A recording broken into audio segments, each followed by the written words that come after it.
Damn.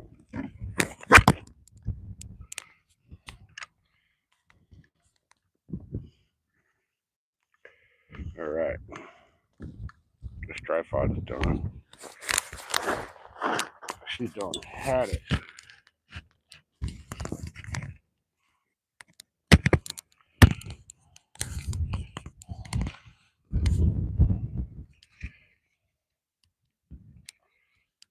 All right. Hey, dog tags, welcome in. Dog tags, is the audio working? I'm not sure if it was working or not. I'm actually still trying to get set up, so I'm just now getting here.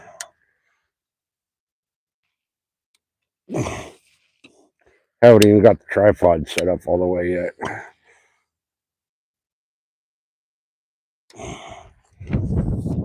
Yes, sir. All right, good deal. Good deal. Loud and clear. Perfect. All right. Oh, I got to get the, like I said, I just now got here. I don't even have lines in the water yet. I'm still getting set up. So, but the mount for the phone on the, hey, Rod, welcome in. Rod, would you do me a favor, since you're the man with Nightbot?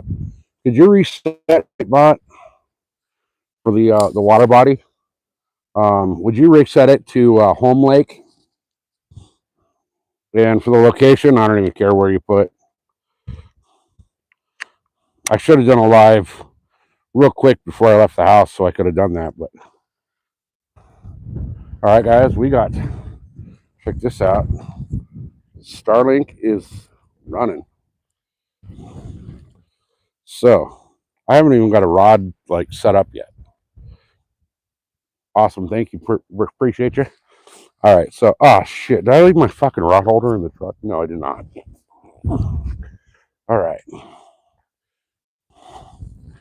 So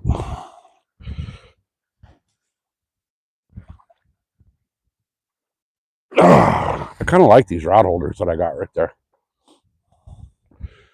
So I was going to I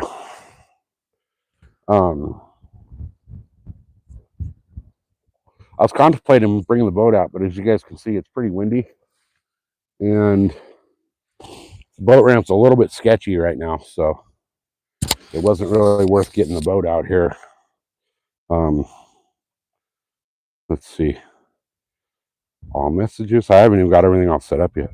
So yeah, it wasn't even really worth getting the boat out here because it's just so sketchy. So I figured might as well just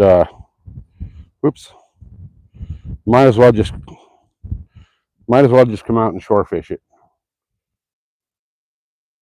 Hey, what the heck happened here?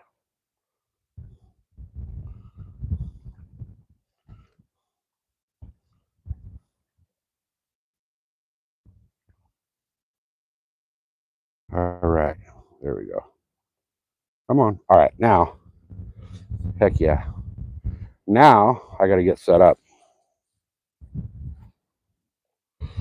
Bass and cat is the target. And we got some stinky shrimp and some night crawlers and a whole bunch of bass baits.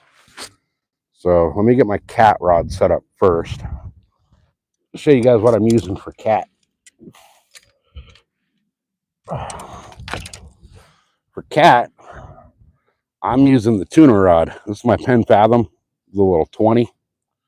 This thing has ripped in some huge tuna on my Blue Water Carnage rod, the Carnage 2. I've caught some big tuna on this rod. So I figure if it works for the tunas, it'll work for a cat. Especially in this lake. The lake record's only like 15 pounds. So we'll see what happens today, though. We'll see if I can break that lake record today. I really wanted to get the boat out, but not with the wind. We're supposed to be having gusts up to like 25, 30 miles an hour. So right now it's fairly calm. Driving down here, it was chaos. Like even just driving in the truck on the freeway, I was getting blown lane to lane. There's no way I want to. What lake am I at, Reaper? I am at a secret lake. I'm at my home lake, and I will not name this lake until I accomplish the goal of catching the lake record cat, carp, bass, and crappie.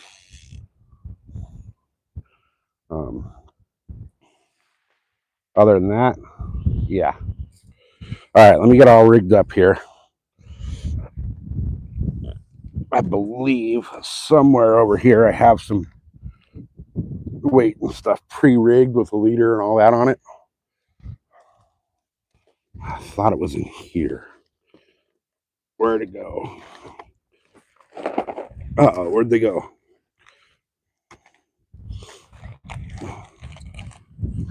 There they are. All right. So, oh, perfect. Yep, I already got some weights rigged up, so we're good to go here.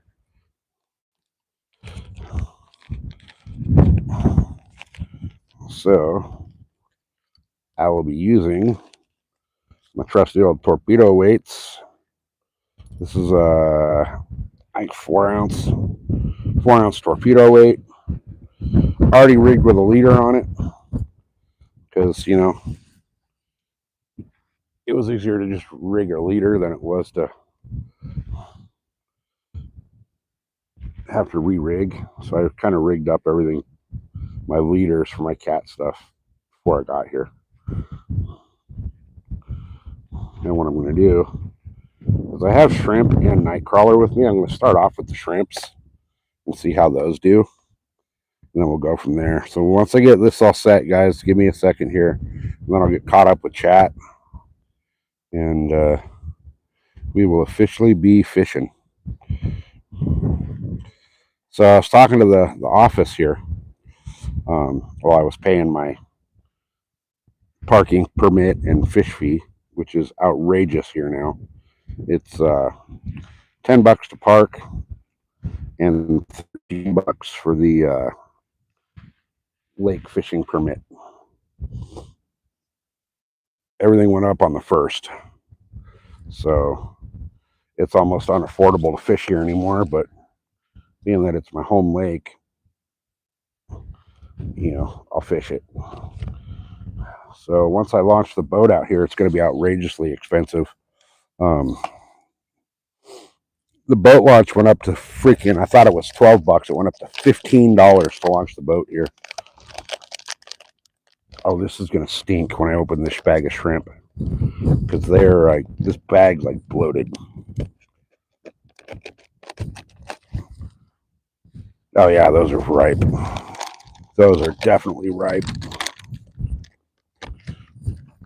But it's all good. Ooh, yeah, those are fucking bad. Good golly. Those are bad. That's actually rotten things. So I'm rigging up a shrimp.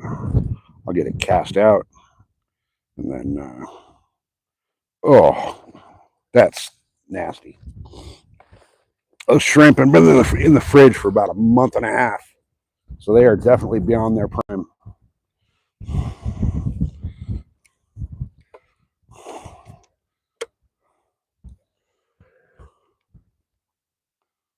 Oh my goodness, man. Really, when it drags that loose, there we go. All right.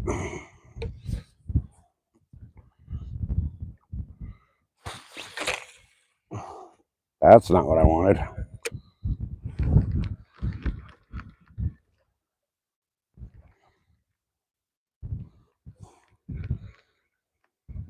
There's a rock pile out there just a hair below the surface. I flung my bait off. I'm gonna grab another one of those nasty ass shrimp. Oh, these things are bad. Like I can smell them through the bag.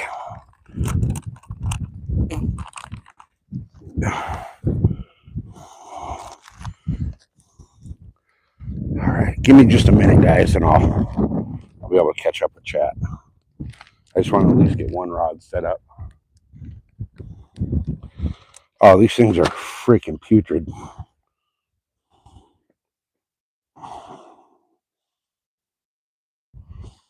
Oh, they are rotten, rotten, rotten.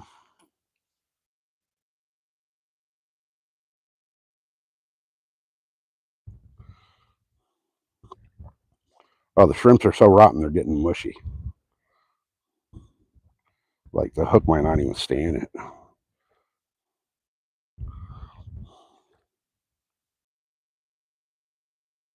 Oh, look at that. That's gross. That is bad, y'all. I'm hoping that I can even cast these and have them stay on the hook.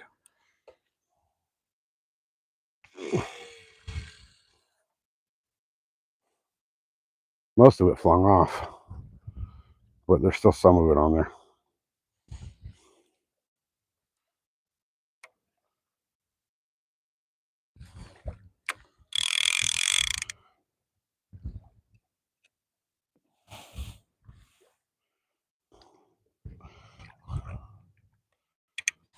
All right.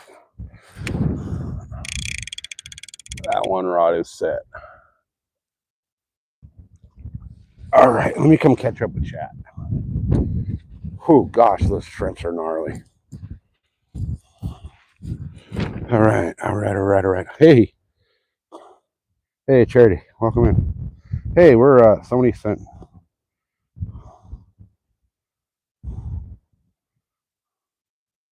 All right.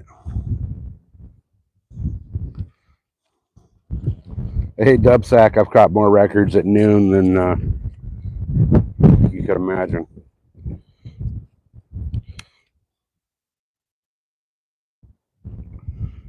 Hey, small bass. No, that was my first cast. I just now got a bait in the water. So dog tags was sitting in the hundreds. Heck yeah. All right, so hey, look, I just got here. Just now got here. You guys just watched my first cast. So I don't even have all my rods set up yet. Yeah, I saw that, dog tags. Appreciate that. I definitely appreciate that. God, those fucking shrimps are gnarly. They've been rotting in the fridge for like a month. To the point where I probably should have froze them so I could keep them on the hook for a little bit. I do have night crawler and the little catfish dough ball things with me.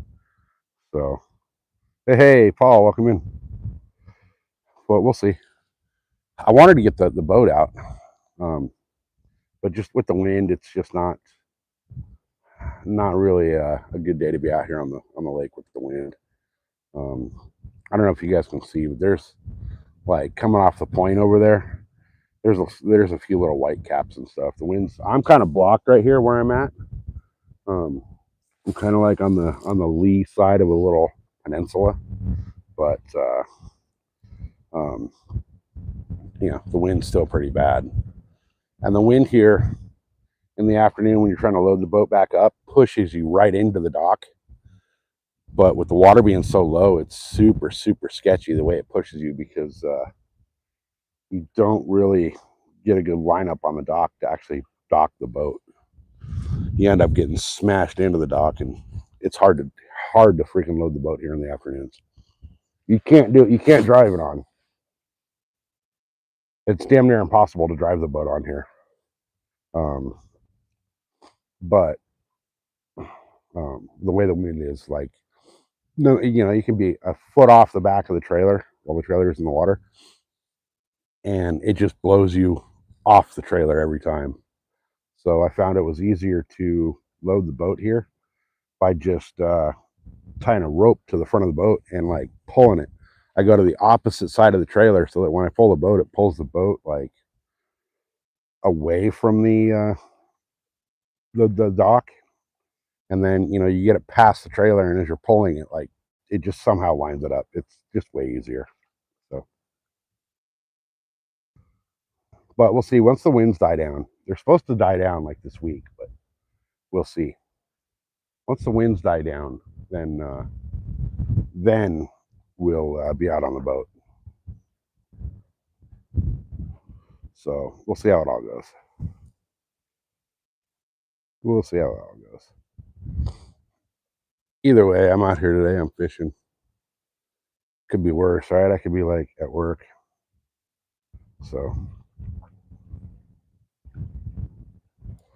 I'm kind of tempted to throw my other rod out for cat, but I got one cat set up, one bass set up with me. So either way, we're here, we're fishing. So, but the lake, I mean, it's hard to tell. But well, let me pan the camera right here. You see this rock? You guys see the water lines on that rock? That's how low the lake is. They've dropped like 28 feet of water out of this lake. Right where I'm standing right now. Right where I'm standing right now used to be, last time we were out here on the boat, I was anchoring up right here. So a lot of commotion in the background. Just the wind. But we'll see how it goes today. Like this big old rock right there, that's always been underwater. So the amount of water that's out of this lake is just insane.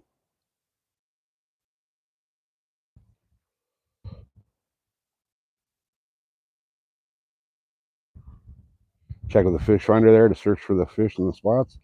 Well, I got the fish finder on the boat. So once I'm out here on the boat, I'm going to remark everything because, like I said, where I'm standing right now used to be 10 feet underwater. So I have this lake marked out really, really well in the fish finder, but everything's changed because the water's gone so low. Like these rock piles that are right next to me over here, all of these, I have those marked in the boat with depth and all that, but that doesn't really matter anymore because they're not in the water. So I got to kind of redo everything. But it's all good. This gives me a good visual representation for when the water does come back up. If the water does come back up, I know now where all the little pockets and the hidey holes and all that are for the fish. You can see the rock piles, most of them, when you're on the boat, but being able to actually stand here and see what it looks like under the rock piles, it's kind of nice. It gives you a good idea of what's really here.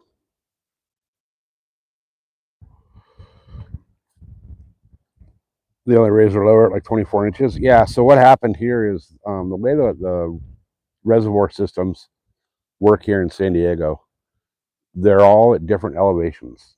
So what they'll do is they'll lower the highest reservoir, like the highest elevation reservoir. They'll drain that to the one below it, and then so on and so forth until they get all the way down to the very bottom reservoir, and that one's completely full. And here's the screwed up part. Once that bottom reservoir is full, the one that's actually at sea level, they drain that water out to the ocean. So, and this is like drinking water reservoir here. So they just fill the reservoirs down the chain out of this one until it gets to the very last one, and then they let it go. And the only incoming water to this place here is rainwater. So, and being in Southern California, we don't get a lot of that. So it could be years before the water even comes up to where I'm standing again, let alone like the lake comes to full capacity. It could be over a decade,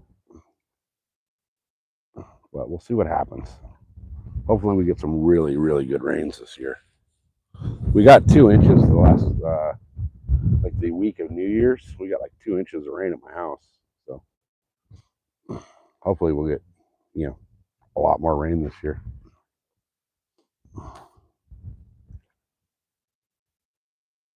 Yeah, the fish kind of get bundled up into the, like I said, right now, this little cove that I'm fishing didn't used to be, there didn't used to be a peninsula here.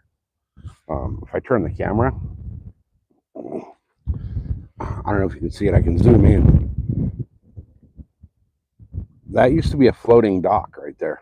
Like where my truck's parked, that dock right there used to be a floating dock. And it's now, 100 feet out of the water. So, but the way the weather's been here lately, I don't expect to catch anything today.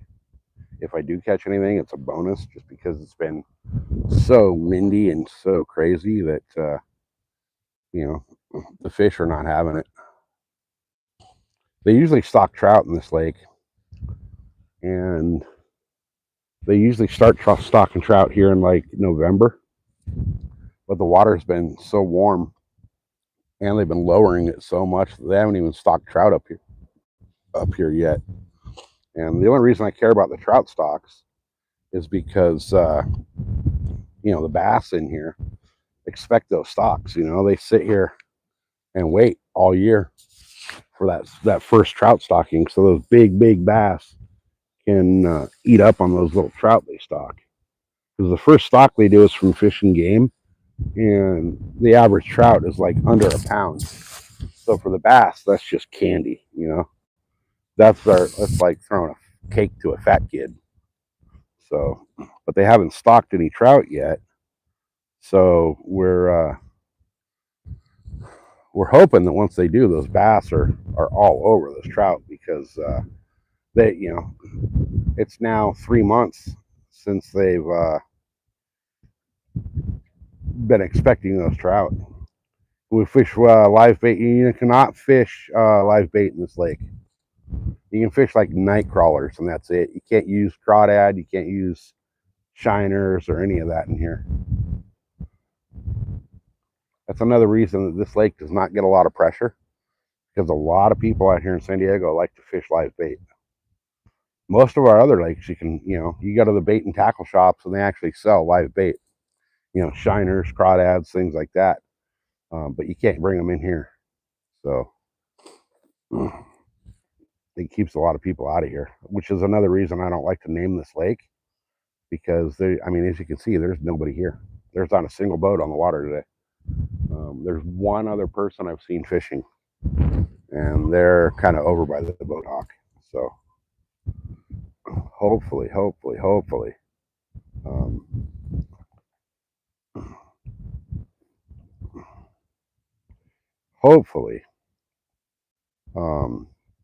because there's no pressure on this lake, that'll give me a big edge with the big bass out here.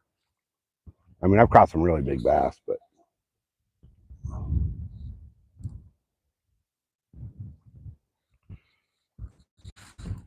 nope. We just got here, Jonathan. We haven't caught nothing yet.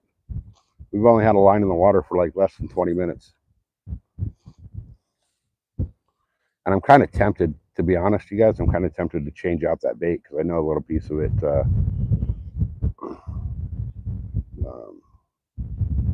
little piece of that got flung off when I cast. So, hey Jackson, why don't you pull your penis out of your mom's fucking mouth? You guys, we got a troll. You guys know what the rules are for the trolls. Have at them.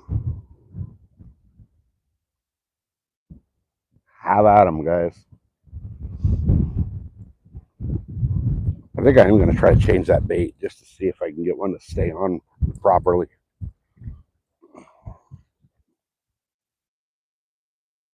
I'm pretty sure that once I reel this in,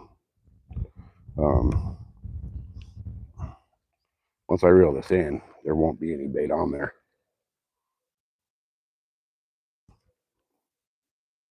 Just because it's so mushy. Uh-oh. Really? Am I snagged up? Yep, I just got snagged up and I just broke off. Son of a bitch.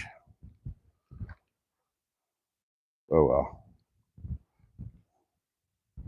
That's part of the game at this place. This place is known for snags. But I already got another leader and weight pre-tied, so it'll be nice and quick and easy to re-rig. All right.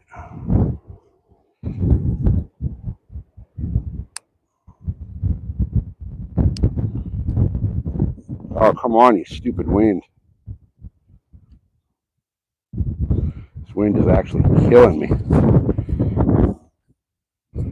Killing my soul over here.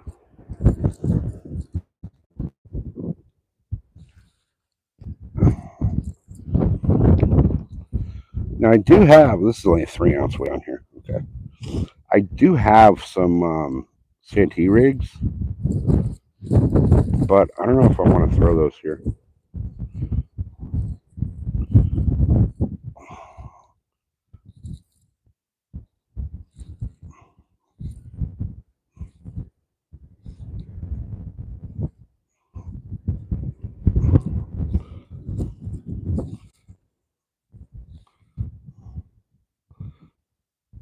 Oh, come on. All right, there we go. Oh, it's hard to tie it down in this wind.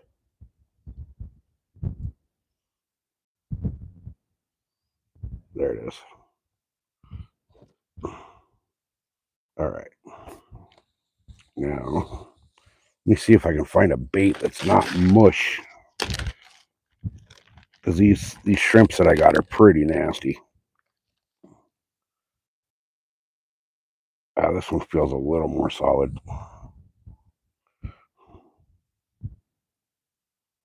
Oh, God, these are gross. These things are absolutely gross.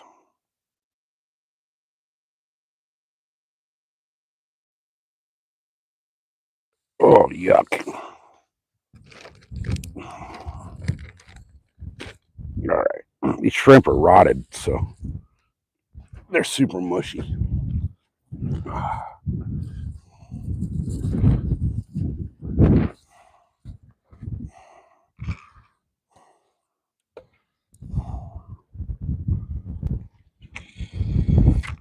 Oh, son of a bitch.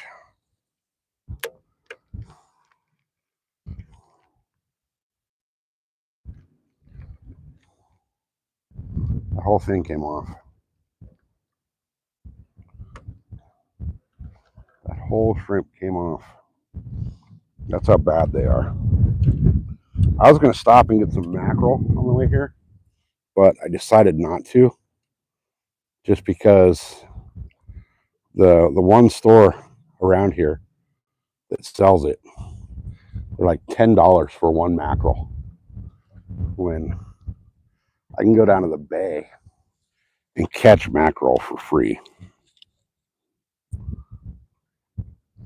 All right, let me get another shrimp and then I'll be right back with you guys to chat.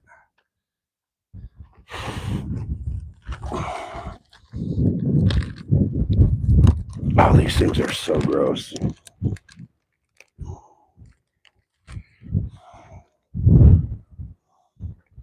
Oh, I wish you guys could smell these. They're just absolutely rank.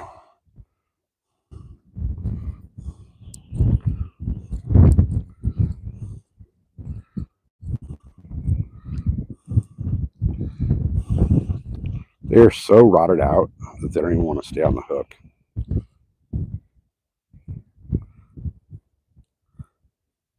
They're just mushed. Like absolute mush.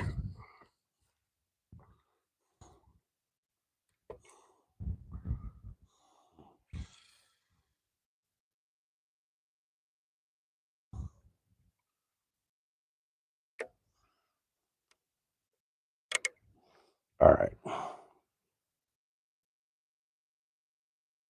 There we go.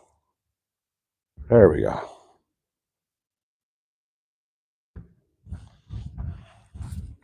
All right, let me come back over here with chat.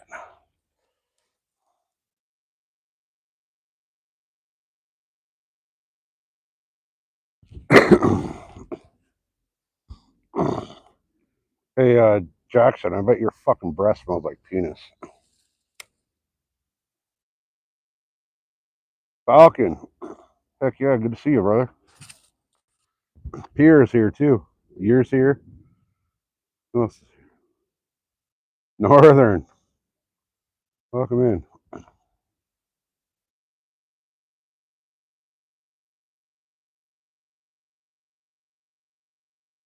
Guys, we got a troll in the name of freaking P. Diddy's butt buddy Jackson. You guys know how to handle the trolls.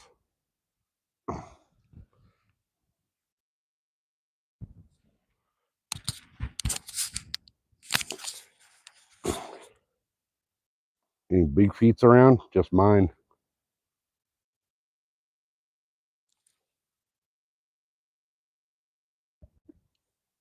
Picture's clear, nice. We're on Starlink, so. Hey, Jim with the subscription. Appreciate you, brother. Guys, on that note, remember at 1,500, we're doing the subscribers giveaway. And then we're going to also have some stuff for members only in there. So don't hesitate to grab a membership because hey, right on, Falcon. That's badass. Congratulations, brother. I haven't been around much either. The wind's been freaking insane out here, so it's been damn near impossible to fish.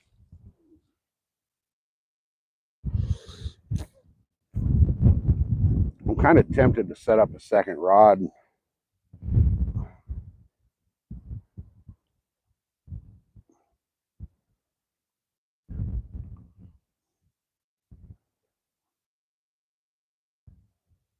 Hey, how do you say? Is it crystalline? Hey, MVP, welcome in.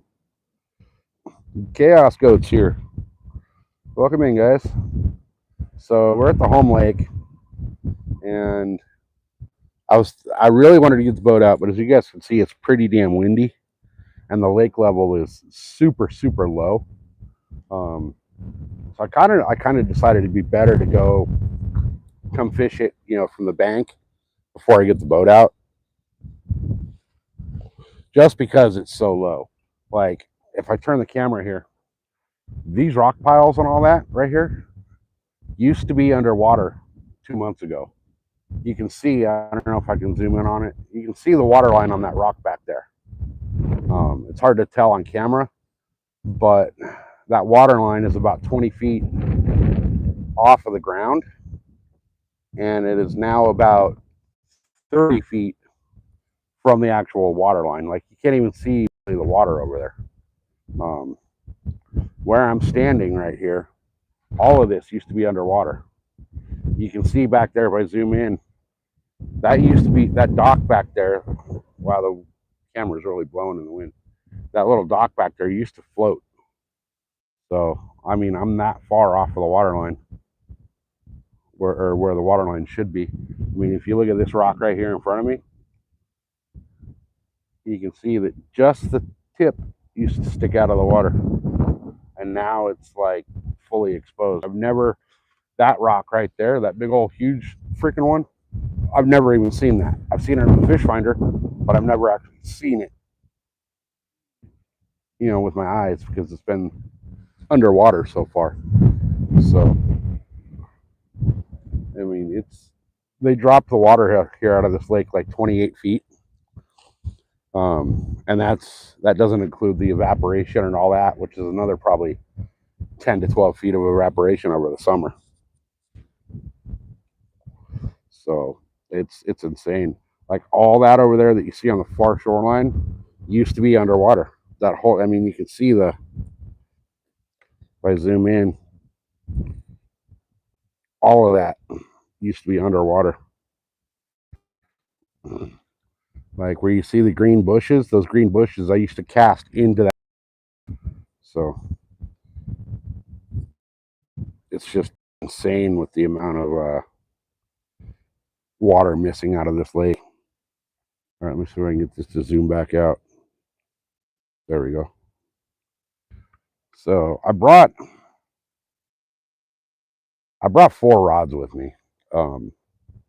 to set up for, I was going to set up for bass and cat, but it's kind of hard to bass fish on the live. So what I might end up doing is just taking my other bass rod that I have right here and throwing a freaking night crawler on it and let it soak. Hey, Rivers, welcome in. Might just soak a night crawler. Actually, that's probably not a bad idea. I'm going to do that. I'm going to set up and soak a night crawler. Why not? Why freaking not, right? I mean, if we can catch something, we can catch something. If not, hey, we're still out here fishing. So I've had the night crawlers in my fridge for like 2 months, and I figured they were probably dead, but I've been putting food in the little container. And when I popped it open this morning to look at them to see how they were looking, man, they are thriving. They're nice and fat. So might as well throw one on here. Oh, I got to reset this. This is only, I got this 4-pound leader on this thing. I need a bigger leader. That's all right though. I'm gonna retie this real quick. This has also got a treble hook already set up, so I'm not gonna use treble hooks here. I had the treble hook set up for the trout.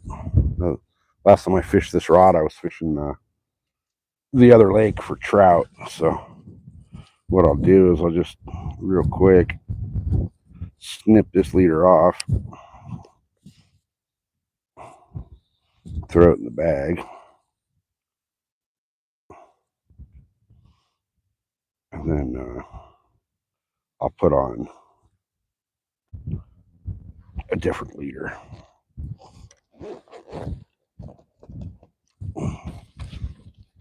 We'll go with some 8-pound fluoro for my leader here. All right. Sorry, guys. I'm kind of ignoring chat right now. I'm retying, but give me just a second. We'll be good.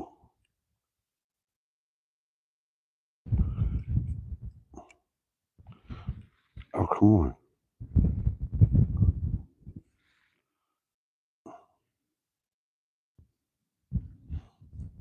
All right.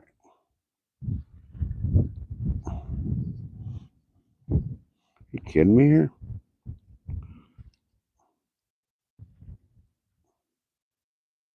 There we go. Brand new roll of spool of line. So I was trying to get the tape off where they, you know, how they like tape the line to the spool. I was trying to get it off, but the tape didn't want to come off. And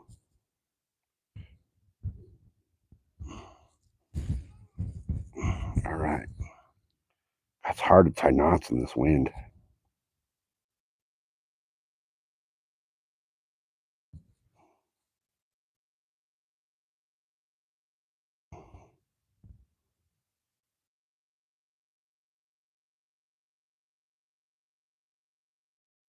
All right, there we go. I'm just going to go with 8-pound fluoro on the leader on this.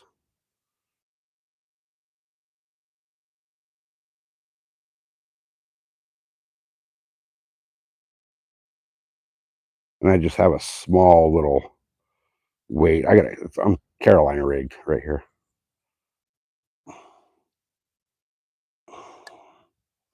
But I just got a small little, like, not even half ounce. This is like 3/8 ounce weight. But it'll work for what we're doing.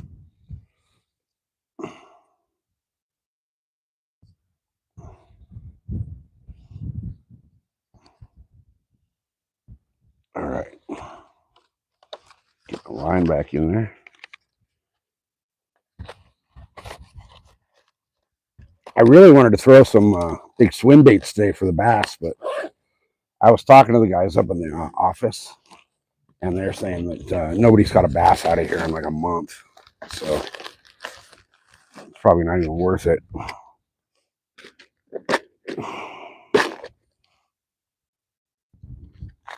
Now the question is, which hooks do I want to use? I want to use this one.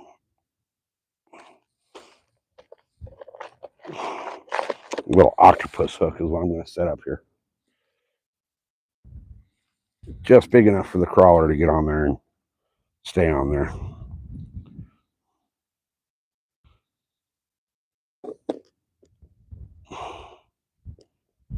All right, guys, give me just a couple of minutes here to rig up and get this line out.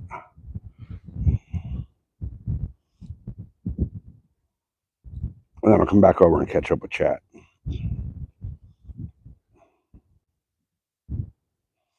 All right, come on.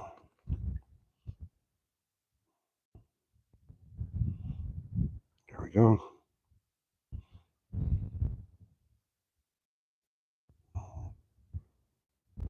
Get back through there.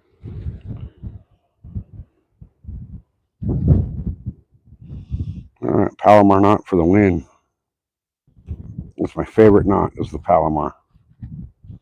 I use that for fresh and salt water.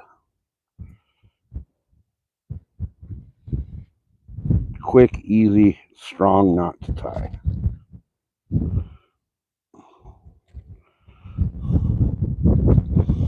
And so far, I've never had a Palomar fail. I've had line breaks, but not a knot break. All right. Oh, yeah, these guys are fat and happy. Big old fat, happy night crawlers. And they're freaking active, boy. Jesus.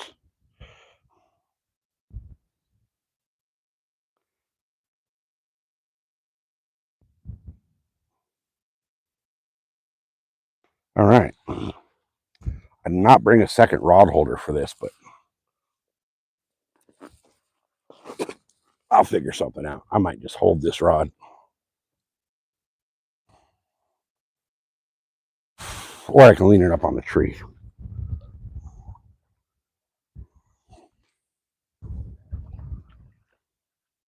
God, I love the way this reel casts. Such a smooth reel. This is the Daiwa Crossfire.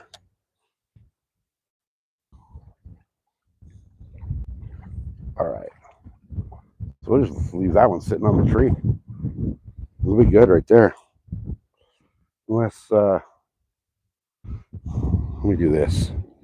Let me,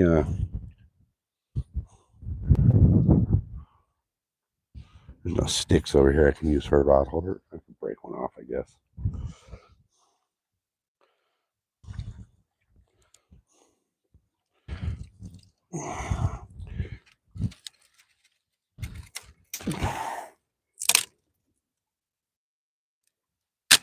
Ah, there we go.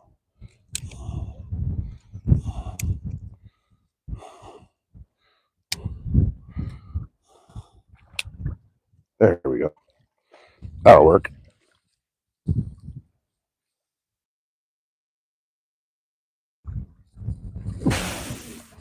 That'll kind of work.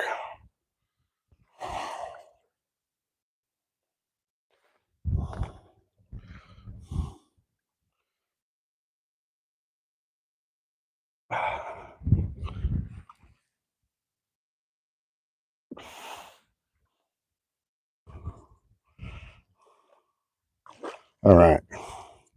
There she is. Hopefully, nothing grabs that and rips that rod into the water. I'll be pissed. That's my favorite setup. So, it's a natural lake, but it's kind of man-made as well. Used to be like a little river channel, and they built the dam just to, make the lake. So, but there used to be a natural little river.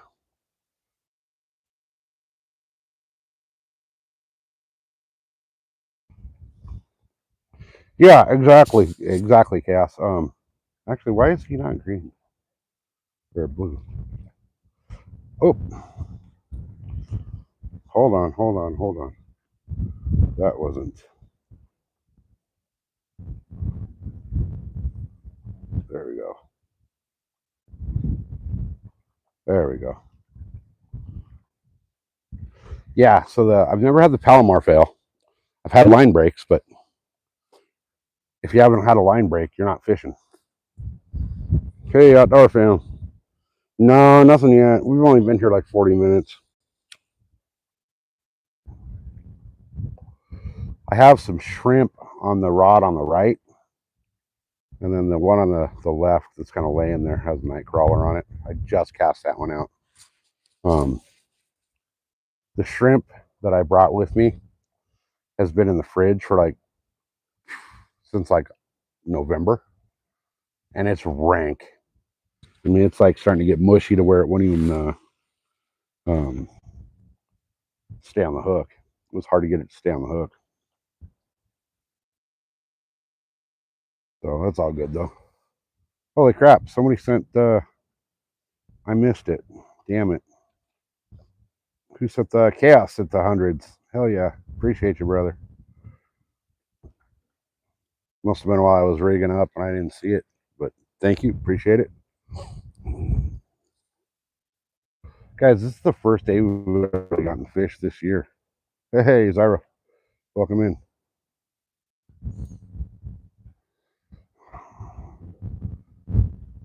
Fish on. Heck yeah. Is that Joe or is that Ron? Either way, welcome in. Yeah, I made it out finally. It was a shit show getting out of the house this morning, but you know, weather looks amazing. It looks nice, but it's windy and cold. Um, it's hard to see, but like way out there in the main body of the lake back there, there is white caps. Not huge, but you know, I wouldn't bring the boat out in this. Oh, Joe should be okay. Cool, cool, cool, cool. I may actually be throwing that donkey rig here in a little while. We'll see. We'll see how it goes. I got the two just dead bait rods. Well, night crawler and shrimp, rotten shrimp, sitting out there right now. But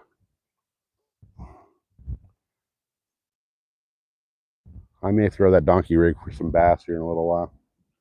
I don't see the bass bite being any good at all today. It's the lake level is so low, and the wind is up. The weather's been all over the place, so.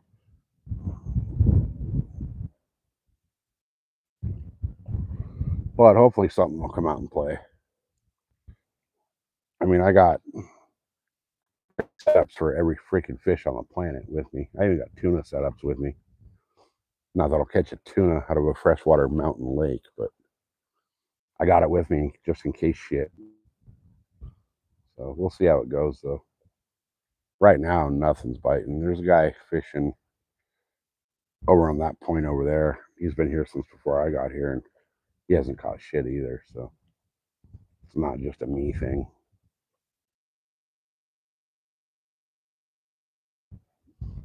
Yeah, the lights are going to slow way down, especially in this lake. This lake is high elevation, so it's always going to be, you know, cooler water temperatures than most of our lakes here. So that's another reason I'm going to drop the camera down so I can sit. That's another reason that a lot of people don't fish this lake is because of the high elevation and the waters. Um, you know, like normally out here in San Diego, our bass spawn is like, you know, April, May. Here at this lake, they don't spawn until like June. Like the pre-spawn doesn't even happen until freaking May. All right, there we go.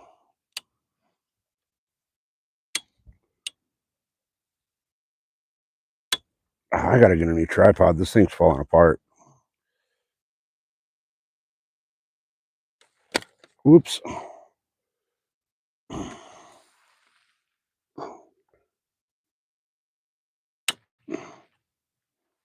The little connectors that hold the legs keep breaking off.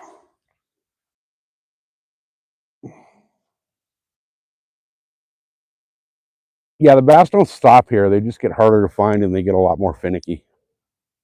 They don't chase baits. They don't, they're like meals of opportunity at this point.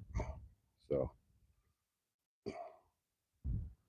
I'm waiting. Normally they stock trout here, and when they stock the trout, the bass bite here goes freaking nuts because those bass feed on those trout. Normally it's little like the first couple stocks they do is from the Fish and Game, and those trout they put in here are less than a pound. So that's just freaking like feeding cake to a fat kid with these bass. They love them trouts. So I was talking to the guy in the office, and they don't actually publicize the trout stocks here. Um, they'll just kind of stock, and then all of a sudden there's trout in the lake. But I was talking to him, and he actually gave me an estimated date of when they're going to stock. So because they all know me here, and they know that I don't trout fish, they know I'm all about the bass. So um, you know,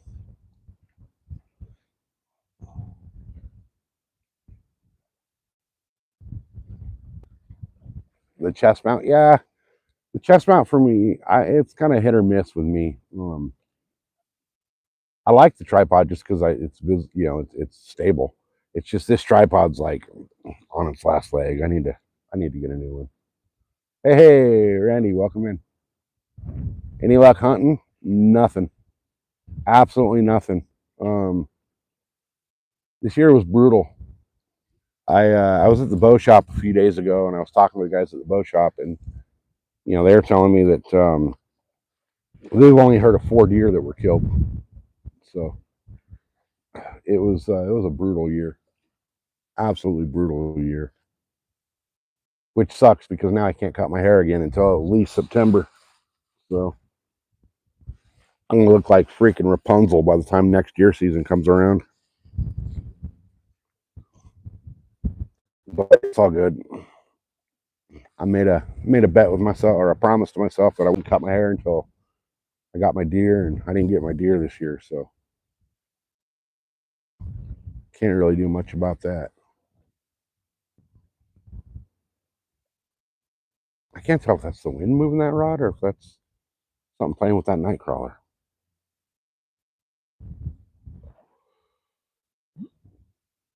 The whole thing kind of just tilted over a little bit. I think it was probably just the wind and that stick. Yeah, at the end of not this past year season, but the previous, um, 2024, I made a bet with myself that I would not cut my hair or my beard until I tagged out. And I was damn positive I was going to tag out um, that year, and I didn't. So I can't cut my hair, and I didn't tag out this year, so I can't cut my hair again. I normally have it like, yeah, I can't stand when it gets past 3 inches myself. I normally have it like the number 2 buzz cut, but now it's like down past my shoulders, and it's starting to get annoying. You guys see that rod moving back and forth in the wind? Definitely not a fish because my line is kind of slack on top of the water there. So it's just wind.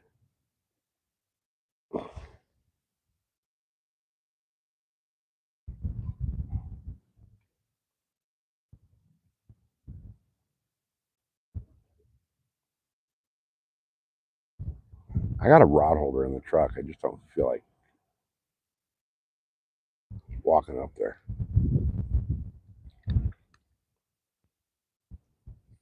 Hopefully, come September, I'll be able to shave my head because I'm really sick of this freaking long ass hair. It's a pain in the ass to deal with. I actually had to buy a brush for the first time in like 25 years.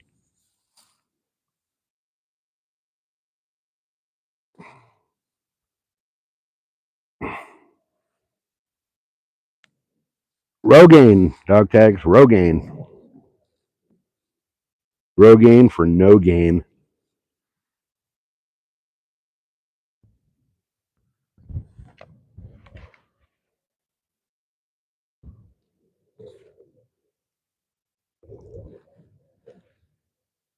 Right? Oh, you got to freaking try it on the dirt bike. It's even worse. I come home and I got damn near got dreadlocks.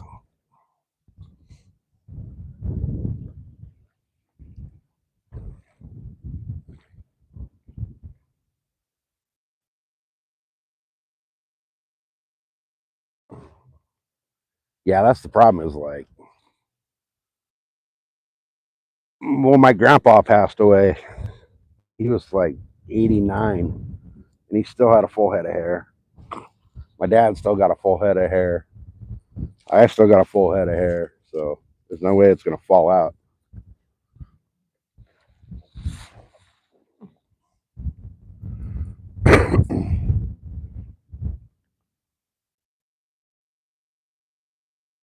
Oh, I need to remove that cash app thing from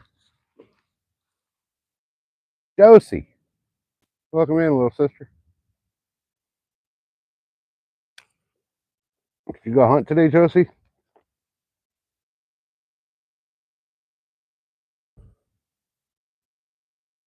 Yeah, bald's easy. When you can wash your hair with a washcloth, you know you're doing good. You just got sat in the woods. Nice. Yeah, they raised all their prices to fish this lake. It's fucking ridiculous now. $23 to bank fish.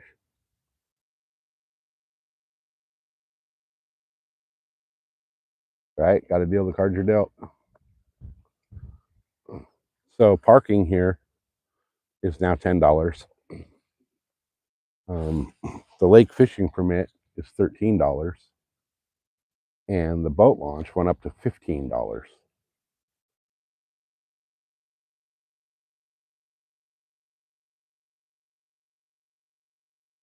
So once I launch the boat here,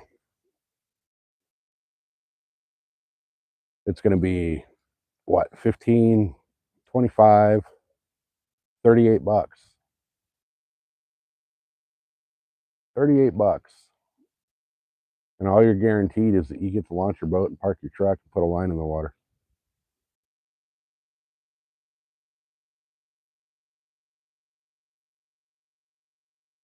Oh, that's a full on money grab. Full on money grab.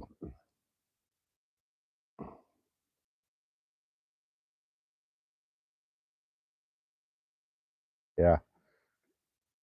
And the part that gets me is like, I could understand paying the money if they were like properly maintaining the fishery, but they're not. They're really not. Like right now would be a good time to come clear a bunch of the freaking underbrush and all that shit that's, normally under the water, but they're not going to do it. I mean, it's great structure. I mean, look at this. This right here is normally underwater. How bitchin' is that for bass habitat right there? Hey, Whisker Bent, welcome in. This is beautiful bass habitat. We got all of the stick ups in the rock piles and all that. Beautiful bass habitat, but there's just too much of it. That's the problem. The whole lake is like this.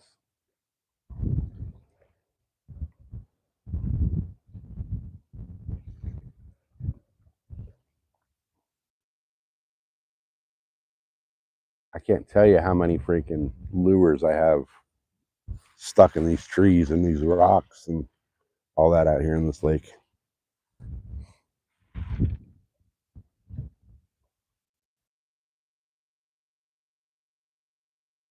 Oh, 4-minute counters going. I'm not gonna make our goal again today. That's all good though.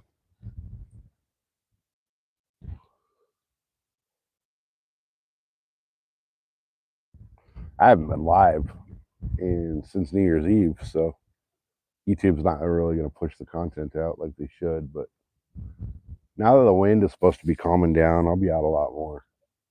That and Starlink freaking updated um, their little plan, their data plan. Um,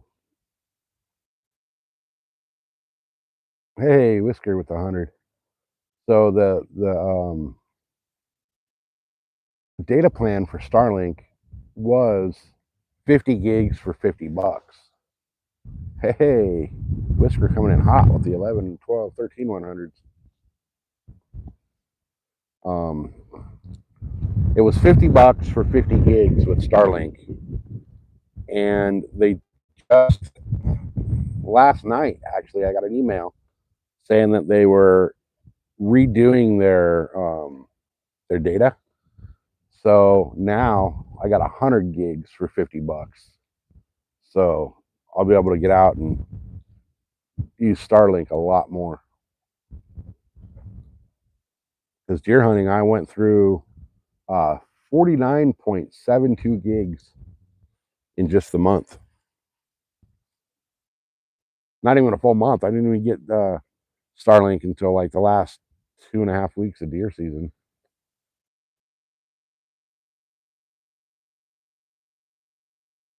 But, hey, Kitty, welcome in.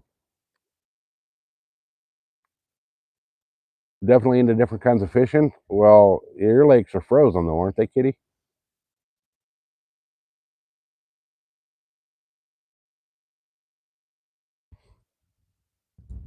I'm actually just I kind of wanted to come out here and throw some cat lines out. More just kind of get eyes on the lake with the water being so low. Like those of you that haven't heard me say it 20 times already, right where I'm sitting right now, I should be about 15, 18 feet underwater. So right now we're pretty much anything that'll bite. The rod on the right that's standing up in the rod holder has shrimp, rotten shrimp on it. Um, and the other rod that's kind of laying down there has a night crawler on it. 30-mile-an-hour winds. Damn. Oh, you're camping and ice fishing. Okay. Nice. Nice. Yeah, Kitty's up there in northern into the woods, you guys. Up in the Great White Frozen North.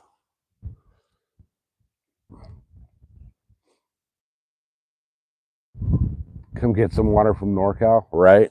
I know you guys are getting hammered up there. We're getting shafted down here. But hopefully the winter or the rest of the winter brings us a few good storms. Because the only thing to put water into this reservoir is rain. And then what they do is the reservoir systems in San Diego are so fucked up. They're all at different elevations. So this is one of the higher elevation reservoirs. And what they'll do is when the one below this gets a little low, they'll lower the water out of here into that one down there, and so on and so forth, all the way till they get to the last one in the chain, which is down at sea level. And once that one at sea level is full, they'll drain it into the ocean. And that will affect every single lake and reservoir up the chain because they got to drain everything back down to that one that they just let all the water out into the ocean from. It's absolutely stupid the way they do it here. So, I mean, there's nothing I can do about it other than bitch and complain, but bitching and complaining won't change the idiots that run the city water systems. And then they bitch that our reservoirs are low. It's like, well, they're low because you're pissing the water away into the ocean. You know, leave the freaking water where it's at. You know, let the whoops, let the water stay. You know, we need it. We're in a desert. But instead, they just let it flow out into the ocean and then raise our waterway rates because they say that um, you know, we have a water shortage, so they're going to raise the rates. We wouldn't have a shortage if they would manage it properly. Yeah, exactly. The ocean doesn't need no more water. It's got plenty. It's got plenty. But it's California. We do stupid shit here because our politicians are brain dead. So, I mean, whoever thought it would be a great idea to drain the water out to the ocean from our freshwater lakes and then say, oh, we have a water shortage? Well, you created it. I shouldn't have to pay extra for my water because you guys created a shortage. But whatever, it is what it is.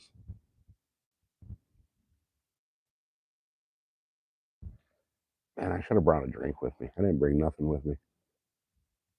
I got a bottle of water in the truck, but I really don't want to walk up there. Really don't. Hopefully, though, if this wind calms down, we'll be able to get out here on the boat in the next few days. I'm just waiting for the wind. It doesn't look that bad on camera, but it's blowing pretty good. Blowing enough that it'd be hard to keep the boat in one spot. I can go down to the lakes in the city and fish those. They don't have quite the wind we have up here on the mountain, but it's hour and a half drive each way and traffic and 100 million people. This once I get the boat out of here, I'll be the only boat on the water, which I'm good with that. That's one of the reasons I don't name this lake is because 99% of the time I come out, I will be the only boat here. And going for the lake records, the less people here, the better. It ups my odds. Greatly ups my odds. No, there's no stripers down here. I know you guys have them up in the Delta and all that, but we don't have them down here in Southern California.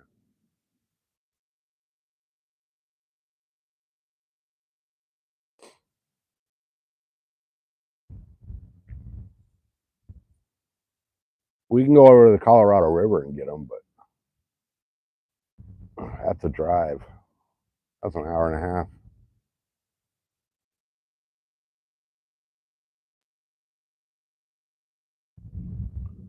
Josie, come on, you need a deer. You need like 4 of them. What Josie needs right now is like 4 deer standing side by side so she can get a perfect pass through shot through one deer into the other and into the third. I don't think Josie's bow is shooting that fast though.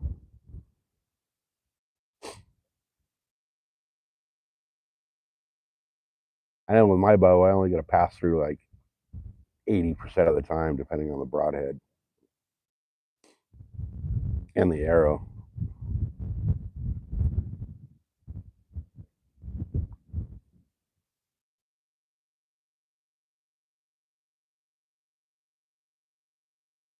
All right, I'm tempted to move this shrimp.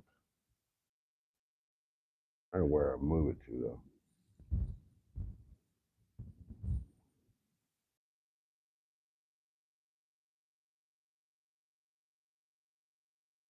Oh, that sucks. Pressure's on, Josie. Pressure's on.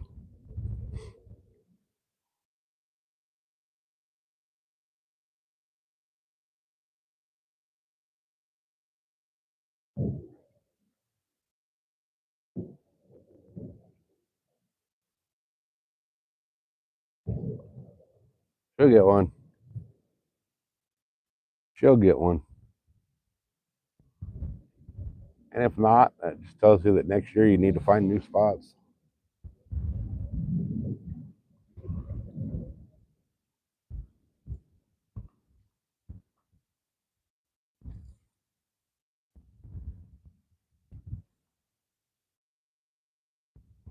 Come on, fishes.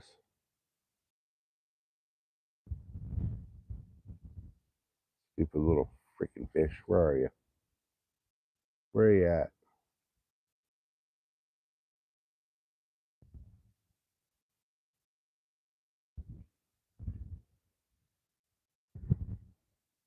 The pop-up ice houses. There you go.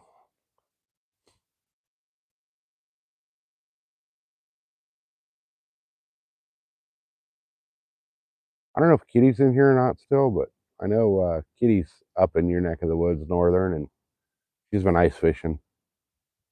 I don't know if they're just braving it sitting on the ice with a chair or if they got an ice house or what.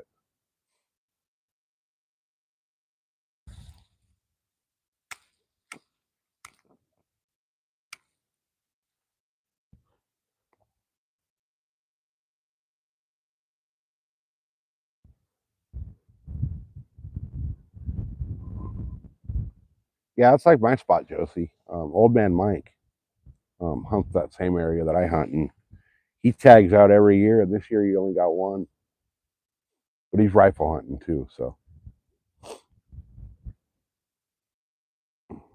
when you got a rifle, you can shoot 5, 6, 7, 800 yards. With a bow, it's a little different. They can shoot hundreds of yards with a rifle. We're shooting tens of yards with a bow. Like I won't shoot a deer out past 40 yards. 35 is like, um, 35 is like, pushing it with a bow. I'll shoot 35. I'll shoot 40 if I have like, a dream shot, but that's about it.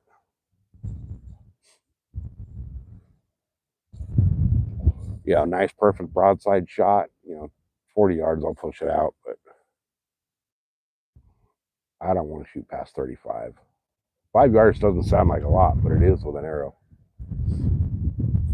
25 is your max. Yeah.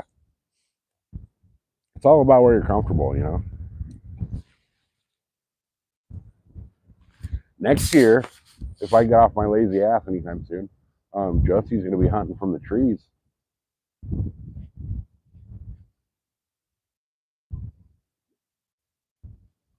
I finally have everything packed up and ready to send to Josie. It's just a matter of getting off my ass and going to the post office and sending it.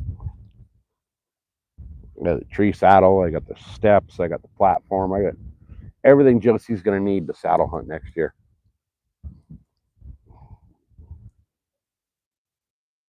I even threw in the little hip pinch reducer thing for the saddle. Because when you're up in the saddle, you're connected to a rope, and that rope kind of like draws the saddle in and like kind of gives you a little bit of pinch in the hip. Um, this thing's supposed to like take that pinch out of the hip. I don't notice the hip pinch, but it's in there. It's in the box if you want to use it. It's totally up to you. It's going to be, whatever you prefer, with it or without it.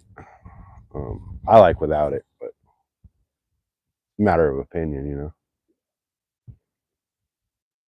So everything's packed up. I finally found a box that fits everything, and sitting on the workbench in the garage. I'm just gonna get off my lazy ass and go send it. There's literally everything you'll need, everything you're gonna need, all the rope, all the everything. So you should be good to go.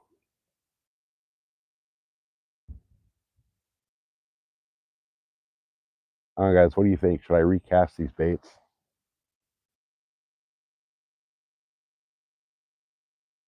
or should I just let them soak?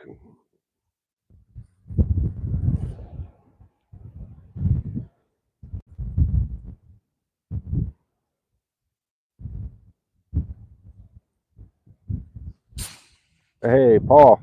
Yeah, we're out here shore fishing the home lake today. The wind's a little much for the boat, and I kind of wanted to put eyes on it. Put eyes on the lake since it's so low right now. It's been a good minute. Yeah, I should check it. Should I put the shrimp back on, or should I put that freaking catfish dough bait shit on there? What do you guys think? So the rod standing up, Josie, has the shrimp on it, and the shrimp is nasty. Um, it's old and like kind of mushy, so it's hard to keep on the hook. And then the other rod that's laying down has Nightcrawler. I'm 100% sure when I reel that cat rod in with the shrimp's gonna come off reeling it in.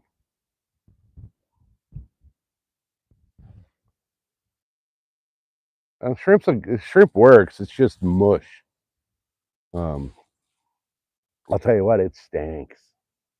It's like rotten. It's been in my fridge since like November. It's pre-cooked.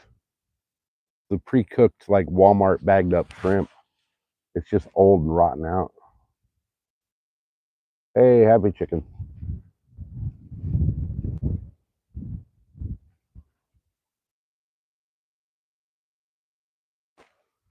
All right, let me reset these rods. Give me a second, guys.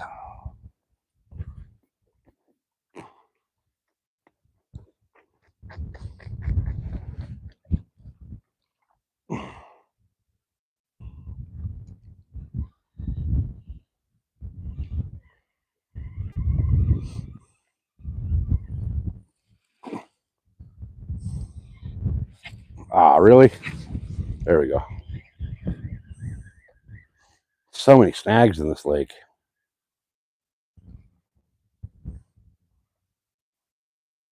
And I lost my freaking... Really? It snapped. That snag broke me off.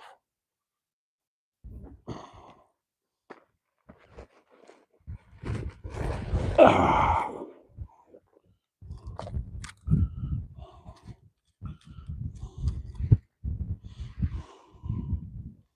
All right, so now I got to retie.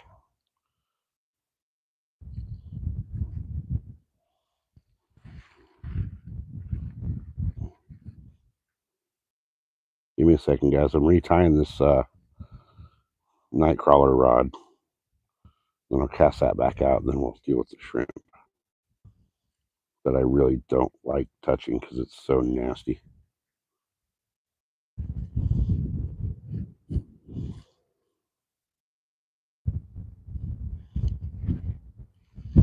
I wish there was a way to show you guys how bad this shrimp smells.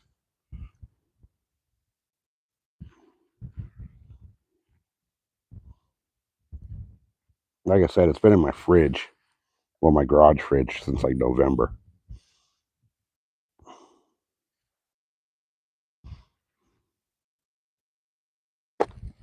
All right, get a crawler rigged up here.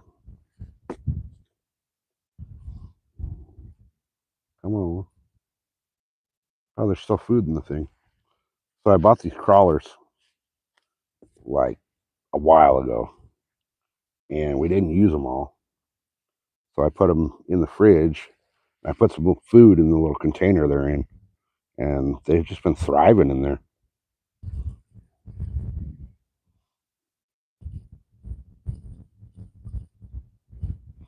They're definitely wiry, I'll tell you that. They do not want to be hooked.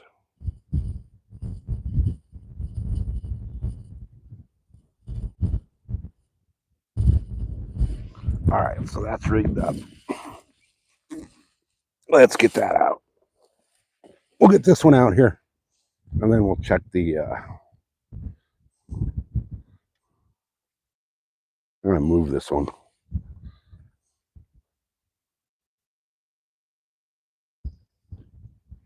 It's right out there next to those little rocks.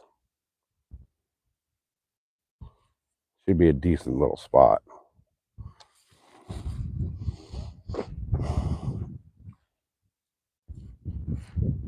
All right, that should be a good spot. Now let's check this one.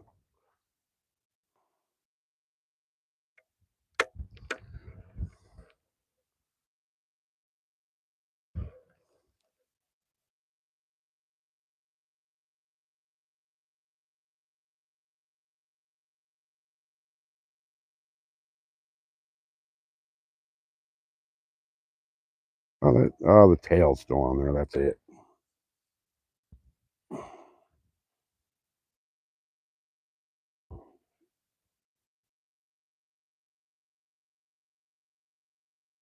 Oh, even the tail stinks. Gosh, that's bad.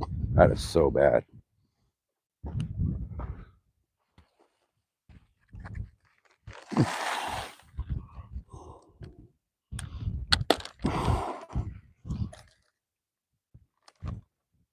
Oh.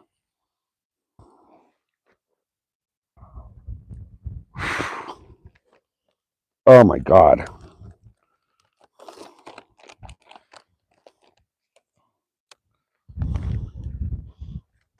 All these things are gnarly, guys. It's hard to tell, but they're rotten.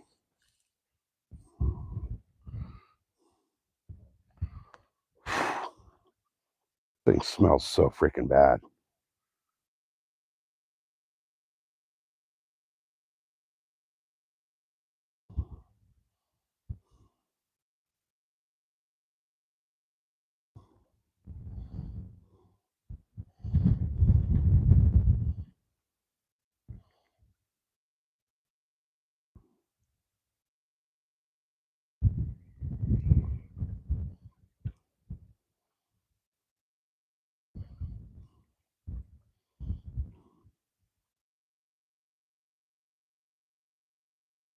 Oh, that's gross. Oh my goodness.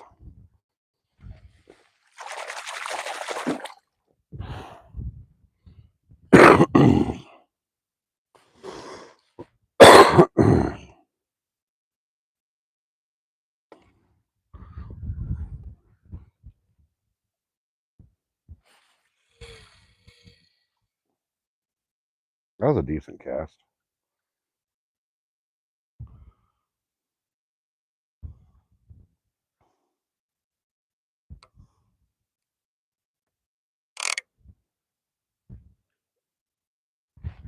All right, there we go. We are set up.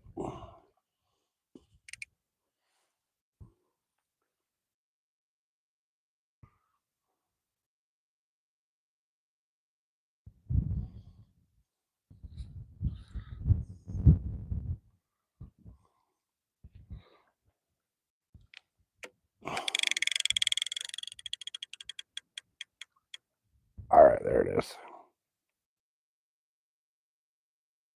There it is.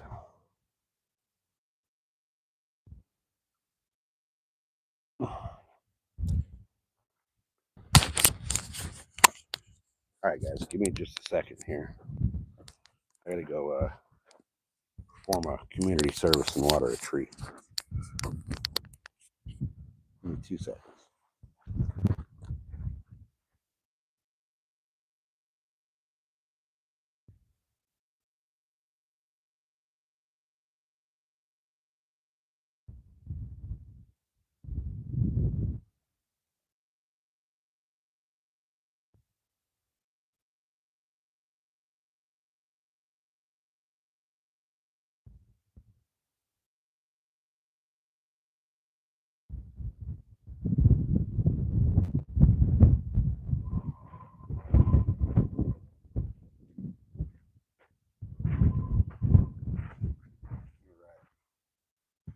I think I don't know if we should move down closer to that rod or not.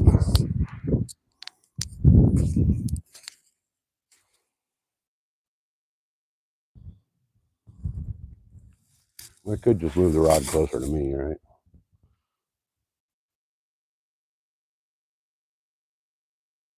Chat Ryan Joe in the chat. Oh yeah, welcome in, brother. Good to see you. I'm gonna move down here a little bit, just so that we can be closer to these rods in case something happens. All right, we got them both in frame. We won't zoom out anymore, so we're good. We're good. All right. Hopefully we can. Hopefully we can get something to bite. It's been slow. I was talking to the guys up at the office, and they're saying that the last few weeks has just been dead out here. They haven't heard of anything really caught. A couple little small cats, but that was it. No bass, no panfish. So we'll see what comes swimming by. Maybe something, maybe nothing. But we're out here fishing, right? That's all that matters.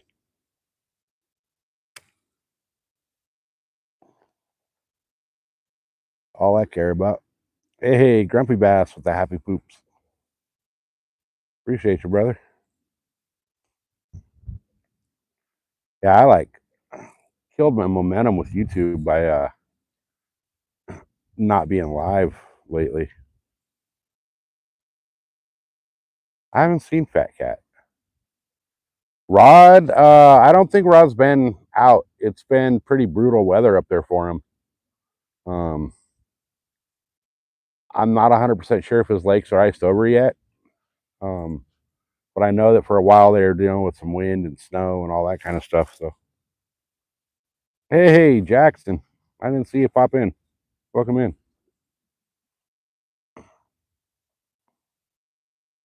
Hopefully, if the weather keeps on the trend it's been, we'll be able to be out here on the boat pretty soon. I was thinking today would be the day, and then I woke up this morning and the wind was kind of bad at my house. So I figured if the wind was bad at my house, it would be brutal over here.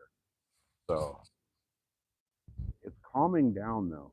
Usually it picks up in the afternoon, and right now it's kind of calming down. So hopefully that is a sign of what's to come in the next few days.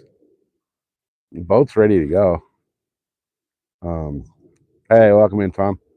Boat's ready to go. It's just a matter of the weather cooperating. I don't want to be out here in the boat on gnarly ass wind. So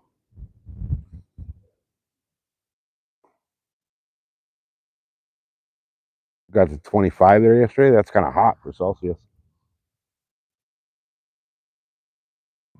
Well, but then again, you don't get the frozen.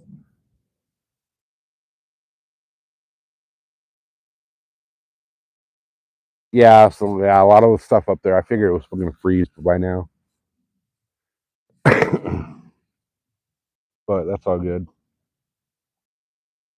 That's all good.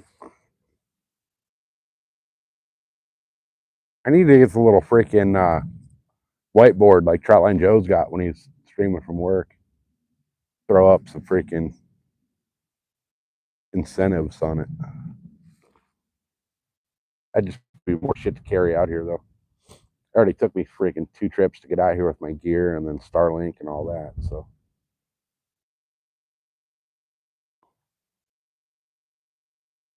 although I think if I did like 20 jumping jacks, I'd die. I'm old and fat. I don't want this damn wind back, Josie. Send it to dog tags or somewhere. I want the damn wind to stop so I can get out on the boat. Like right now wouldn't be so bad, but it's the gusts. We're getting gusts out here like 30, 40 mile an hour gusts. So, that's no fun in the boat.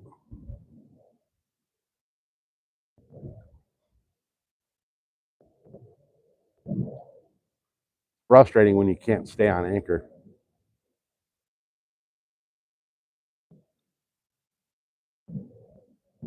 Oh, you guys do get wind. Okay. Or wind, snow. Okay. I didn't know you guys got snowed on over there.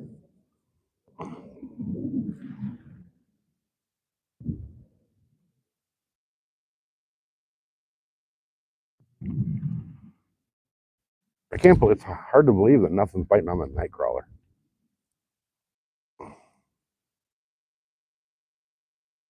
Oh, okay. Okay. Up in the mountains.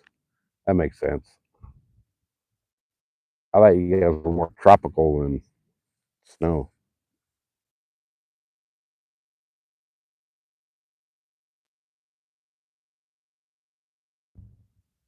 Hey, Whitney. Welcome in. Guys, we're getting close on that giveaway. We're getting close to the 1,500.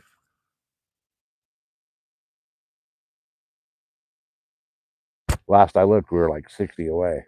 So once we hit that 1,500 subscribers, we're doing another giveaway. Hey, Saving Grace. Welcome in, brother. Good to see you. Unfortunately, the wind is just killing me. it wasn't windy, I'd be out in the boat like 3 days a week. Especially now that Starlink updated their plans to where my plan went for I went from 50 gigs to 100 for the same price. That's huge right there.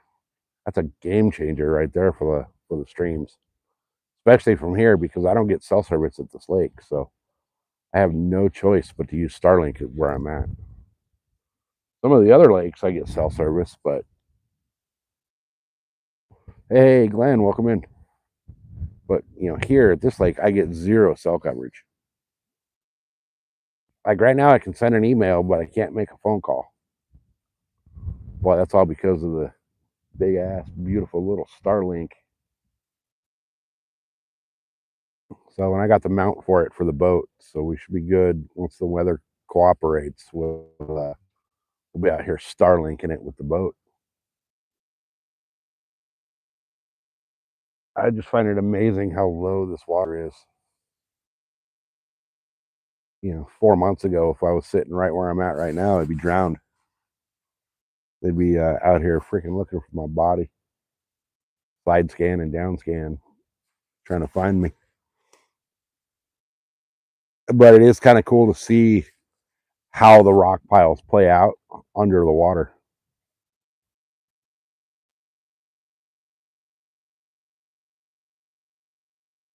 Because you can see like all the little nooks and crannies and cubbies where they could um, where they hide and hang out. So it's kind of nice to know that, but I want the water back. So the fish go back into those nooks and crannies.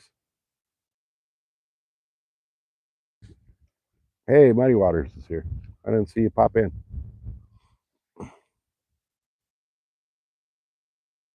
Come on, fishes. You stupid little bitches. Where are you?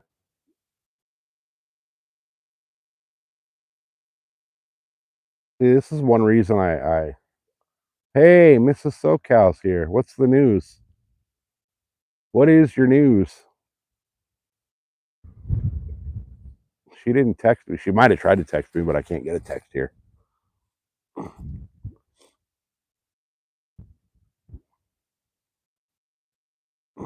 Usually if she comes in with saying I have news, it's usually good. Sometimes bad. But hopefully it's good. What's the news? I'm waiting. I'm killing me. Nah, we haven't caught nothing yet today. It's been, according to the lake staff here, it's been dead the last few weeks. Oh, no shit. Heck yeah. That's awesome. That's badass. You know what we could use that for, right?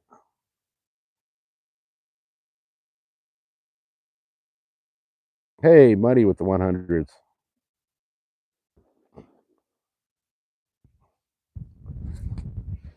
Are you thinking exactly what I'm thinking?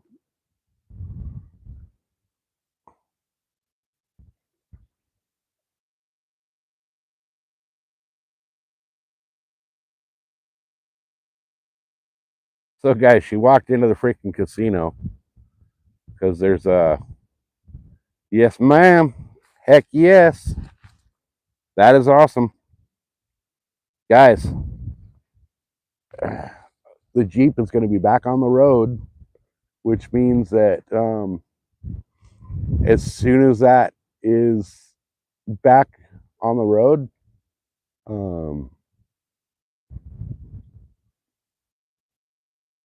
we will be out in the desert doing some badass Starlink lives from out in the Jeep.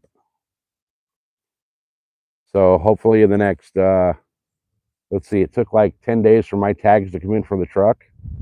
So hopefully in the next couple of weeks, we'll be out there with the Jeep. We're going to go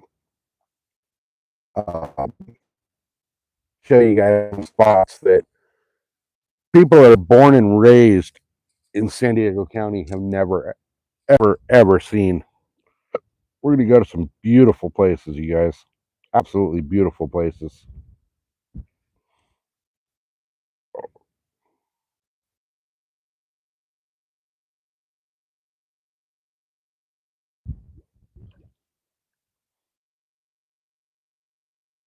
You guys are boycotting. They're trying to implement the new up and coming gun laws. Yeah, Colorado's got some stupid gun laws, just like California and fucking Zoo York. Our gun laws here are fucking stupid. I can't even take my AR-15 to a shooting range here.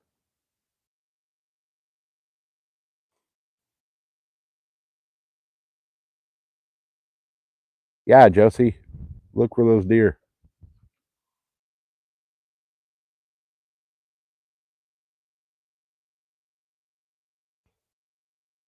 Heck yeah, guys. We're uh we're gonna be going to some badass places. I can't wait for you guys to see some of the spots we're gonna hit.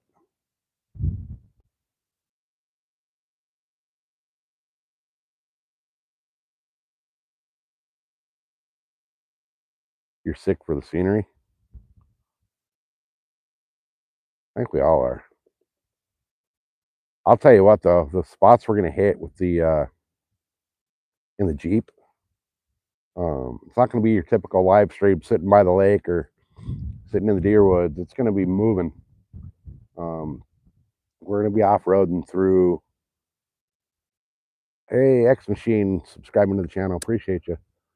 We're gonna be going through the Anza Borrego Desert State Park, um, into Ocotillo Wells, Superstition, all kinds of badass spots. Hey, Anthony, welcome in. Nothing yet. It's been, according to the lake staff here, it's been just dead for the last while. So nothing's wanting to come out and play.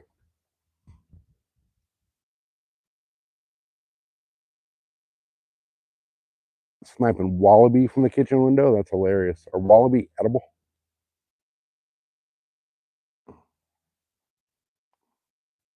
Yeah, guys, I'm so stoked on that we're going to be able to. Hey, fun mix with the channel membership. Appreciate you. Fun mix just entered himself into the members only section of the 1,500 subscriber giveaway. That's going to be coming up. Last I looked, we're at 1440. So we need 60 till we get there. The 1,500 is not going to be massive. Um, it's just it's an odd spot. It's an odd number. It's not 1,000. It's not 3,000. But the 1,500 is just going to be a quick little, like, basically a thank you and appreciation giveaway to the channel subscribers and the members. Because if it's not for you guys, then this channel is absolutely nothing. And that goes for every channel. Without the members and the subscribers to the channel is nothing. So I'm doing a small little giveaway for 1,500. I did the one at 1,000. But we're gonna, after the 1,500, we're gonna save it up until the 5,000 subscribers. And at 5,000, we're gonna do a giveaway that's gonna blow freaking YouTube's mind. I've already started collecting stuff for that giveaway. Rods, reels, gear, hunting and fishing gear, camping gear. That one's gonna be big. 5,000 is gonna be big. We're gonna blow it out of the water on that one.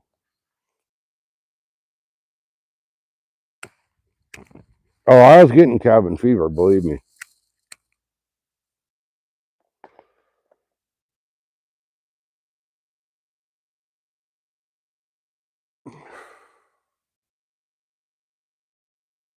Really, the Isle of Man, huh? I wonder what that's going to do for the race over there.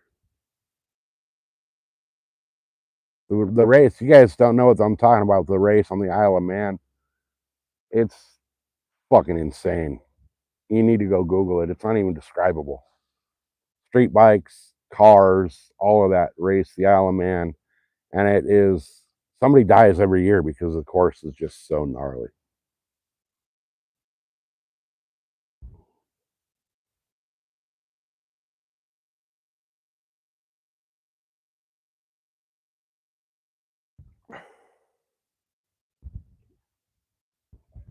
You already won the members giveaway. What'd you win, dog tags? I don't remember. World's deadliest race. Yes, it is. But it's one of the most exciting races on pavement that I've ever seen in my life. I don't remember what dog tags won on the freaking giveaway. Haven't won shit. Okay. Well, you never know, dog tags. You might just your luck might turn around. Oh, look at Mrs. SoCal. She stopped at the freaking Indian casino / gas station on the way home from work and put 20 bucks in a machine and walked out with 600.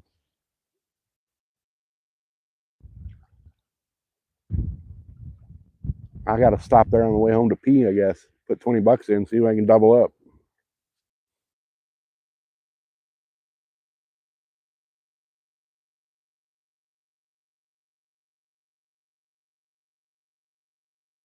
The funny thing is, I know she didn't stop there just to go in to use the bathroom. I know she stopped to get gas, and while she was at the gas station, decided, what the hell, um, you know, might as well go in. But that's all good. Yeah, 200 miles an hour on regular city streets where you're right, one error equals you're into a tree or a building or, a coffin.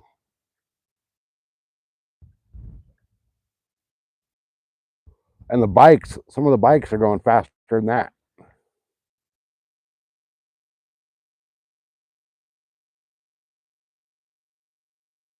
Absolutely insane speeds on city streets. I think the only other race in the world that's any more crazy than the Isle of Man race is the Dakar Rally, which used to, before ISIS and Al Qaeda and all that bullshit, used to start off in Paris. And yes, oh, that sounds good. Yes, yes.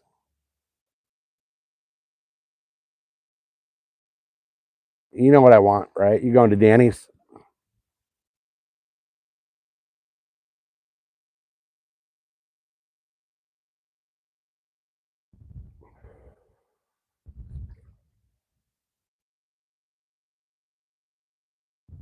Yeah. Anyway, guys, what I was saying was, um, the Dakar Rally used to start in Paris, went all down through into Africa, and ended up in the finish lines in Dakar, Senegal. And because of all the terrorism and all that shit over there, they've had to move it many a times. For a while, it was down in like Argentina and the neighboring countries around Argentina, and then now it's in Saudi Arabia. But it's the longest off-road race on the planet, and it takes like 3 weeks. Now they do stages, like every day is a different stage, but still, some of these stages are 500 miles in a day. And then they do a marathon stage where you're not allowed to have your pit crew for that stage. So anything that happens to your car, your truck, your bike, whatever, you have to be able to fix it after the race or after the stage. You can't have your pit crew.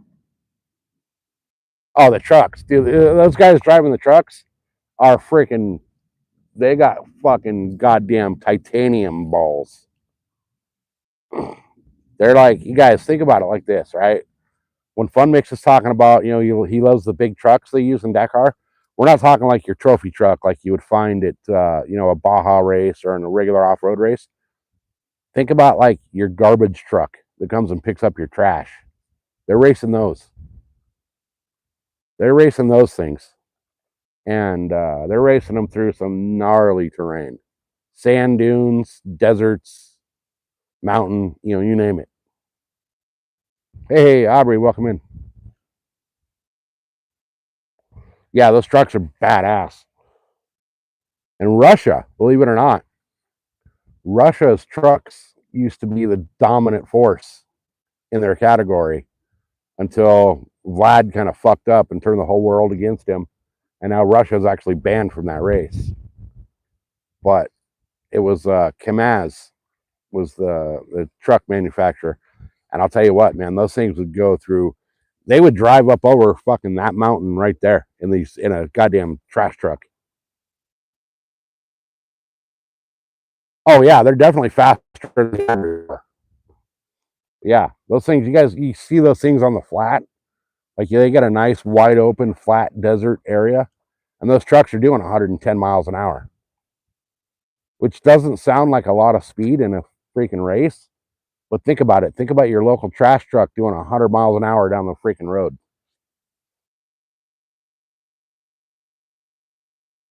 It's insane. The one thing I don't like though is that they included side by sides now in that race, and I have a personal hate relationship with side by sides. I do not like them.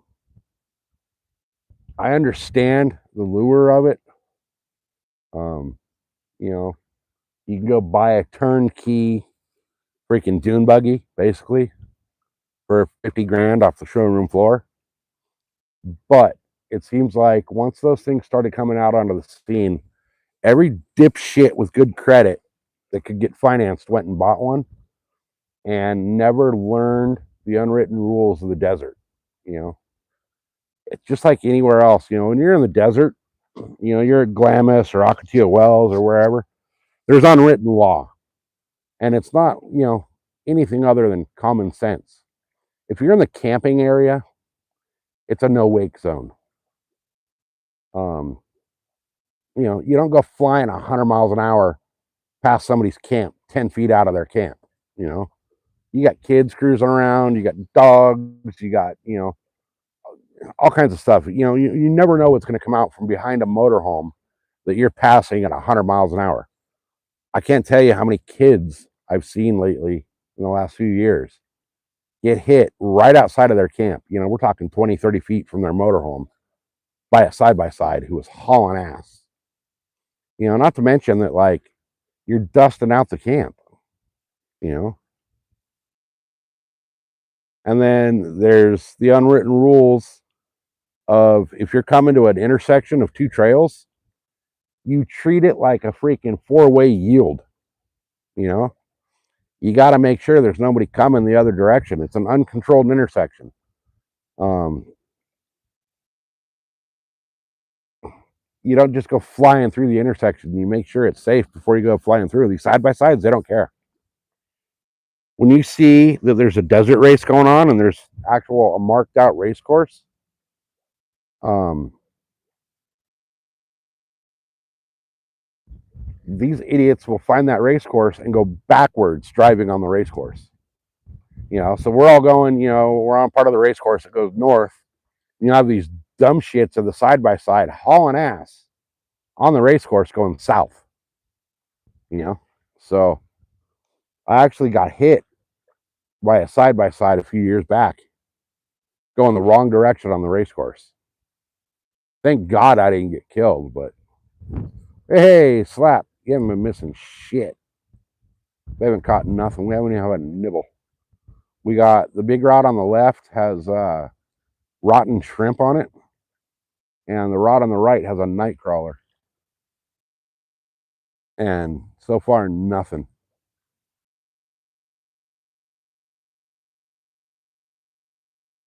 So I don't know what's going on here with this lake, but the lake staff's been telling me that the bite has just completely been dead.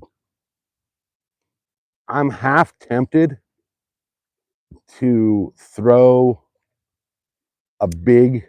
I got a big 8-inch swim bait with me. I'm half tempted to throw that out. Oh, not even the fish whistle is working today. Nothing's working. I did see a carp roll a little while ago, but I didn't really bring anything for carp. Nightcrawler, but that's about it. which I got the night crawler soaking right off those two little rocks that you see right there in the center of the screen.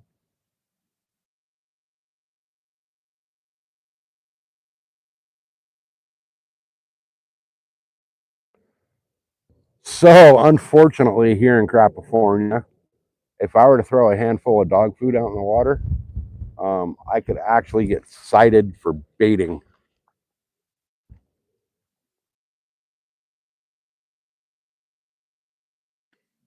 which is stupid. Totally stupid. Can't chum anything at all. Oh, yeah, in your own bass pond, you can do whatever the hell you want. It's funny because everybody gets all upset because I won't name this lake, but this lake is kind of like my own private bass pond. Right now, I'm the only person fishing this lake. And if I were to bring the boat out right now, I'd be the only boat on the water. So if the wind calms down in the next day or so, um, I'll be out here on the boat. Drop a loaf of bread in the lake on accident. I mean, here at this place I don't see a big issue. Um, the lake staff here is really lazy. They don't patrol or do anything really. Um,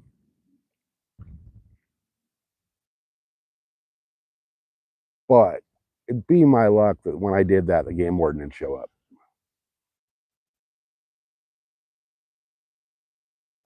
Not that I've ever actually seen a game warden here, but it ain't worth it.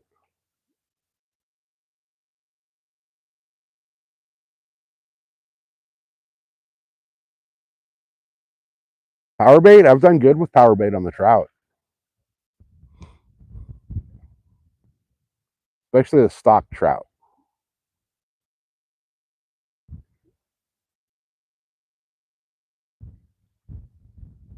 You broke the community guidelines. Yeah. Somebody needs to start a platform that's exactly like YouTube that respects the First Amendment.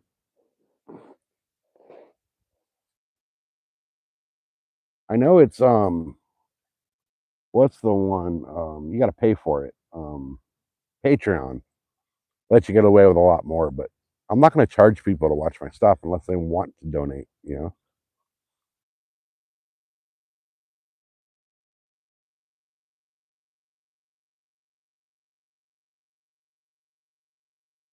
I mean, if you guys want to donate to the channel, I greatly, greatly appreciate it. And it absolutely helps the channel. But I don't want to charge people that, you know, can't afford it, or like me, or a fucking tight ass that's trying to save every last dime you have to get the hell out of where you're at.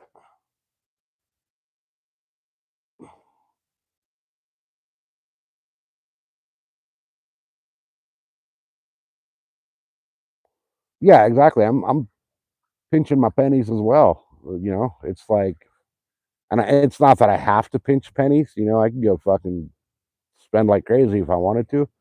But we are trying to put away every single penny we have and that we can to get out of California. Um, we have a couple of years until the wife retires, and once she retires, we're getting the fuck out of the state. So our plan right now is to basically, once we leave California, to leave with zero debt and a surplus. You know, all the credit cards paid off, all the cars paid off, all the dirt bikes paid off. You know, nothing but your standard, you know, utility bills. You know, water, power, sewer, trash, groceries, and hopefully we'll have a nice big fat chunk of the mortgage paid off by then, um, so we can sell the house and basically just go buy something outright in another state, not have a mortgage, and have a nice little surplus in the bank account.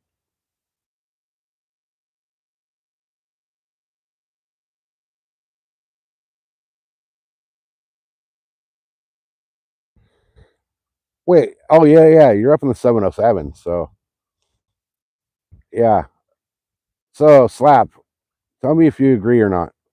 If we took from LA, started at the beach at LA, went inland to the valley, then north up to Sacramento, and then back out to the ocean and cut that section out and let it float away, we would be as freaking red as Kentucky.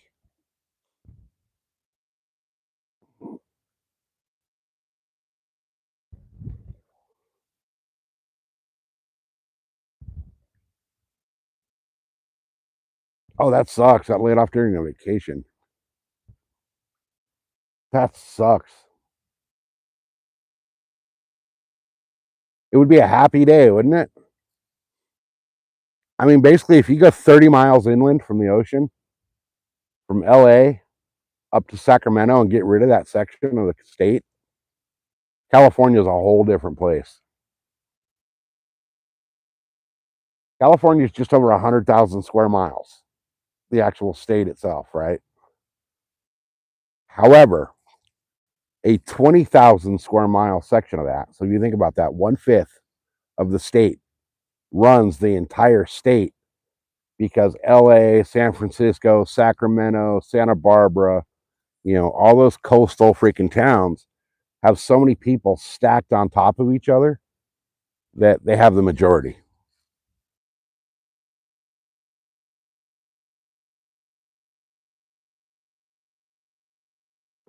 Waiting on to approve your app. What app? Yeah, Sacramento is the capital of this shithole, and Sacramento and San Francisco are the biggest reasons California is such a shithole.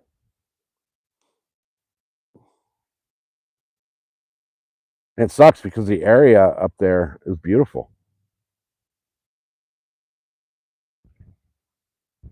California, um, I would say, with the exception of Alaska, is probably one of the most beautiful states in the United States. How did I know what?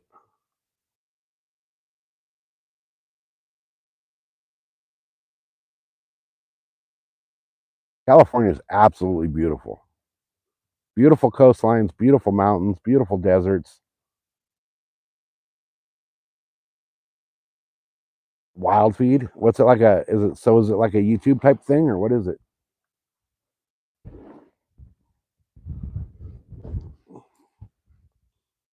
God, it's getting warm in the sun out here.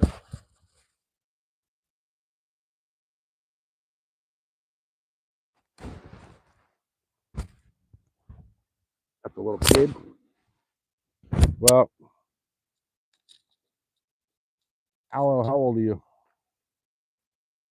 Just like YouTube. Okay.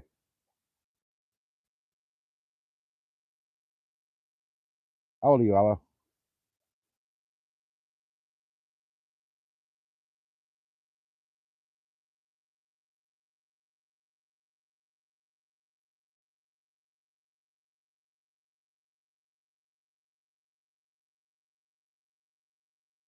Aloe, you got 30 seconds to answer and you're getting kicked out because this channel's supposed to be 18 and up.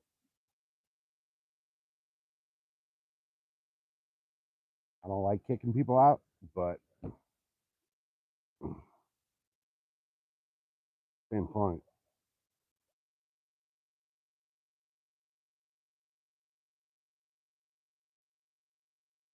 Oh, I'd love to be able to link up to other people's trail cameras.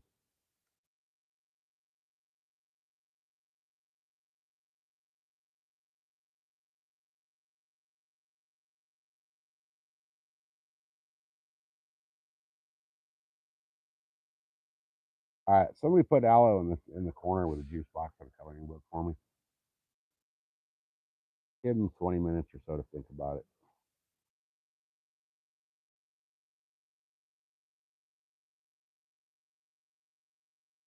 Like 7 or 8. Give him a coloring book and a juice box in the corner.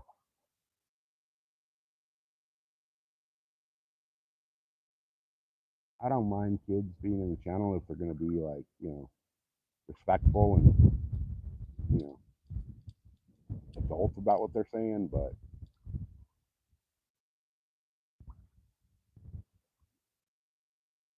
When you come in here with like all caps and all that shit, then you know you gotta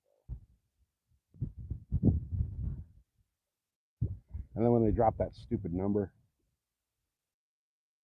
oh shit, we're on the 3 minute countdown, guys. 3 minutes and 40 seconds.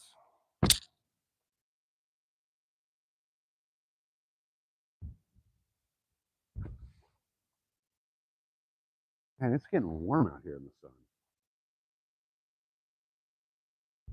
I'm actually surprised my phone hasn't overheated yet. I actually got a little umbrella for the phone to help kind of when I'm on the boat. There's like no shade, so I got a little umbrella to help kind of shade the phone and hope that it doesn't overheat. Fruity phones are known for overheating. There's a little fan that you can get that blows on it too, but with the tripod, the fan doesn't work because it like it's a little maglock fan.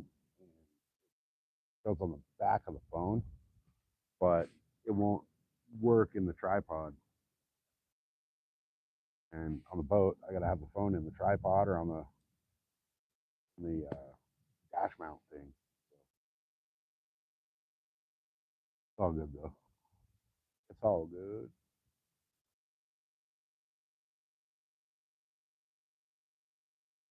Guys, how do you buy the gems or for the little gift thing? So I want to be able to drop some gifts on channels, but I don't know how to get the gems. YouTube stupid. Dog tags, you'll be back. All right, we'll be here. We'll be here a couple hours.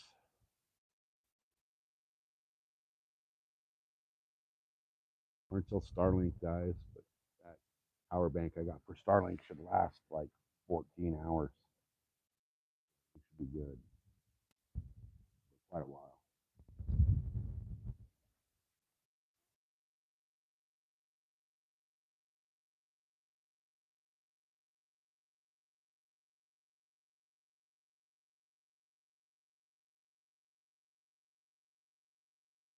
Really super tempted to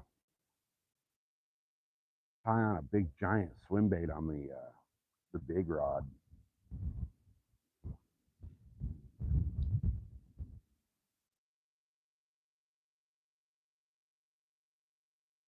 Our weather's been stupid like that too, man. No snow, but rain and wind, and then today it's kind of warm. Like I had to take my jacket off. The wind is what's been the killer. It's been a cold wind.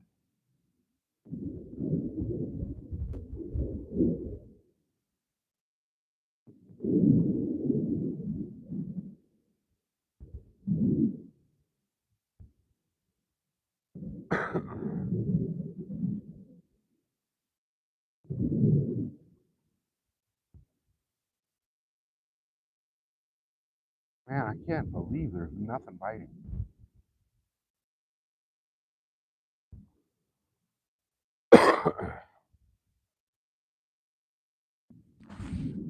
Yeah, the timer paused. What happened? Oh, 4, 3, 2, 1, 0. Goal not accomplished. Goal. All right.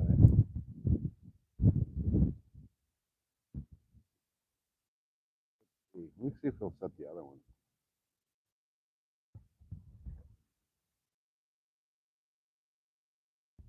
Button.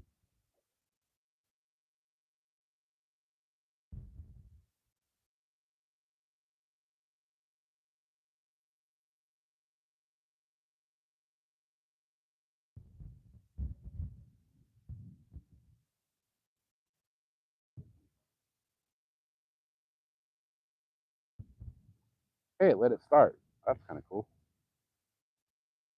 Like number 50. Hell yeah. Welcome in, Tommy.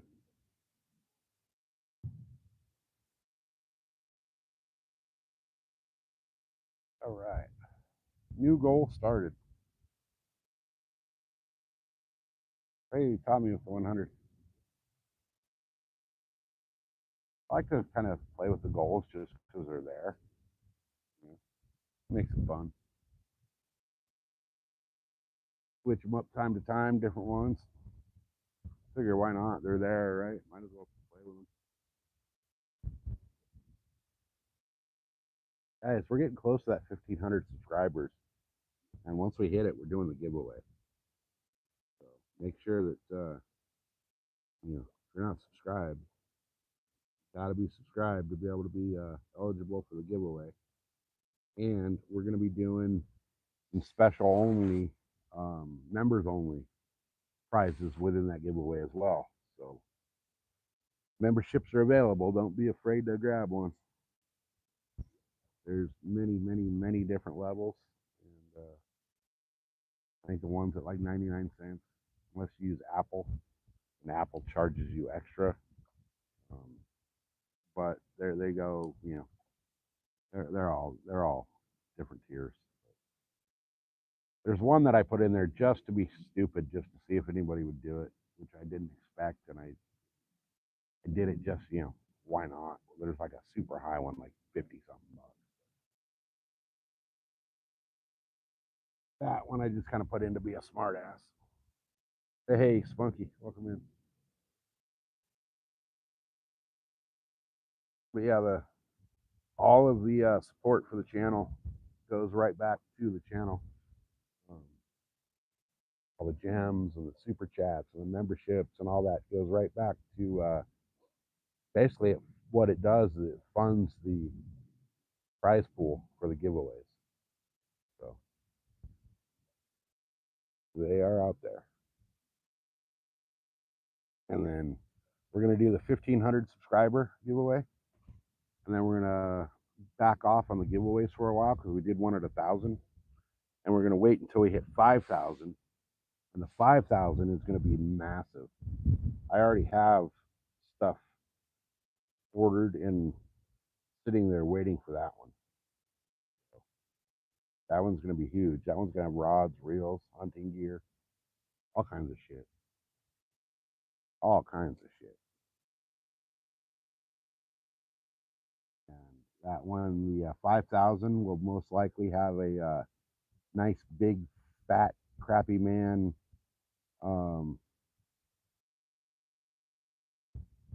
Shout out to Eagle. Hell yeah. Hey, Bob. All right, Tom, have a good one, man. Thanks for being here. What was I saying? Oh yeah, the 5,000 giveaway is gonna have a nice big fat crappy man gift certificate in it.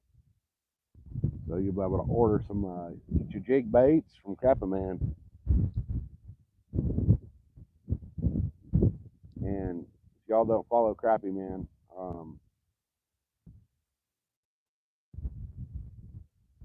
hey, again, Tom, thanks for being here. Appreciate it.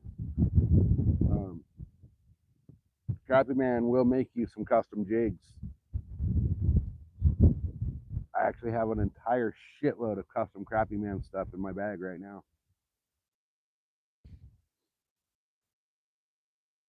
He made me some drop shot worms that are trout pattern, 3-color drop shot worms. Bad freaking ass. Absolutely badass. He's made me custom chatterbaits, custom spinner baits, all kinds of cool stuff.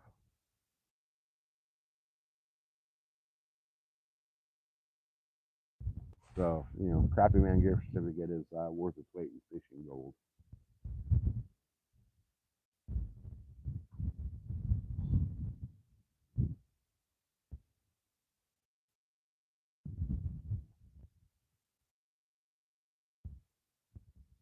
I'm kind of tempted to have some little Crappy Man swim baits with me.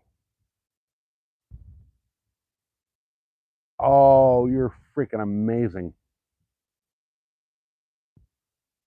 Cheesecake.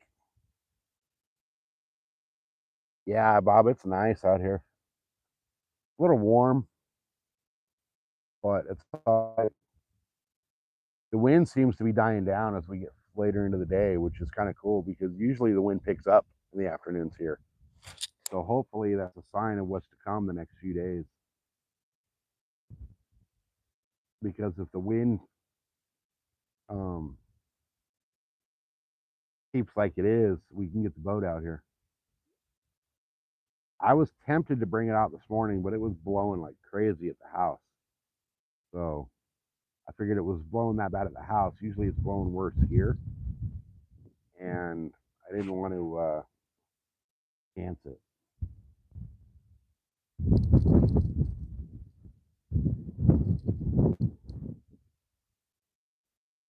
But, you know, we'll see how it goes. We'll see how it goes. It should go well.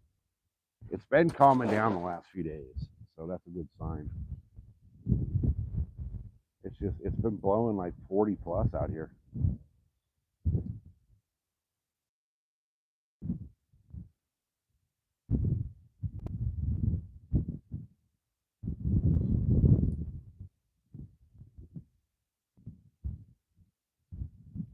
I did not get my deer this year. I did not, unfortunately. I had a couple of good opportunity, but didn't come through. Thanksgiving Day, I had a really nice buck come in, and I was set up in the wrong direction. He came in from behind me, and I could not grab my bow and get turned around on him before he spotted me and bailed out of there. But next year we'll get him. We'll get him next year. I'm gonna get a rifle tag next year. Um, so that'll kind of expand my shot opportunities.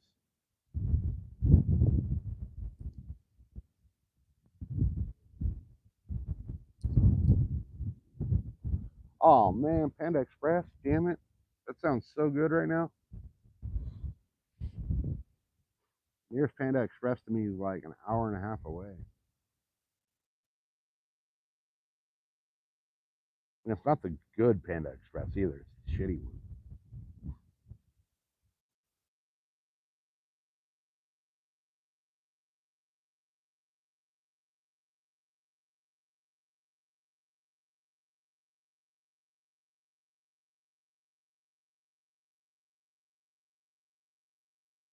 Hey, Miss SoCal just walked in the house. I've got 4, 5 camera notifications now that somebody's in my front.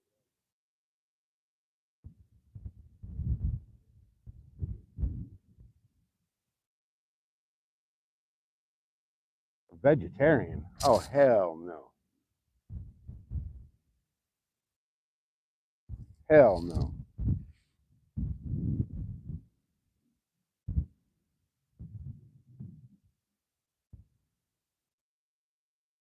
All right, what do y'all think? I check these lines.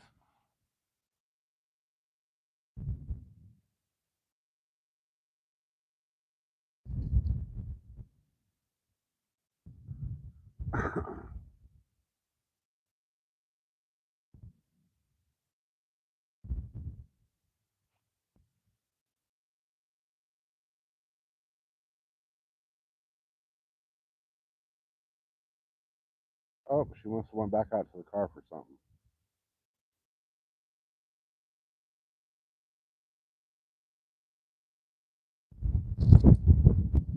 You're right, Bob. It was the last time I was fishing was with Mrs. SoCal, and we wanted to come out yesterday, but the wind was just howling, and she had to work today. She works. I don't even know. Her schedule just changed again. Today's Monday for her, so she wasn't able to come out today, but she'll be out here with us next week.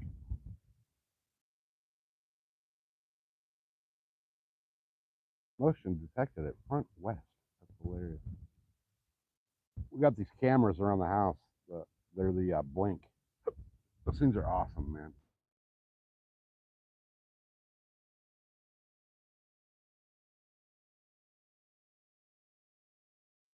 We should be back. I keep getting these spam calls, and every time it does, it freezes up the YouTube.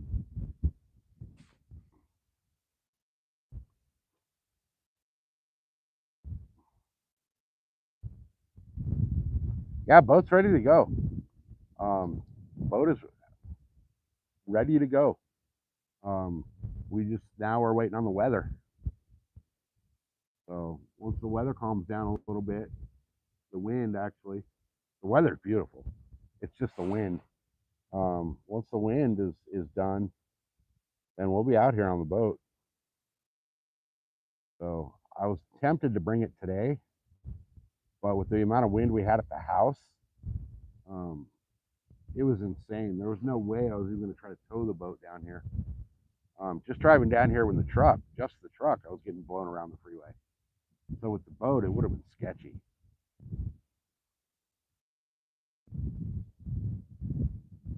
So, because out by my place, the freeway was actually closed to high-profile vehicles. So trucks, motorhomes, trailers, when I say trucks, like semis, um, they're kicking them all off the freeway. And I don't want to tow the boat when the wind's like that, because all it takes is one little wind gust and pushes that boat just the right way. And the next thing you know, you're freaking upside down in the ditch on the side of the road. No, nothing yet.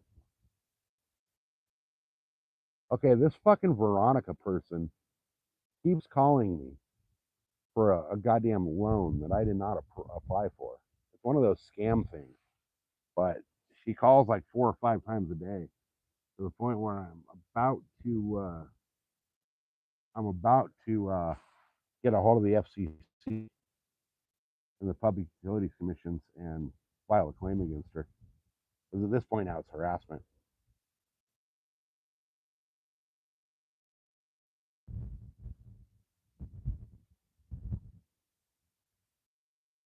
Come on, fishes, you little bitches.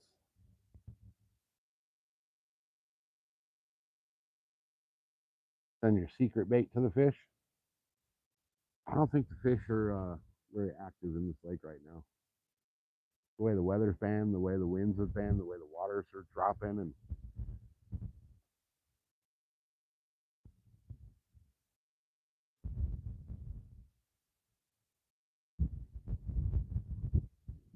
Mrs. SoCal should have her number and call her. No, it's one of those things where like they're spoofing phone numbers.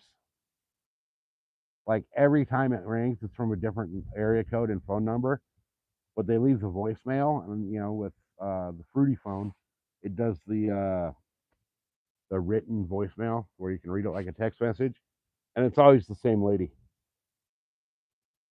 Veronica Garcia with lending firm. My $64,000 loan is just waiting my signature for only $1,684 a month. Which, if I wanted a loan, I'd go to my credit union. Hey, OGJ, welcome in.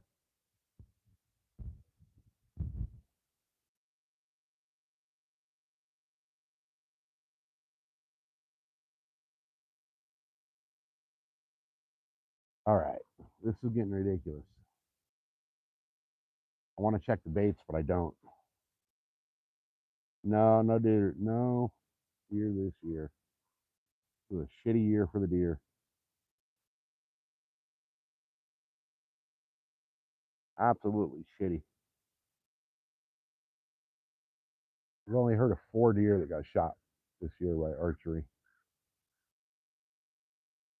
Next year, I'll get a rifle tag.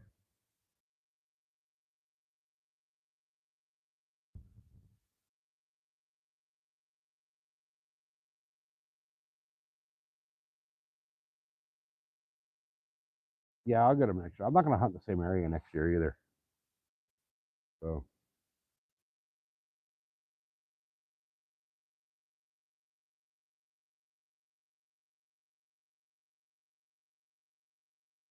yeah, right? No, it's telling me, dude, when I crashed and tore my shoulder off, um, damn near tore it off. The only thing that was holding my shoulder was the freaking bone in the socket and skin. Um, I didn't go to the hospital till the next day. And then the hospital didn't take me seriously. I could have had a freaking malpractice lawsuit against them if I wanted to, but at that point in time, I was in too much pain to think about it.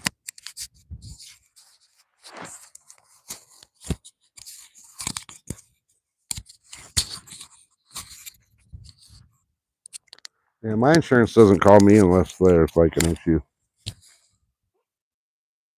It's these freaking loan people that keep calling. These, like telemarketer loans. Like, I don't want a loan. And if I did, it wouldn't be for $64,000.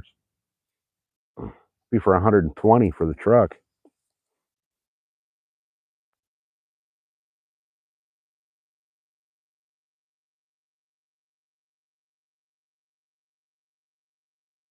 Yeah, basically, yes, you're right. I did pretty much tear my arm off. If my shoulder would have popped out of the socket and I would have ripped the skin, my arm would have come off.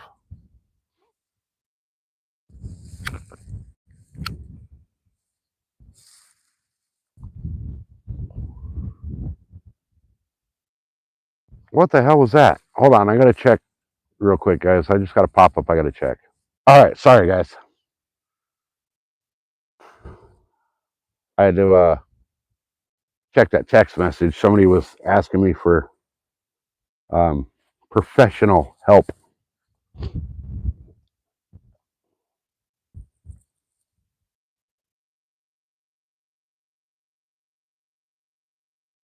Right, I'd love a loan that I didn't have to pay back.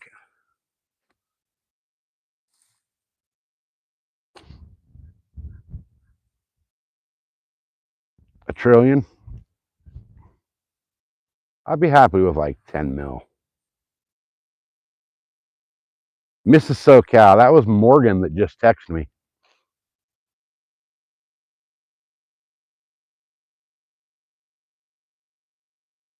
He texted me a picture of a error code on a commercial water heater, and I just told him what the error code means and how to fix it real quick. So it was work related, nothing neighbor related. Guys, Morgan is my old neighbor, and he's been having some issues with the people that moved into the house that we lived in.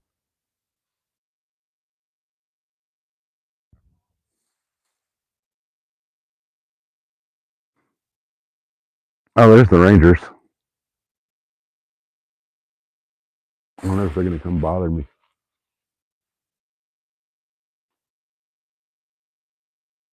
Come on, fishes, you little bitches.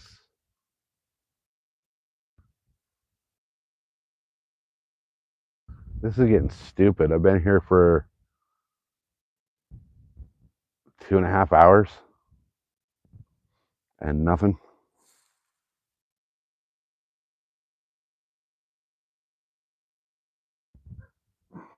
All right, guys, I got to check this text again. Hold on real quick. Sorry, guys.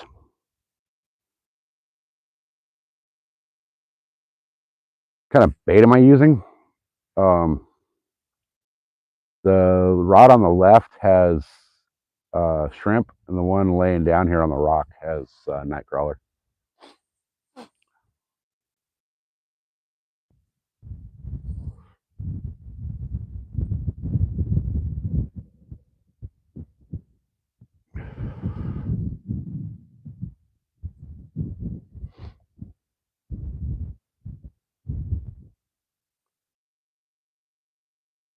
Yeah, my neighbor is texting me from work. He's having some issues with a water heater, commercial water heater, which is kind of my forte, so to speak. So he was texting me trying to get this thing up and running. So I was trying to, give him information on how to make it work.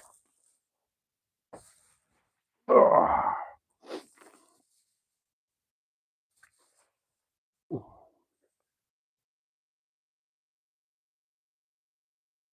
Oh, really? Did I get snagged? Yep, I'm snagged. Gosh, dang it. I'm snagged up bad.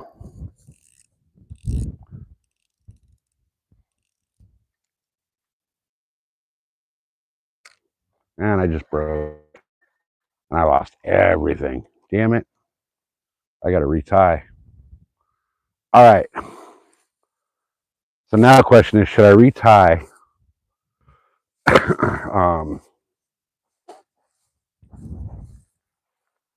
Should I retie to just dead stick the night crawler?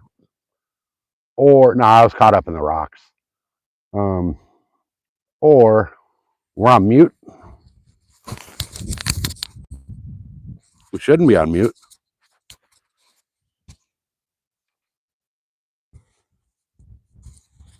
We should be good. Can you guys hear me? Yes.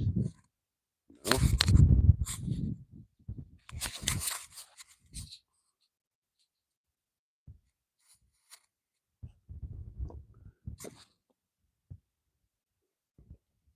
Yeah, it's okay. Okay. So Falcon just went deaf. Okay, we're good. All right. So what should I retie? Should I throw a little crappy man?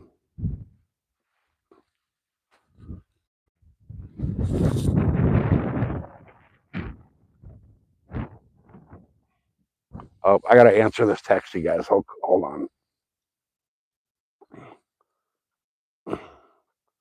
Hold on, guys. I got to answer this text. Sorry about that, guys. All right.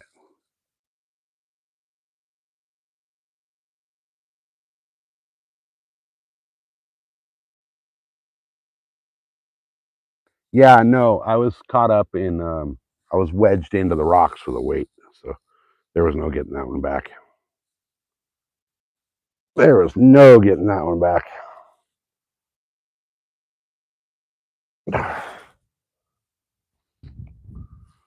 All right. I don't know what I want to tie on this rod next.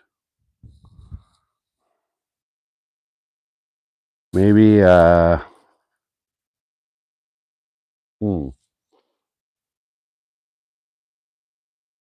little paddle tail. Let me go see what I got. Let me see what I want to throw. Let's see what we're going to throw on here. My other swim bait is up in the truck.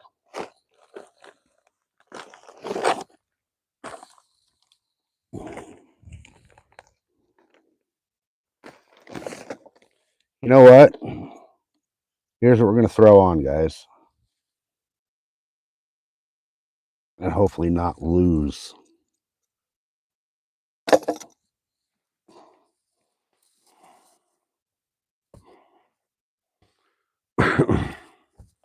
We're going to throw a hand-poured, custom, crappy man paddle tail.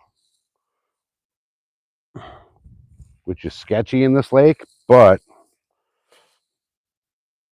we're going to try it. We're going to try it.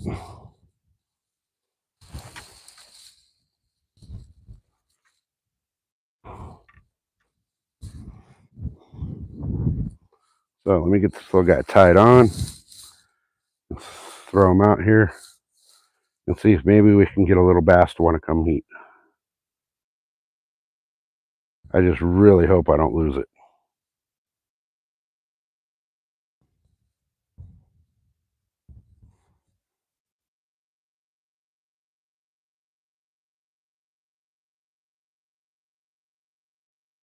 All right.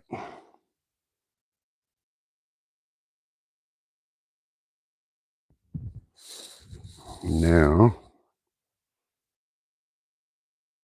got to get rid of my tag end of that line.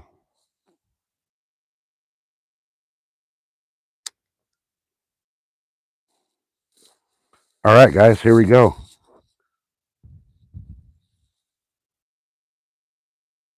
Let's see if a nice little bass will want to come play with this thing.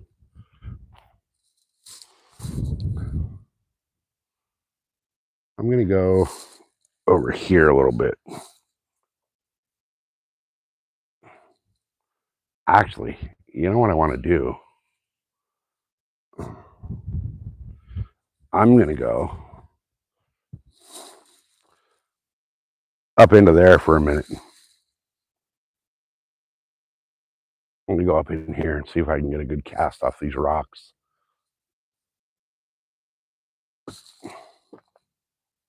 Which I probably have an anchor stuck in these rocks here somewhere, but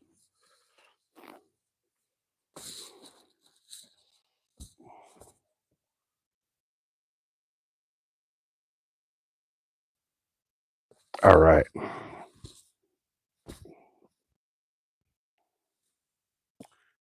Oh, went out at that rock out there.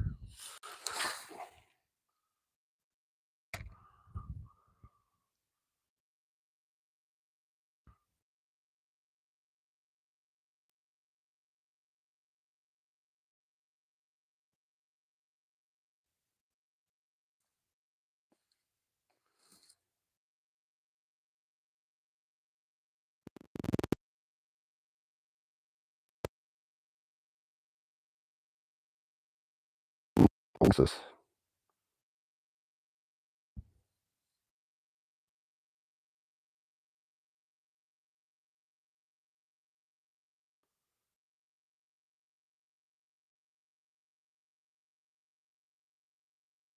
Oh, this thing's nice.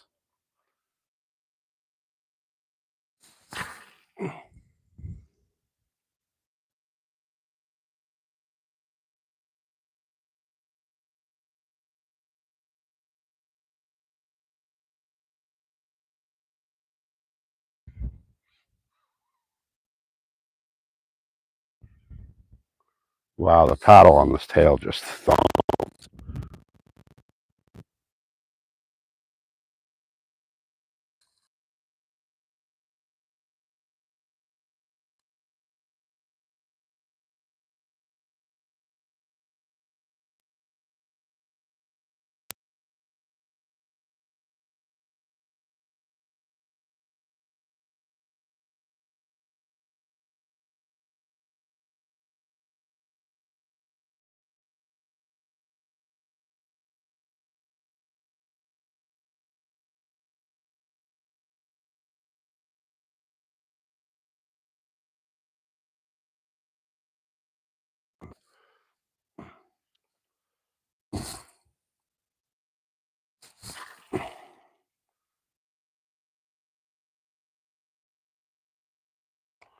Let her sink a little bit and just slow roll it. Super slow rolling this bait.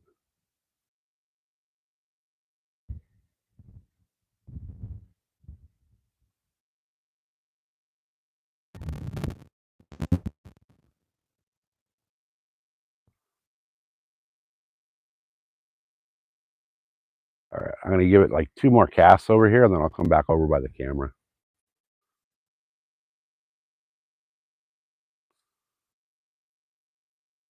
No.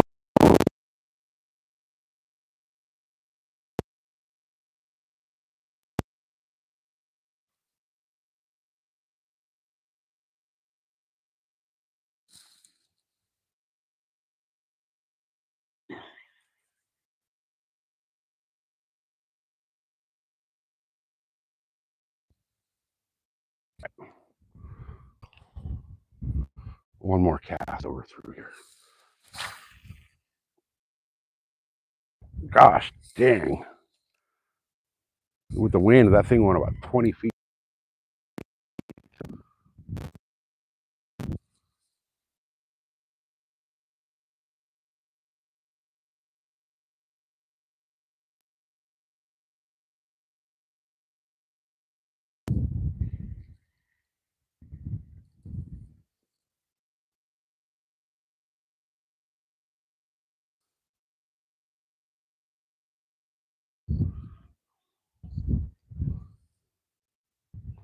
All right, last cast over here, and then I'll come back over there.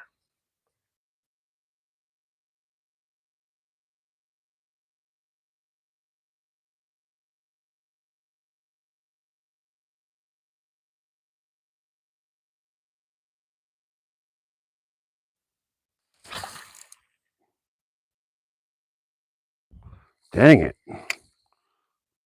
That's 20 feet left.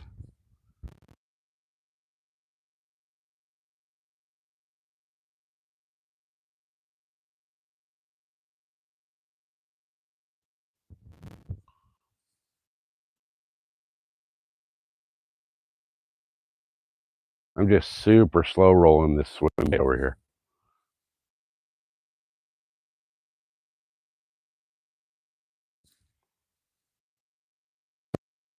Bluegill pattern man swim bait. I'll tell you what, this thing swims awesome. Actually haven't thrown it yet before today.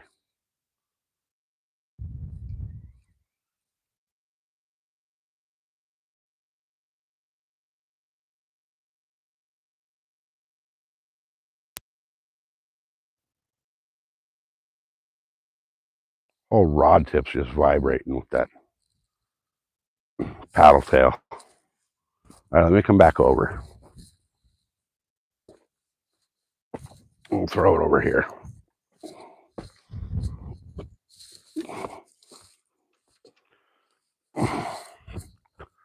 All right. Let me check with chat. And then, oh.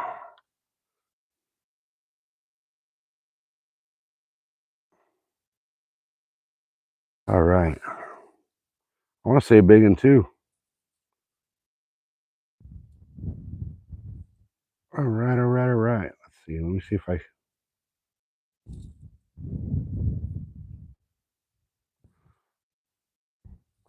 All right, I got to reply to this text real quick, guys. I'll be right back. The stream is going to freeze for a second, but don't go away. I'll be back. I'm just going to reply real quick. We're back. We're back. All right, let's throw this swim bait way the hell out here again.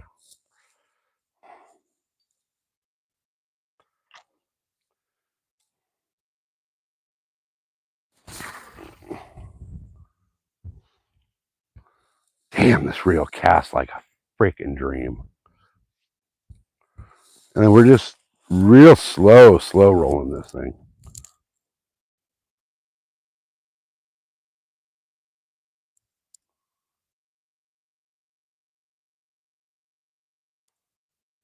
Super slow rolling it. And then I'll just let it die for a second. And then I'll slow roll it again.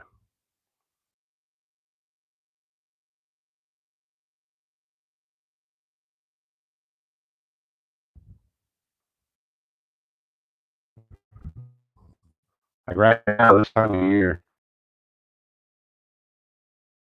reeling in your swim baits, you're doing it wrong. And I just lost it.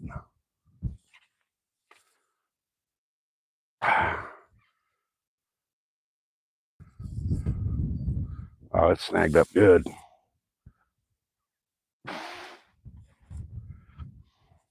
Don't lose this one.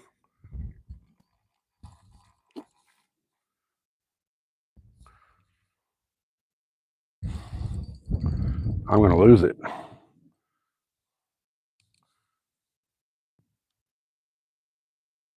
Oh, no, I think I pulled it out. Pulled it out. Beautiful. So that means I was stuck on a branch and not between the rocks.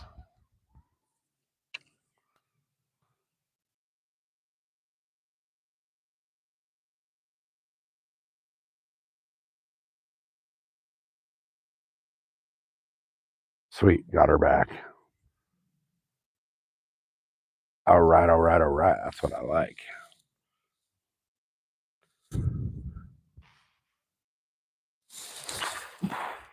And that, guys, is why I fish super heavy braid. Because what happened was it got snagged on one of these trees down under the water, and the heavy braid, I was able to break it off and get it out of that tree. And a lot of times with these big swim baits, you won't feel a big strike. These bass don't absolutely hammer it like you think they would. You'll feel more of just like all of a sudden some weight.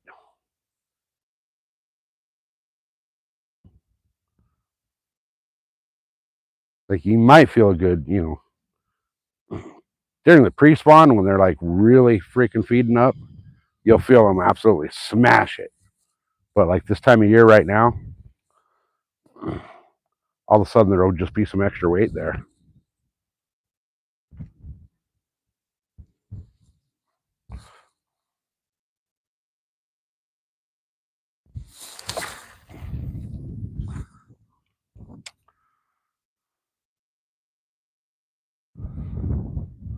I'm just slow rolling it. I'm not burning it. I'm not letting it just sit. I'm just slow and steady wins the race with the swim baits this time of year.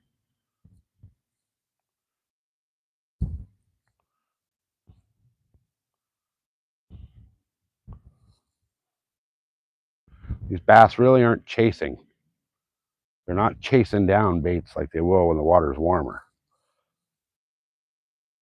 Or, you know, spawn or pre-spawn or any of that. They're just looking for a meal of opportunity. A nice dumb little bluegill to swim right in front of their mouth, basically.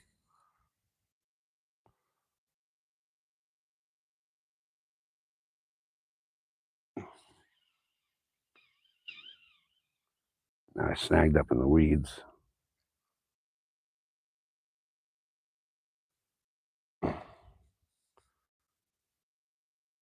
All right. Let me come over and catch up with chat, you guys.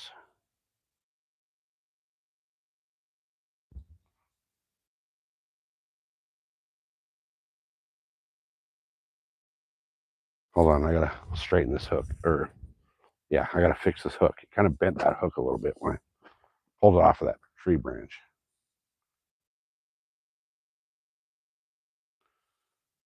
So grab the pliers and I'll make it right.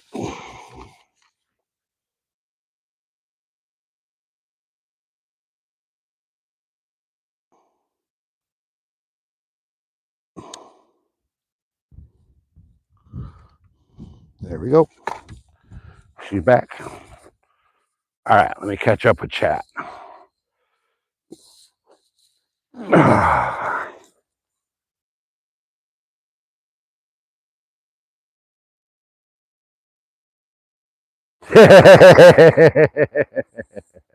I'm trolling too fast.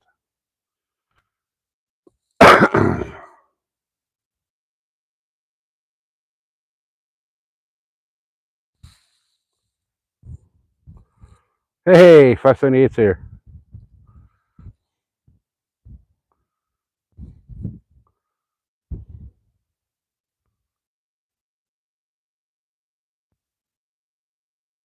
Holy shit, that's an expensive rod. All right.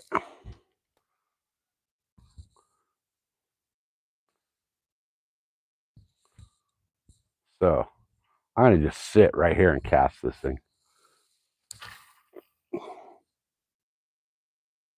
You see the splash out there from that thing?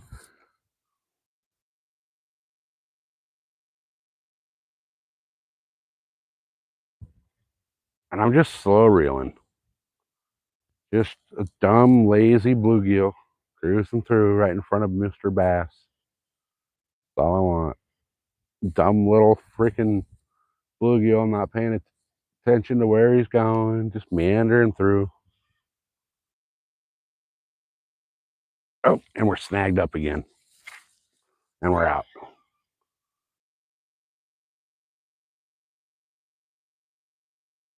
So I got snagged up on one of those trees. I let it slack and then I yanked it up over the tree. There's a bunch of rocks and trees and stuff in this lake.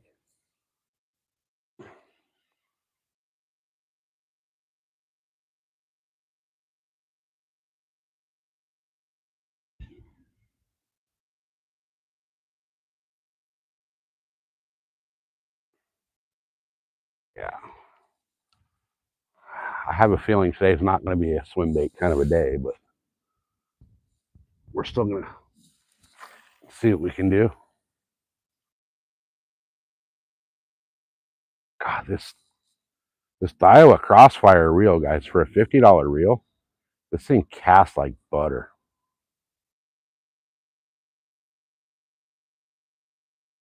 No, this wind is brutal. It keeps picking up pretty good.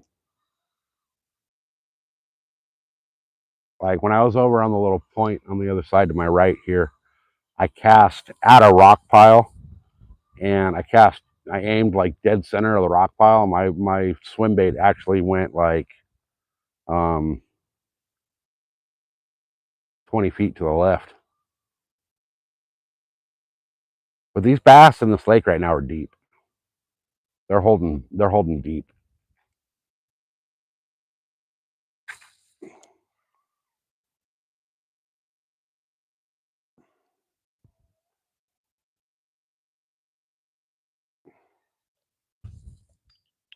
All right, one more cast with this thing.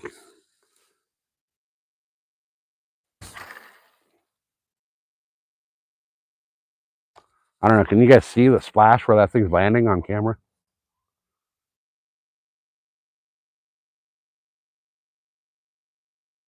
Damn, we're at like 0 for 5 on the little gold thing.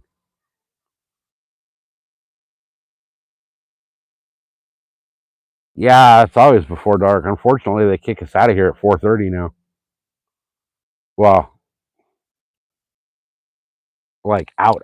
Like they lock the gate at 4:30, so you got to be like out by 4:30. And it's what, 2 right now?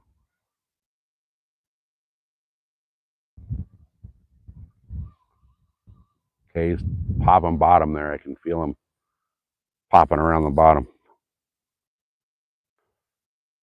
So he's starting to come up the little incline on the shoreline here.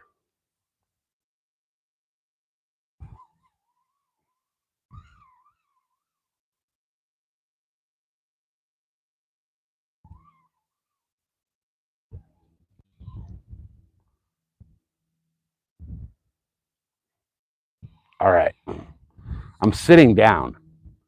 I cast this thing basically straight out, right in the middle of the camera frame where it's looking like right past the other rod.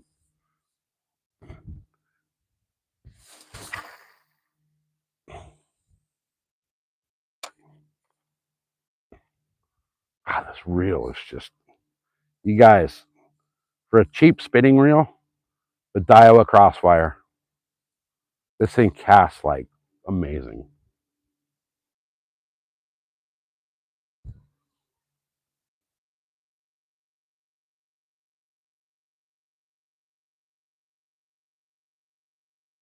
How did you get freaking shit stolen on your card? That's insane, dude.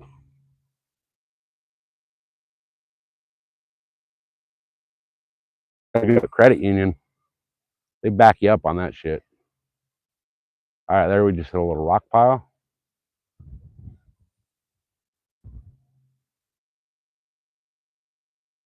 on the phone.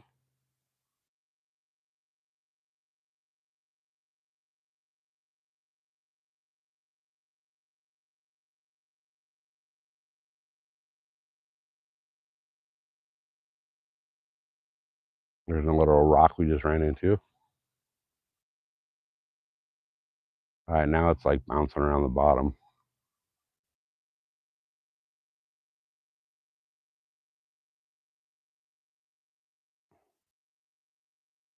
$63 up there in Montana. That's about what it is here.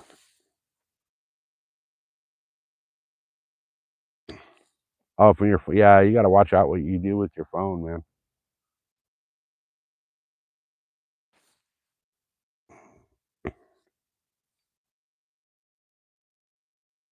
All right, one more big old gnarly cast with this thing. Shit.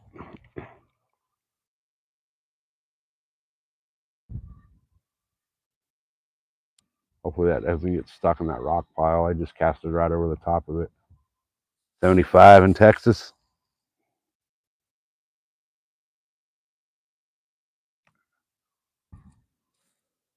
The park ranger's got a big old water tank on a freaking trailer. I wonder what they're doing with it down here.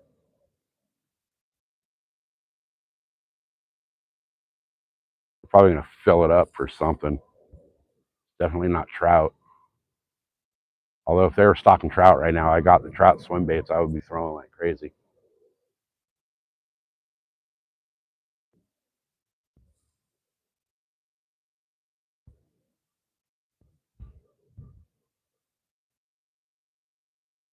$28 in snow in Chicago. Screw that.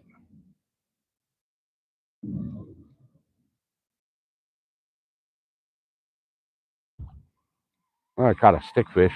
Oh, lost it. All right.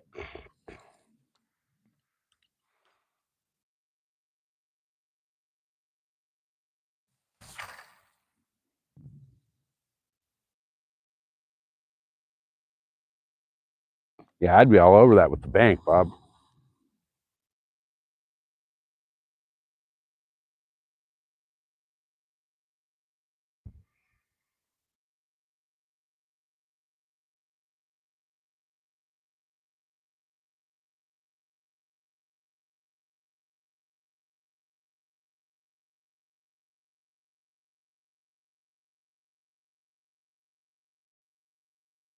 Come on, swim bait.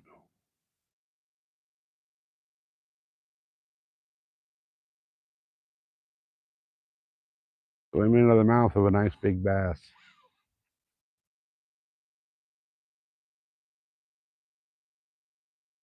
Big old fatty lake record would be nice right now.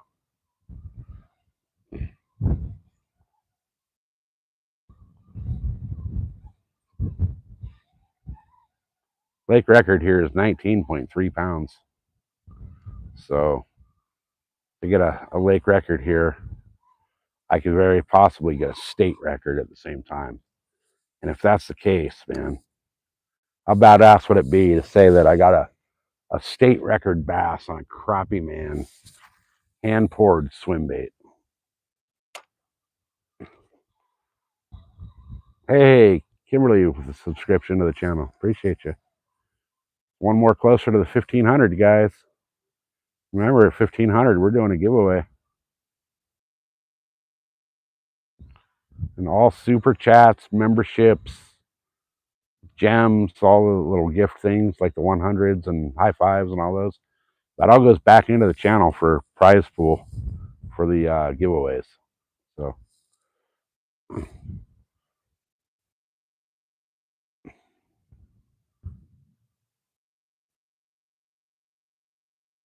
and then for the 1500 giveaway, we will have a members only prize pool in that as well. Long time ago for the record, yeah, it's been a few years.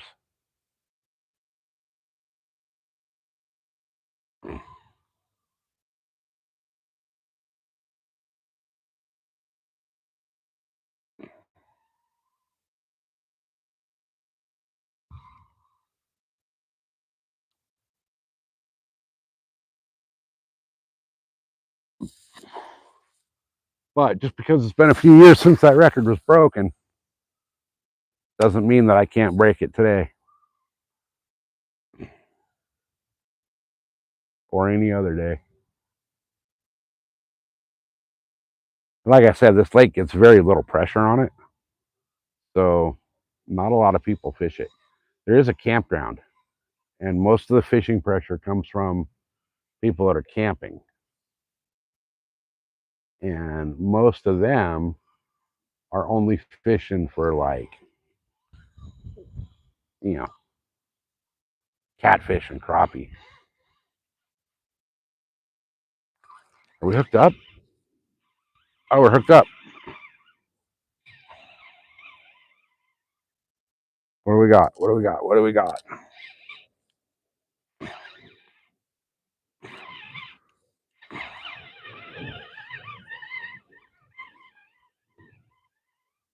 Oh, no way. It just popped off. We had something on there and it just popped off. Damn it.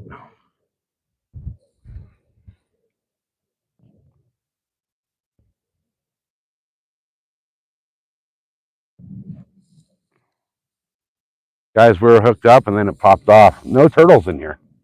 There are not turtles in this lake.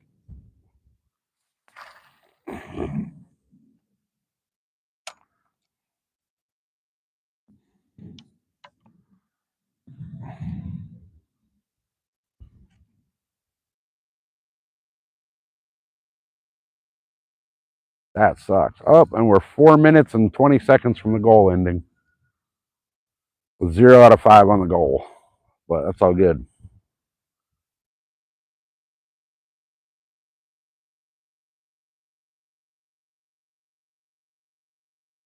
Man, that sucks. That was a hookup on the swim bait, and somehow it spit it.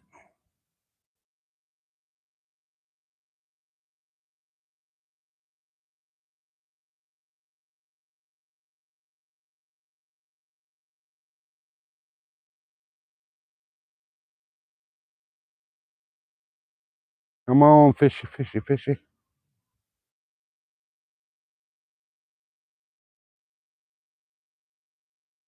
That sucks. I had something on here. Yeah, my email's in my channel, Bob. In my channel description.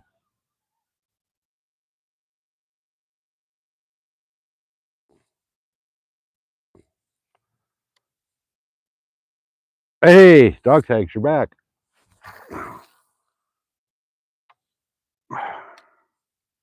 We're throwing a crappy man swim bait right now. Little 6-inch freaking mega bass bluegill pattern from Crappy Man. Just slow rolling it. Got hooked up once on it, but whatever it was, we lost it. And it wasn't big, whatever it was.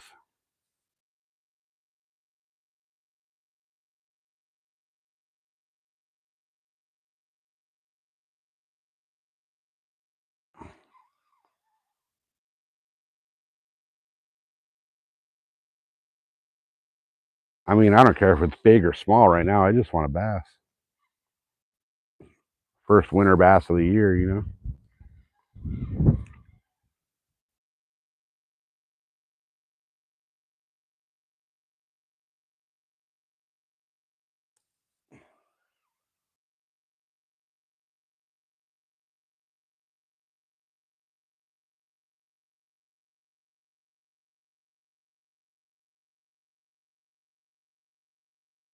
All right, I'm trying to switch up.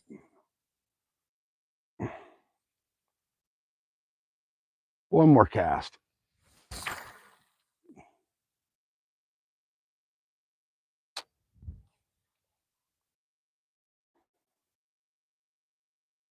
You going home, dog tags?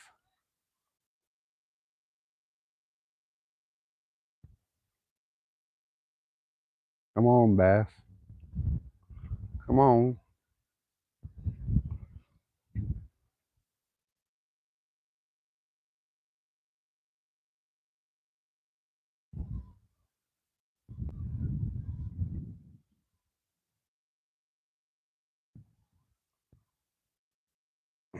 VA hospital. You a vet, Bob?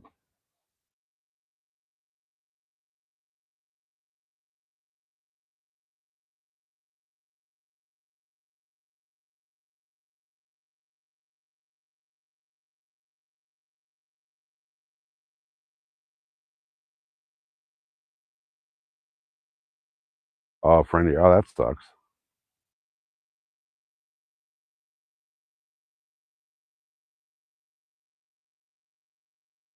All right, the 25-second, 20-second countdown.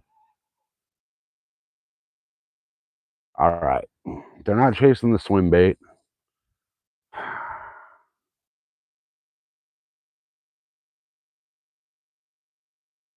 What else could we throw? They don't want this thing. What do they want?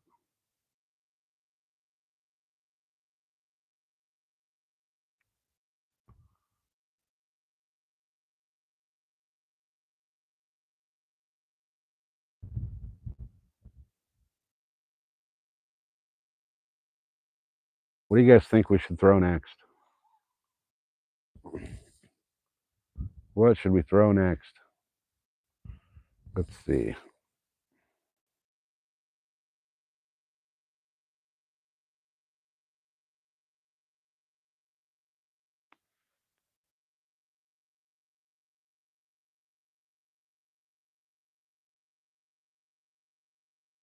Whoops.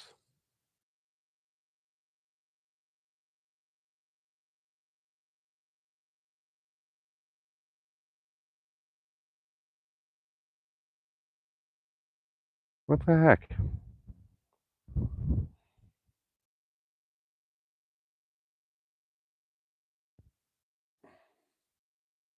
Goal ended. Now,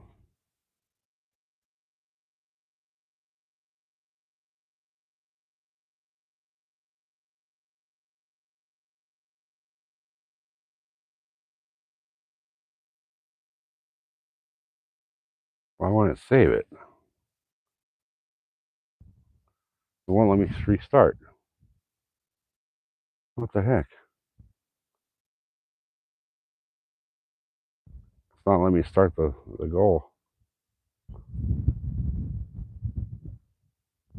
Oh, there it went. Okay. There it went.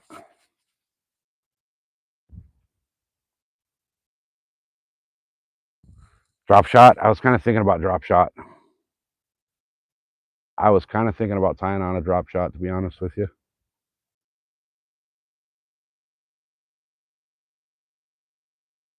Shrimp has not been checked in a long time. We'll check the shrimp once we meet our goal. How's that?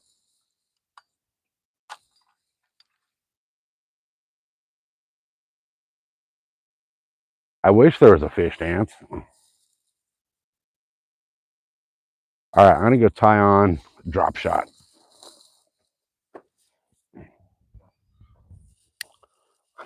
I don't know if I want to tie on a drop shot or a jig.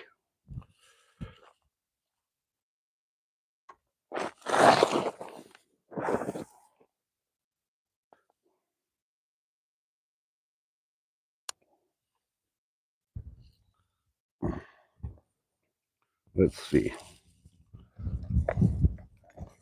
I got a buzzbait tied up over here, but they're not going to chase that right now. That'll be a waste of time and energy.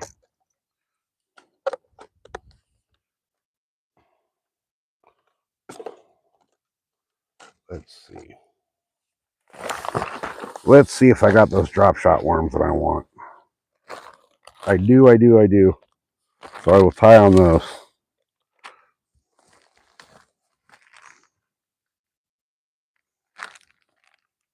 Or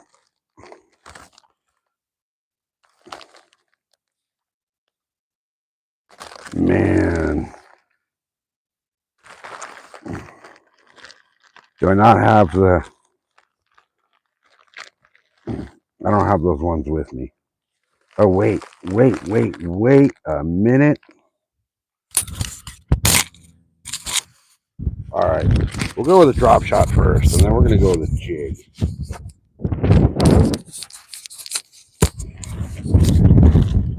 Oh, that wind's going up fierce.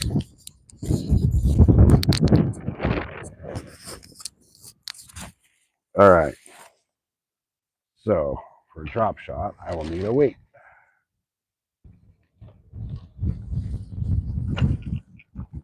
Oh, good grief, the wind. All right, throw that back in here.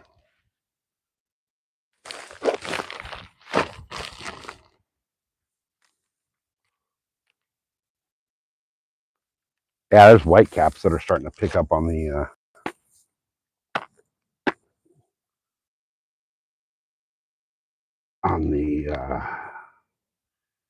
water there.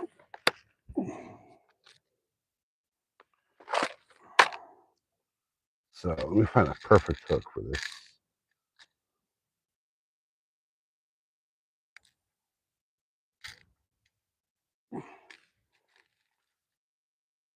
That will be it. All right. All right.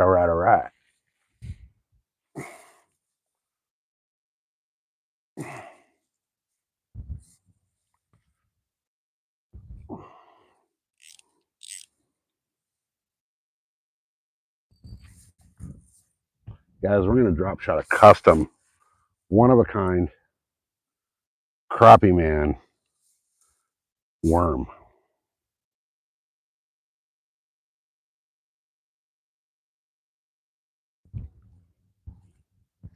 He's only ever made one batch of these worms that I'm going to throw. And I have it. Which is kind of badass.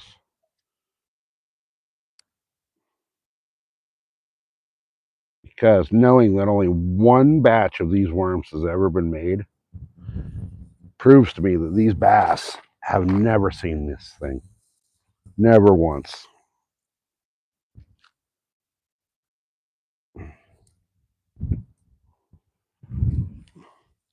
I know for a fact I haven't thrown it in this lake yet, so.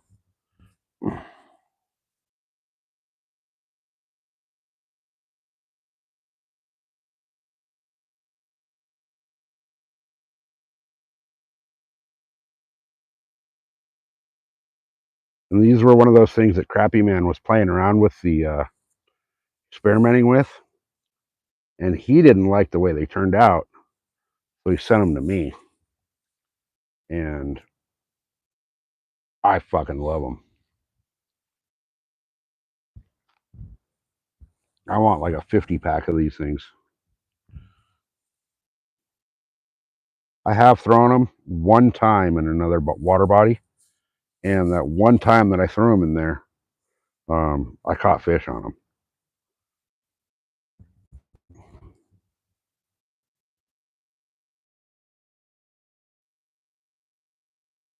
All right.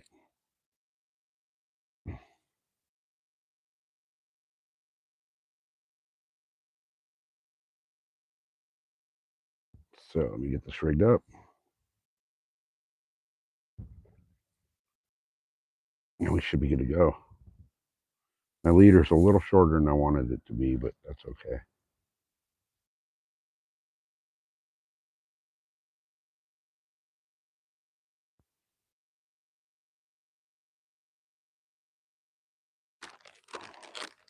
All right, give me a second, guys, to come over here. I'll get caught up in a minute. I gotta throw one of these beautiful things on here. When I saw these in the package, I kind of peed a little when I saw the color. I was like, I was in awe of this color.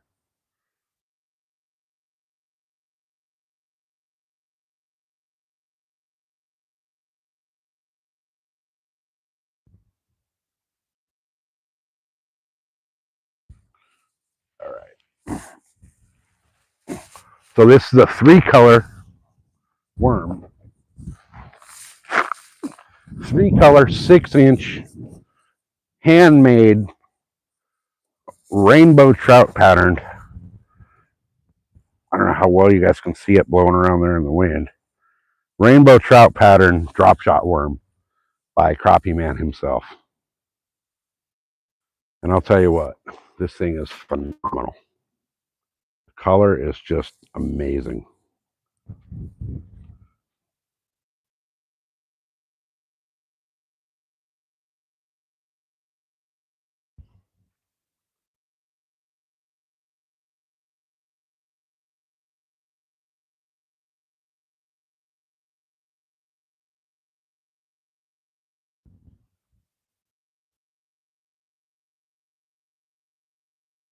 Now it's just a matter of getting it rigged properly.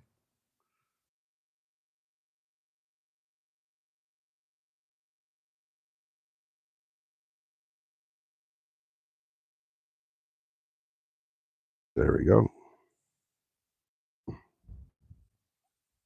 All right, let's get this thing in the water, right, guys?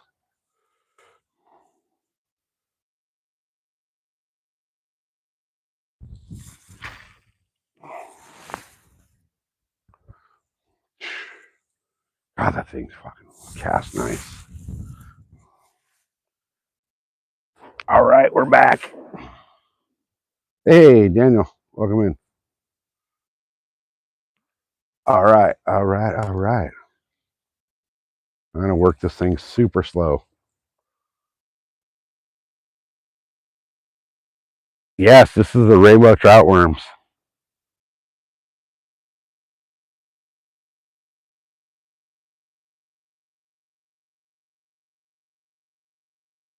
Hey, Fabian.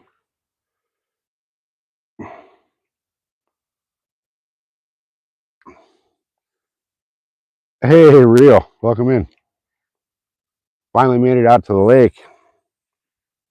Not on the boat. The wind's too high for the boat, but we actually made it out and we got a line, 2 lines in the water. So right now, on this rod right here, the one in my hand, has those tricolor rainbow trout, drop shot worms. He only made one batch of these, and they happen to end up in my tackle box because God knows I love a trout pattern.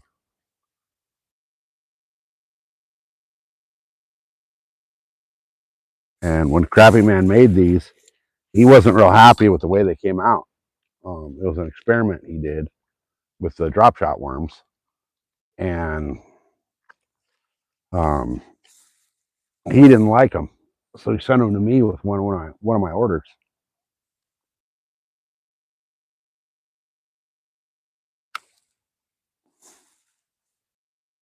So I'm gonna fish the shit out of them.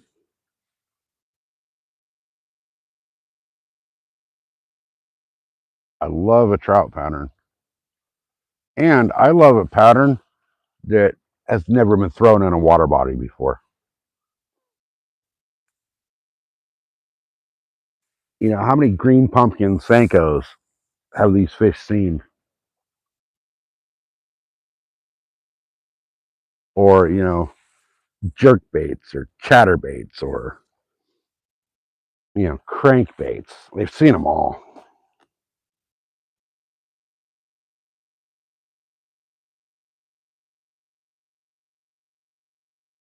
Bob, you leaving? Crappy Man got that good shit, man. He does make some very nice baits for some amazing prices.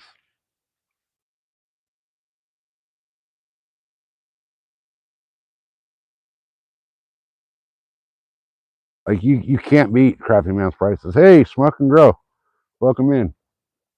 Good to see you.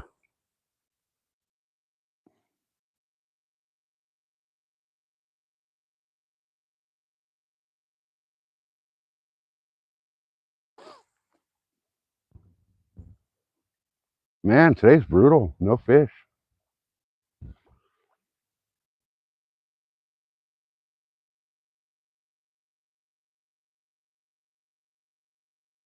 Yellow with black stripes. I don't know how that would work here.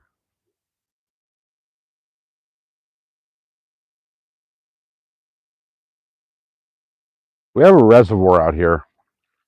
It's actually the one next down, you know, one step down from this in the chain, one step lower elevation. You can only fish it a couple of months a year, and you got to buy tickets through Ticketmaster to actually get in there.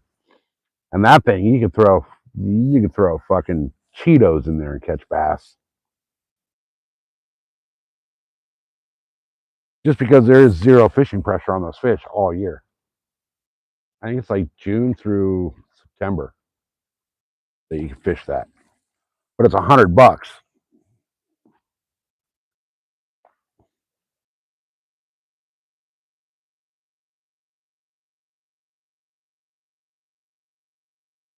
$100 to get in there and fish that lake.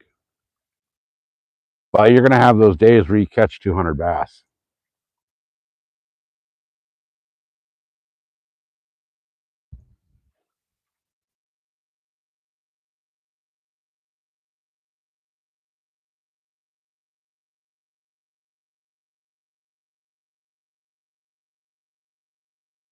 Like Mead, you kick butt with it? Yeah.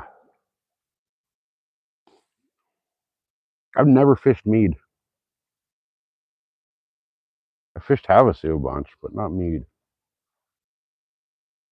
Caught my PB carp out of Havasu.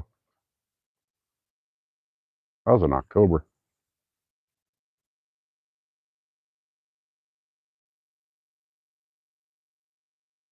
You do it once or twice a year. Are you talking about the Ticketmaster Lake, Barrett?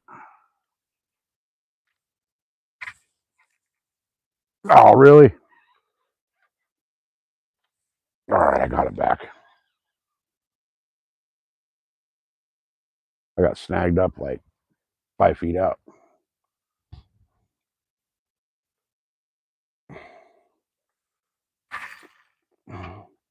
Whoops.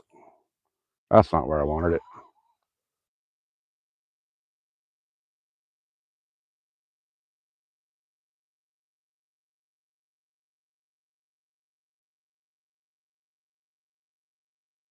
Havasu is a great lake. Yeah, so for the $100, what you get is you get 4 people get in, um, and you get a rental boat, and that's it.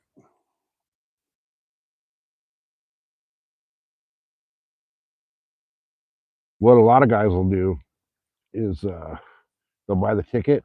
You know, it'll be like dad and the kid going out, and then they'll sell the 2 other spots to guys on kayaks, and they're usually dicks about it. They'll try to sell them for like $50 a piece. So they basically buy the ticket, and you get in. You know, they make they basically get in free because they sell it for $50 for each kayak seat. So they're making their $100 back. Which, I mean, I get it, but it's kind of a dick move. Sell them for 25, you know.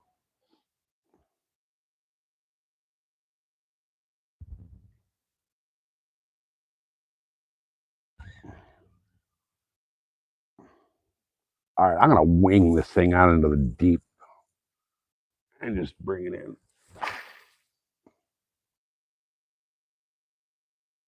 And it just hit the water. There we go. That's in like 30 feet right there.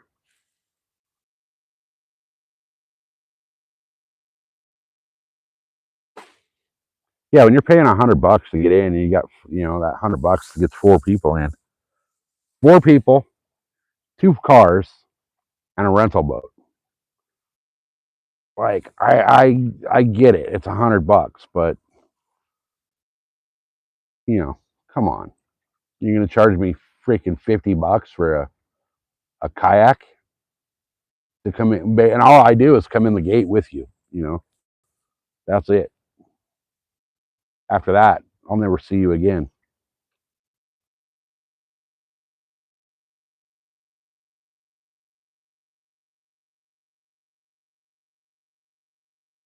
Yeah, they're little John boats for the rentals.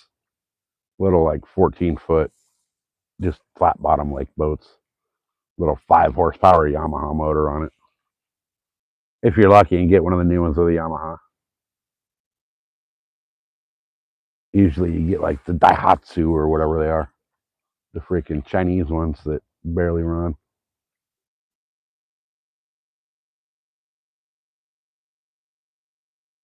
But that's a lake where, like, if you're not catching a bass on every cast, you should never fish again in your life.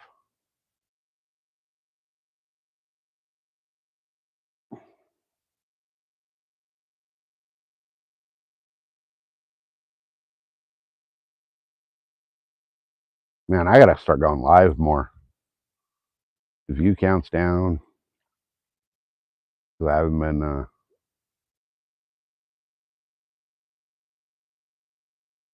I've been live, so YouTube's not pushing the content. It's been, I think, New Year's Eve. Now, I did one quick little live after New Year's Eve, but that was it. Like, the weather's been so bad, it hasn't been worth getting out here to fish. Deer season's over, so I can do deer woods lives.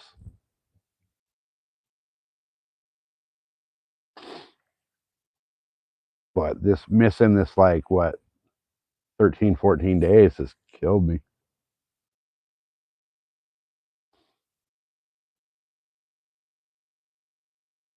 What's really killing me is the prices now. Jesus Christ. $10 parking pass here and freaking $13 fishing pass. So, and then the boat launch is $15. Cosmic, I will never name this lake. Hey, fat cat. I'm at a private lake, but I won't tell anybody the name of it until I catch the lake records. And then after I got the lake record bass, cat, carp, and crappie, it'll be in Western Outdoor News and everybody will know about it. But as you can see, I am the only person here on this lake. So there's a reason I want to keep it that way. It's not actually a private lake. It's just very under the radar.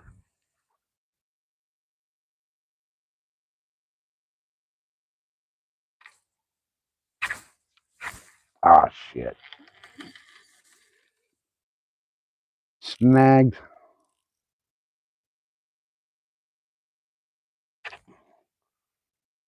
Oh, got it out. Did I lose my weight? I think I lost. I think I just lost my weight.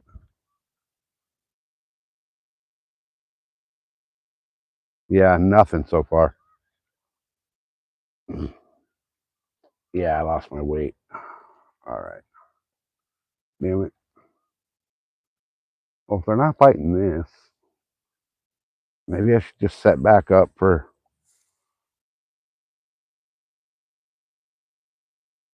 how it was.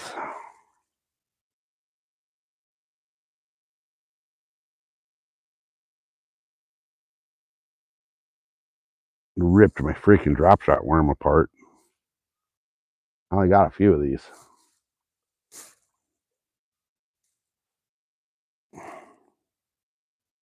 Let me see. How do I want to set up? Oh, there's multiple snakes. Right where I'm sitting right now was underwater 2 months ago. And this is what it looks like under that water. Everywhere. So it's Snag City out here.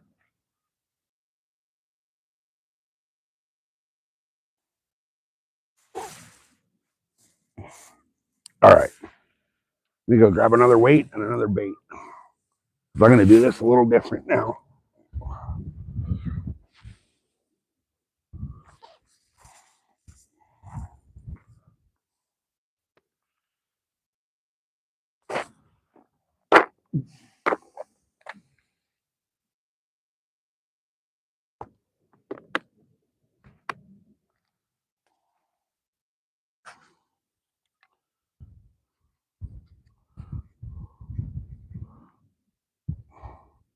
Yeah, there, you fat little bastard.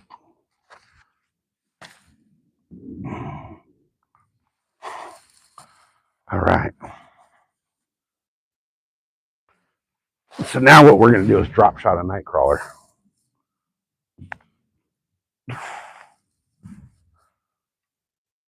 We're going to put it on a drop shot, but we're just going to let it soak and see what happens.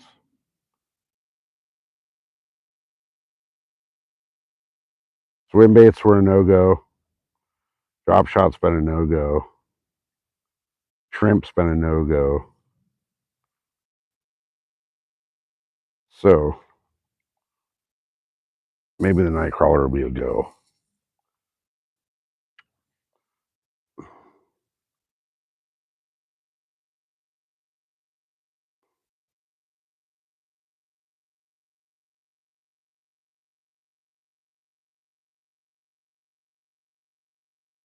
If I can get them on the damn hook.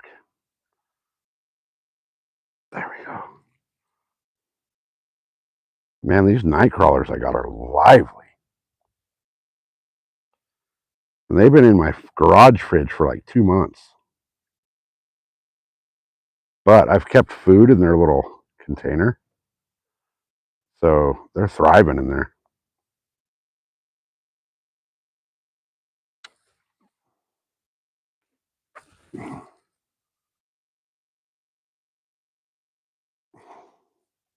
All right, here we go. I'm going to wing this thing back out over that way. Let it sink.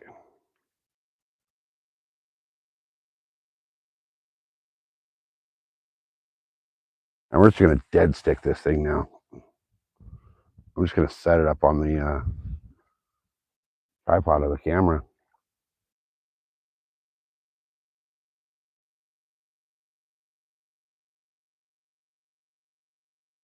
Catch a fish and get them high and hungry, right?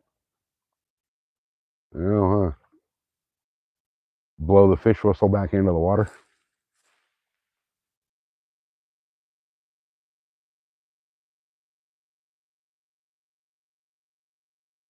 I'm just really shocked that nothing's biting. Like nothing's biting.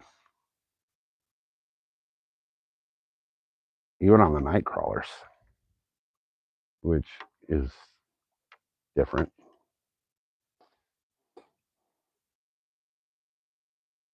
You usually get something on a night crawler, bluegill or something.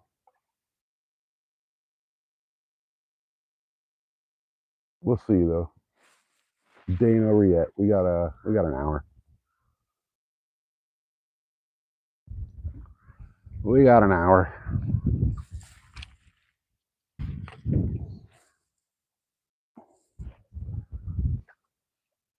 Hopefully something happens.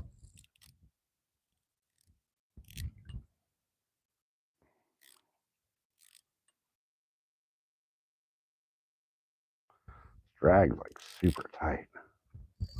There we go.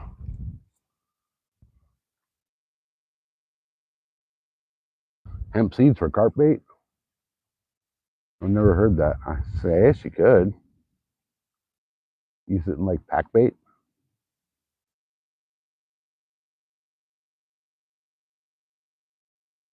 Oh, it'll definitely help with the alcohol craving sucking.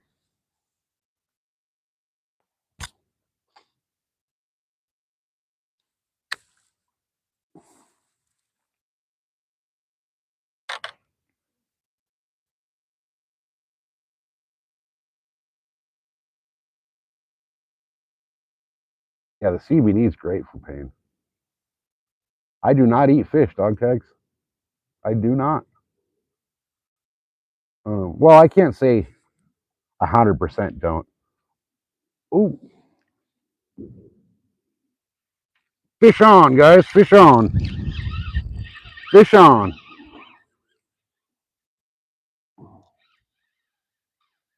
Fish on the night crawler.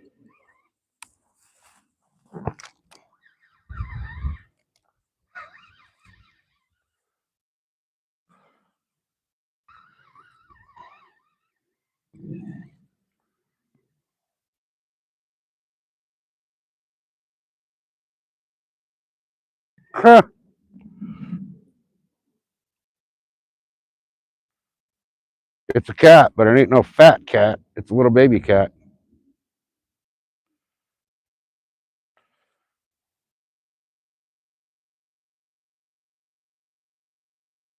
I don't want to get spined.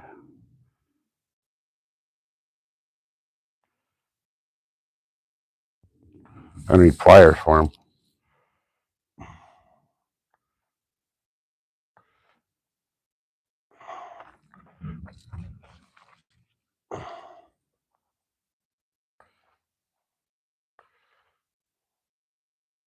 All right.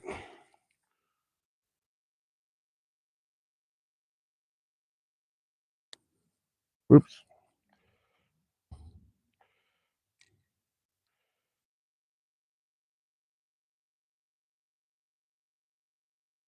Hold on, little guy. What do you got you here?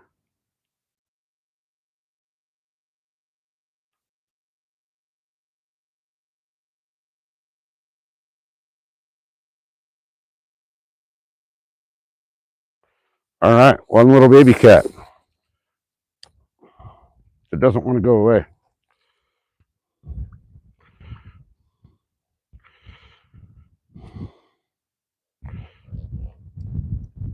He's over there squeaking at me. There he goes. Swim away, little guy. Swim away. All right. All right. One little catfish. The skunk is officially off.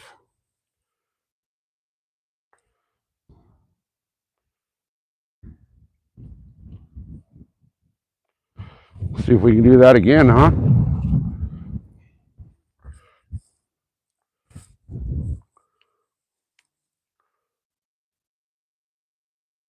Now, let's go see if we can find his big brother.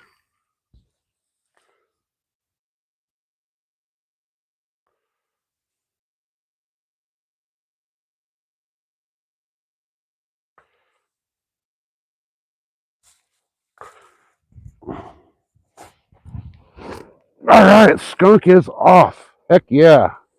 Hey, Arizona, welcome in.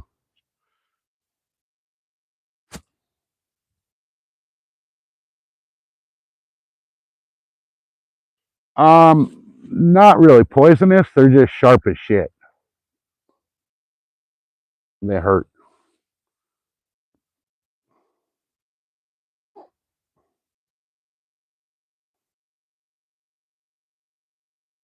All right, it was definitely not a fat cat, but it was a cat. So, hey, Bass Slaying Machine with the subscription to the channel. Appreciate you, brother. All right, all right. One kitty cat.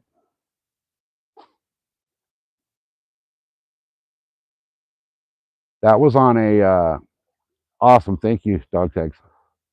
That was on Drop Shot Nightcrawler.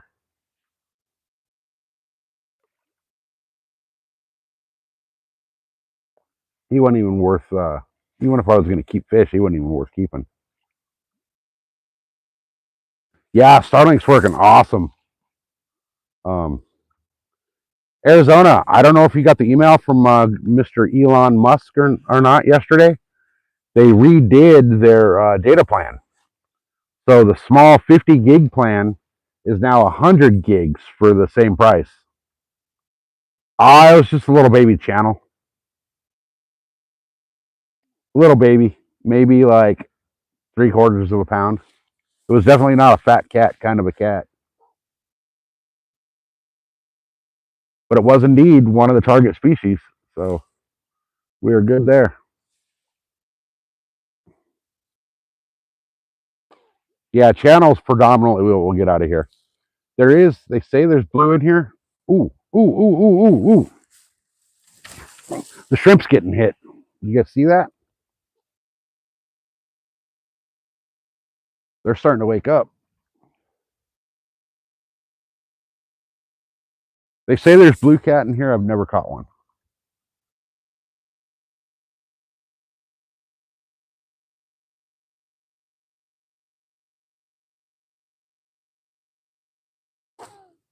This rod just got a little bit of a hit.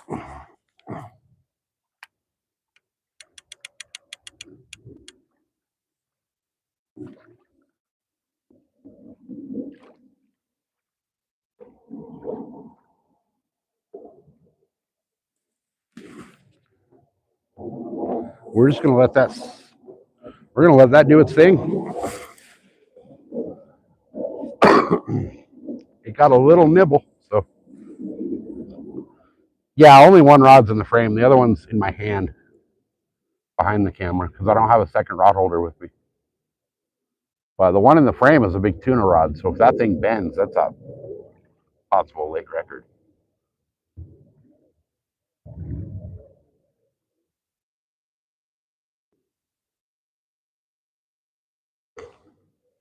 I'm actually just gonna set this other rod on the tripod.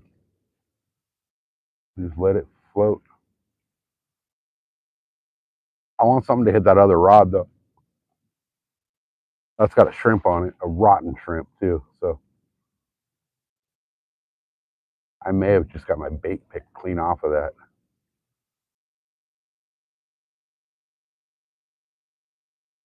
What lake is this? This is Lake Nanya.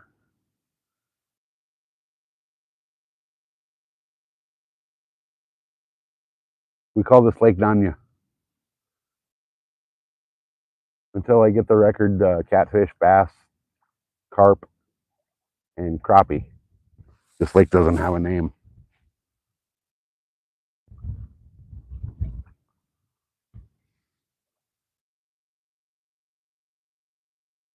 Someone's definitely picking at that shrimp though.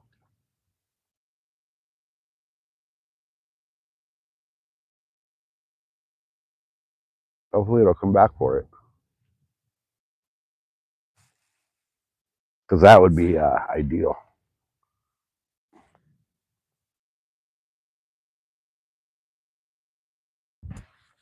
Well, this is actually Area 53.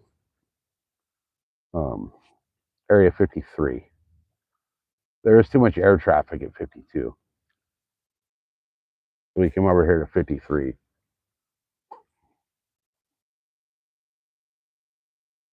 And there's still air traffic out here.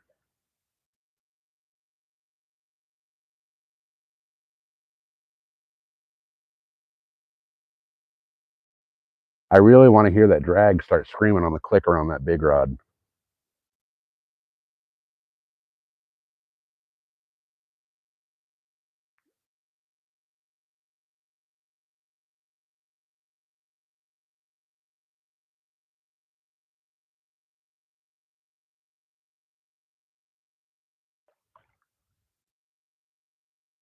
Yeah, there's a couple UFOs in this lake that I keep getting hung up on.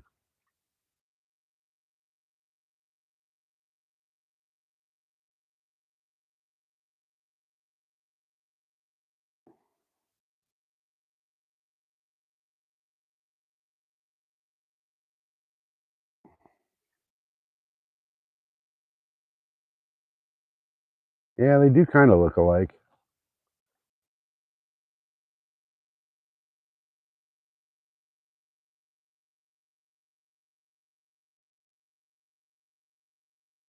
I'm tempted to kind of put some more worm on this drop shot rig, like double them up or something.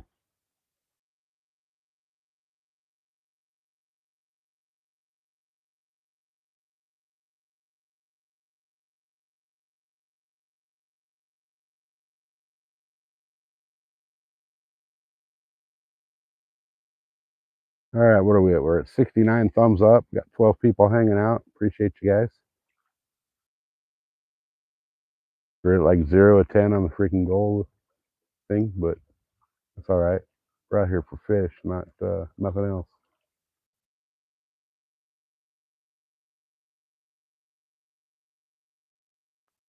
I'm at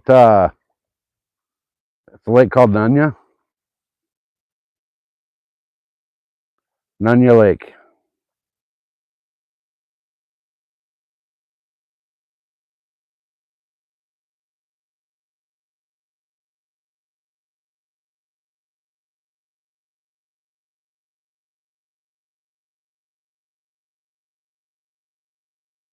They're working on the dam over there. I can't tell what they're doing. They got like a man lift hanging down the side of it.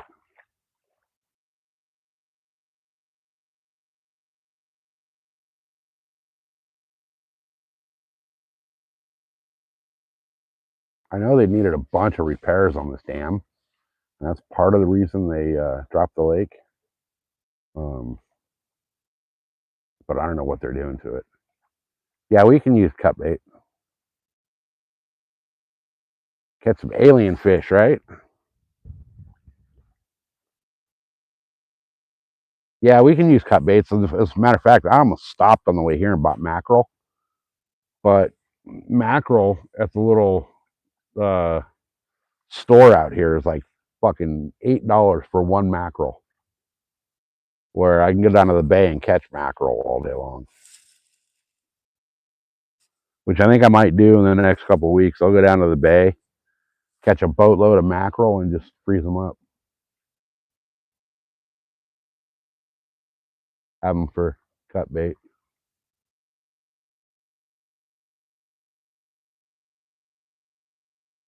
Some of those freaking ocean fish do look like aliens. Like the lizard fish are a trippy looking one too. And then what's that one with the little antenna with a light on its head? I forget what it's called, but it's like a deep, deep water fish.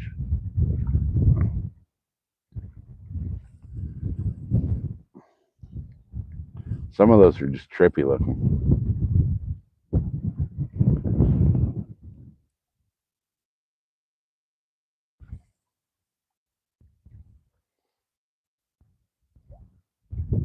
All right, we're at 71 thumbs up, guys. That's awesome. Don't forget, like, subscribe, and share. Anglerfish, yeah, that's the one. That's the one.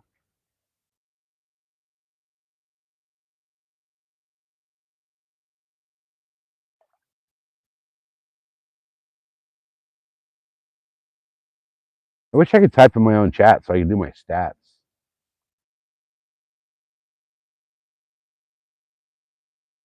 You guys know you can do like stats and all that stuff in your chat, right?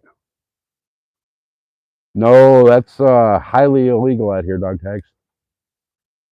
Bluegill is considered a game fish in California, and therefore you are not allowed to use them for bait of any way, shape, or form. Hey, Ryan Olson with the subscription. And Isaac. Welcome in, guys. We're getting closer to that 1,500, guys. Like I keep saying, as soon as we hit the 1,500, we're doing the giveaway. And then there will be members only stuff in the giveaway, as well as stuff for the regular subscribers.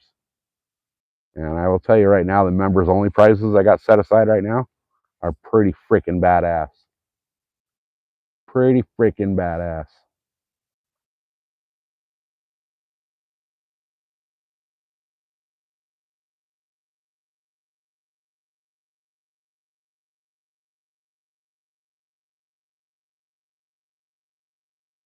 Come on, fishes, you little bitches. Where are you? I know they're out there. I just got one of them.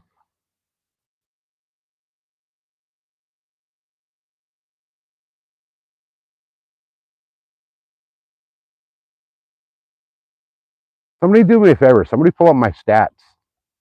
If you type .stats and then at the channel name, it'll bring up the stats for the channel. I want to see how close we are to that 1,500. You can also just type .stats and it'll bring up your own stats as well.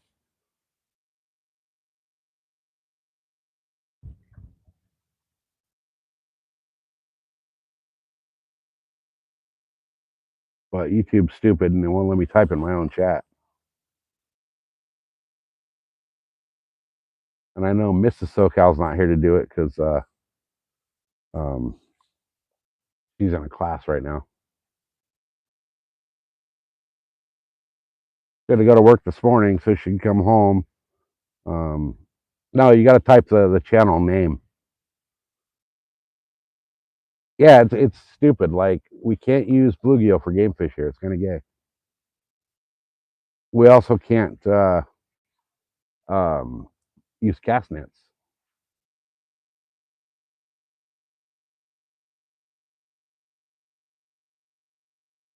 Pineapple. Wrong channel.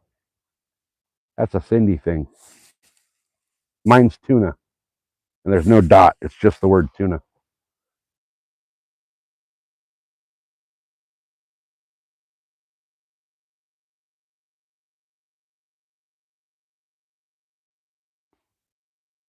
$45. Okay. So that means we've got...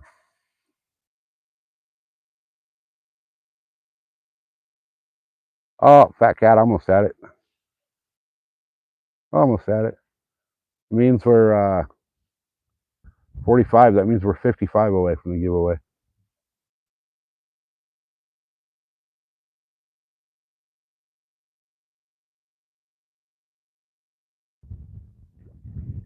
You only need 283. Nice.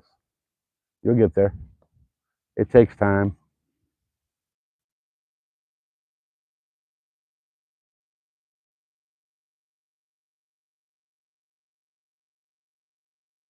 Once you get your full 3,000, it's going to take probably a week or so before everything updates. So be prepared for that. Oh, you guys got to put a space between the stats. .stats space.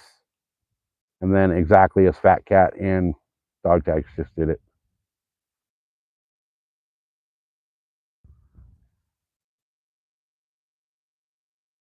Yeah, YouTube makes you work for it, and then they'll screw you over in the end.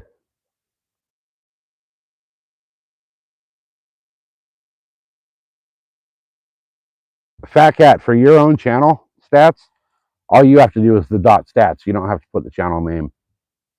Just .stats.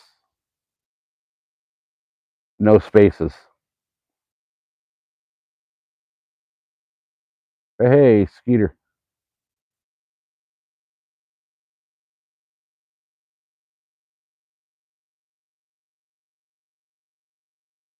Yeah, okay. So Falcon, that's a good point to bring up right there. Is if you guys are going to try to do a membership or a donation or any of that to, not only my channel but any other YouTube channel out there, try to avoid doing it on any Apple product. And if you do have to use an Apple product, go into like Google Chrome or whatever. What happens is, and I noticed this, I found this out the hard way. Apple tacks on an extra fee. So 14.50. All right. So we're 50 away from the 1,500 subscriber giveaway, and we got a fish playing with the night crawler here.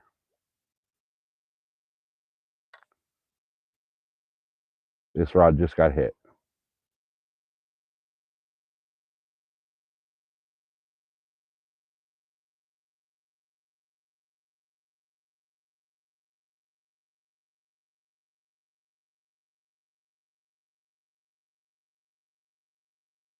So yeah, Apple, and it's not only YouTube, it's pretty much anything like that.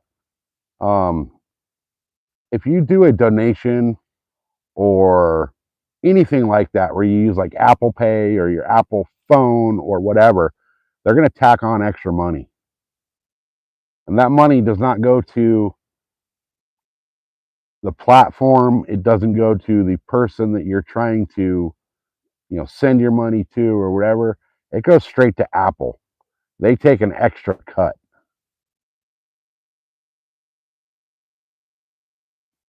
Falcon's got 45 subs with no views and no subscribers.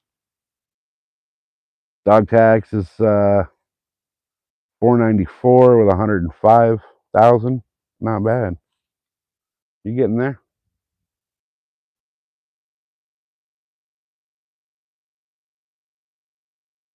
I have a feeling my bait just got robbed. Hey, Easton, welcome in. What are we at? We're at 75 likes. That's awesome.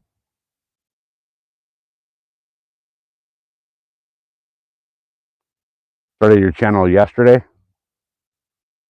Nice. Well, one thing I can tell you, man, is be patient. Be very, very, very patient and be very consistent with uploads and posts and all of that. It's a grind, man. YouTube is an actual grind. 76. Oh, okay. Yeah, it shows me 75. It always shows us one less than it actually shows. But yeah, man, YouTube is a grind. Don't think it's going to be an overnight thing, man. It's going to take. I've been actively working my channel for almost a year, and I'm only at 1450. So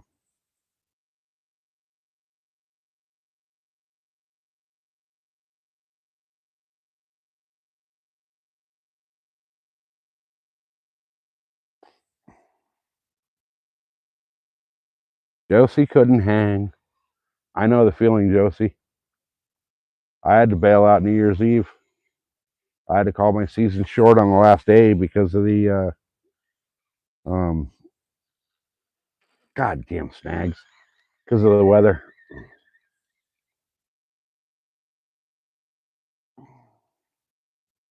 Lost my freaking weight. Oh no, I didn't. I lost my bait. I knew I got robbed. All right, let me go bait this back up and get it back out there. Actually, what I'm going to do is I'm going to run up to the truck real quick, and I'm going to grab my water and my phone charger. So keep an eye on this rod, guys. I'm going to actually loosen up the drag on it quite a bit. Okay, so that clicker goes off. Somebody grab that. I'm going to go grab some water real quick.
All right.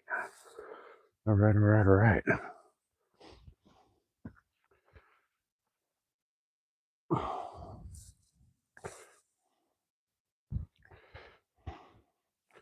All right, I'm back. I had to go get my phone charger and a drink of water.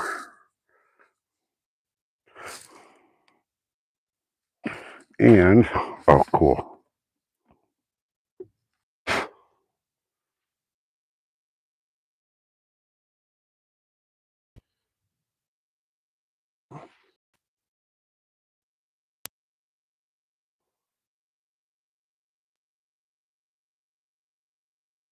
Did I freeze?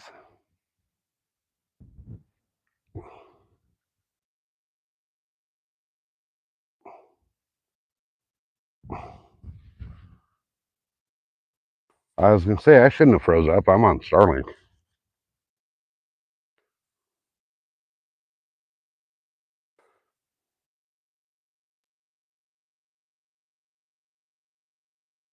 Okay, I'm going to get this rod baited back up. And then I'm going to check the other rod.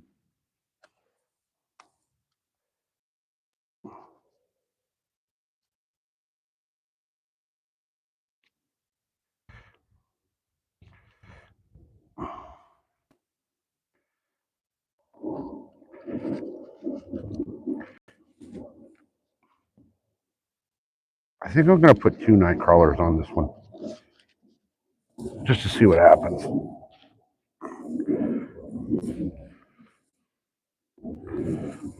Might work, it might not. No, it's not Diamond Valley Lake, it's Home Lake.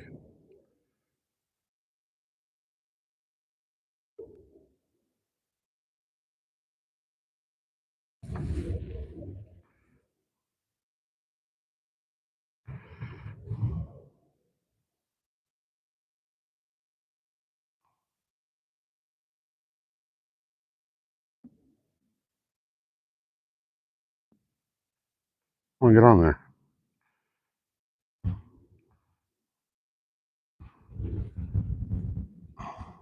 There he goes. All right, there's one.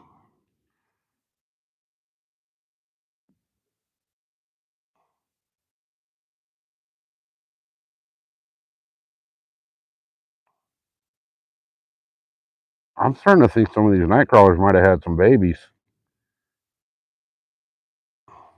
There's 2 night crawlers on there. All right.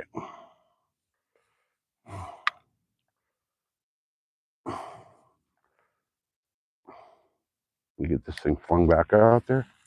The big old night crawler ball on it.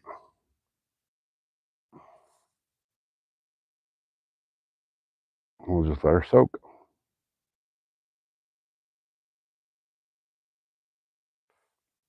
All right. Now the question is, should I check the other rod?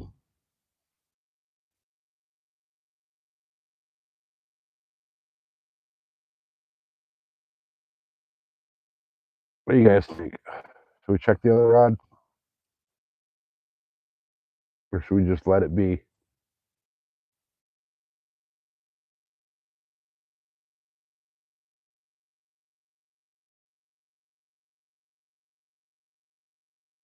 I'll tell you what we'll do. We'll check the other rod when we hit the little target goal. How's that? We'll check it when we hit that.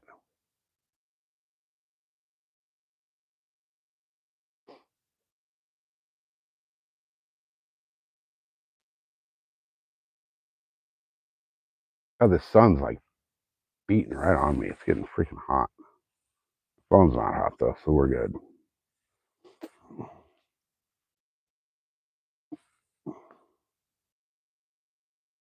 I do have my little umbrella for my phone in the truck, but I'm not walking all the way back up there again.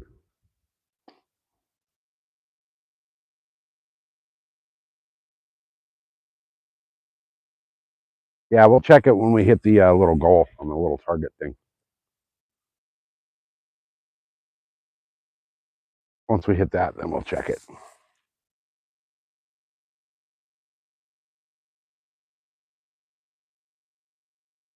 I got one Little cat. One little catfish. Little channel cat.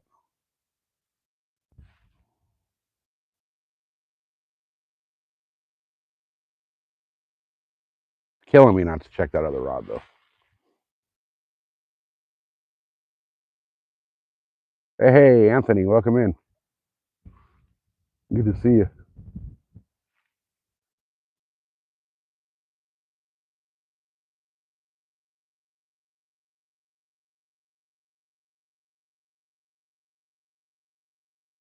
Anthony, you've been hanging out on Eagle lately? Eagle's been doing more Weed Nerd Worlds lately.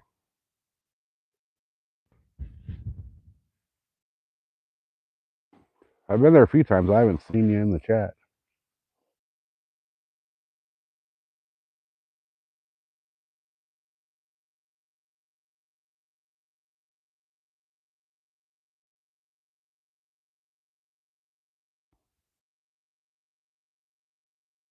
All right, come on, fishy, fishy, fishy. I want a little lake record.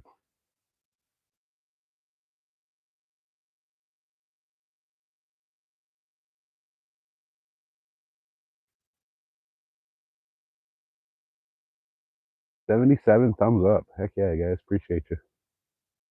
Hey, Reel's back.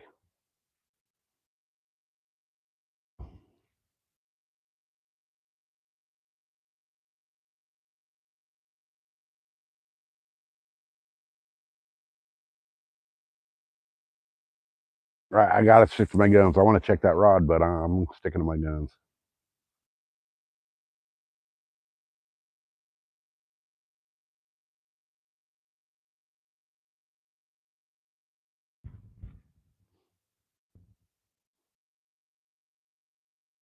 Oh, come on. Come on, fishes. I know you're there. I already got one of you.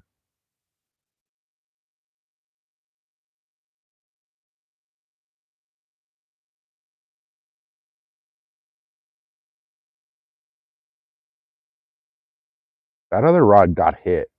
So right now it's like Schrodinger's bait. Is there any bait even on there?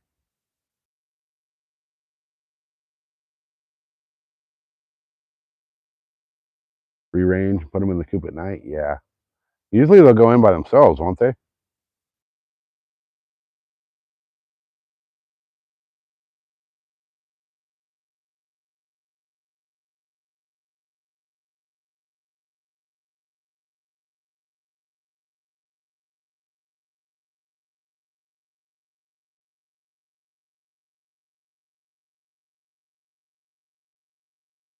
Hey, Shannon Burr with subscribing to the channel. Appreciate it.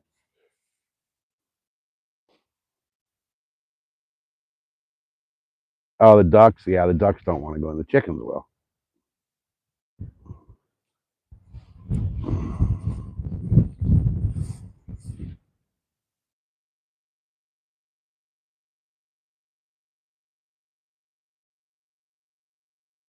What happened with the Cash App?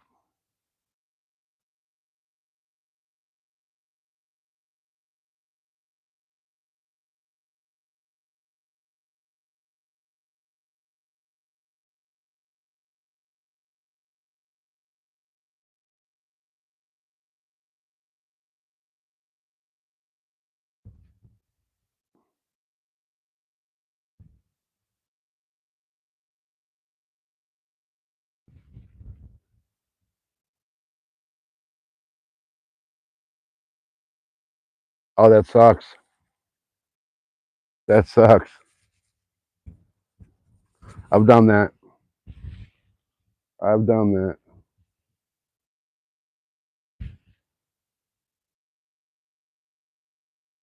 I went to send $1,000 to my race mechanic and sent it to the wrong person.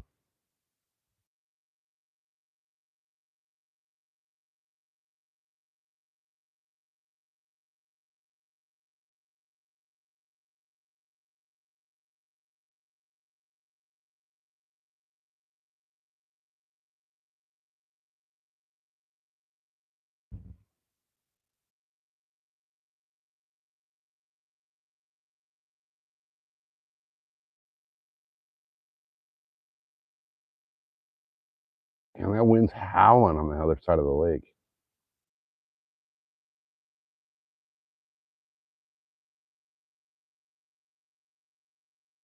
It's weird. The wind's normally coming from like that little V right there in the hills. It usually comes through that, but it's coming from behind us now.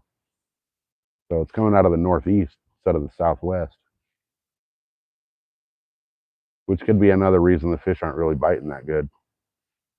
East is least, west is best when it comes to the fish and the wind.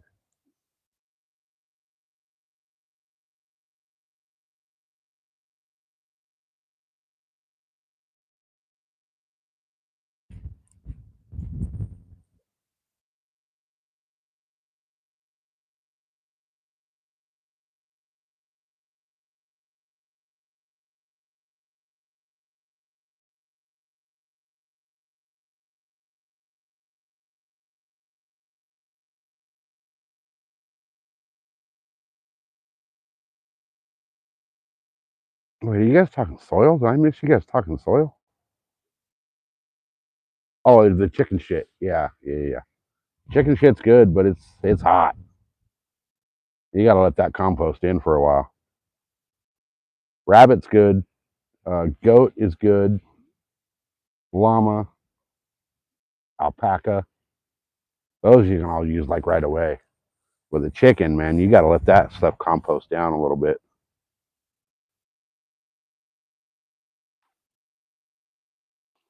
All right, guys, we got 40 minutes before we gotta start packing it out of here.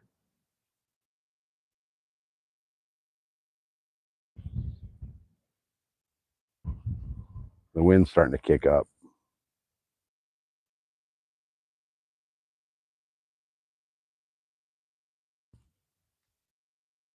The southeast is the best wind. Yeah, I hear generally it's the west.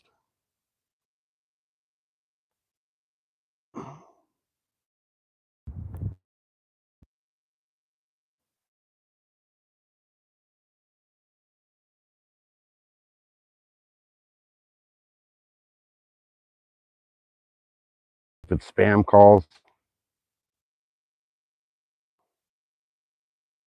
this lake is called Home Lake.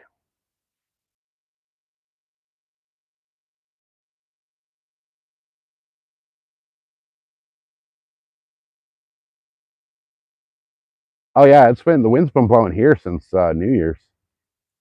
I'm sick of it. I'm dead sick of it.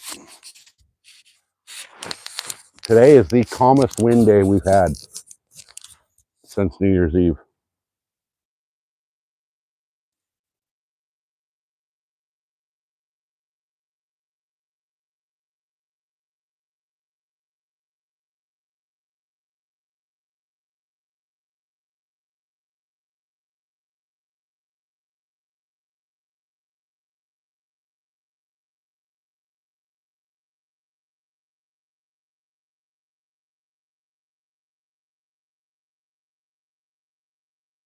Gotta love the Santa Anas.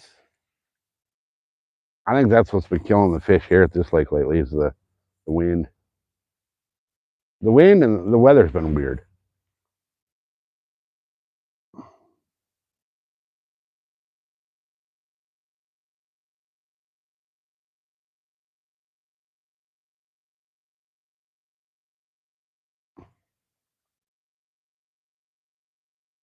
Slick and emerald green. Nice.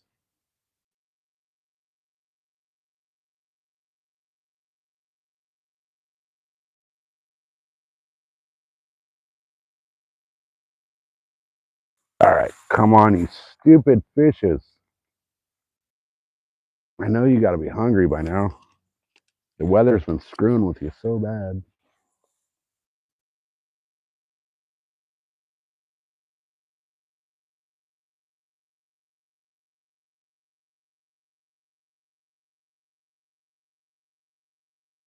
I got shrimp on the rod that you can see, and I got night crawler on the other one.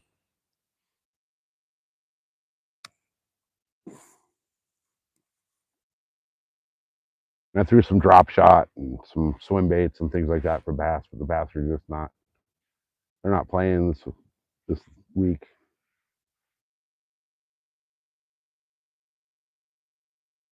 The staff up at the office told me they haven't seen anybody catch a bass out of here for over a month.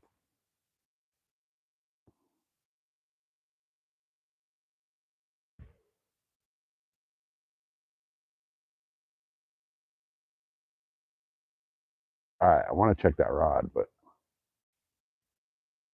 we're going to wait. Actually, is this thing over? Yeah, the timer ended. Okay.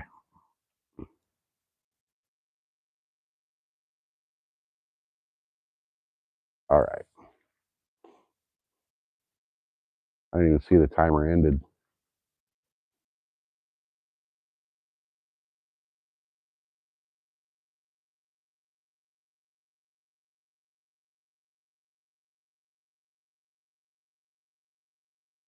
Yeah, this lake is kind of weird right now with the way the wind and the weather and the water levels have been. The bass are all confused.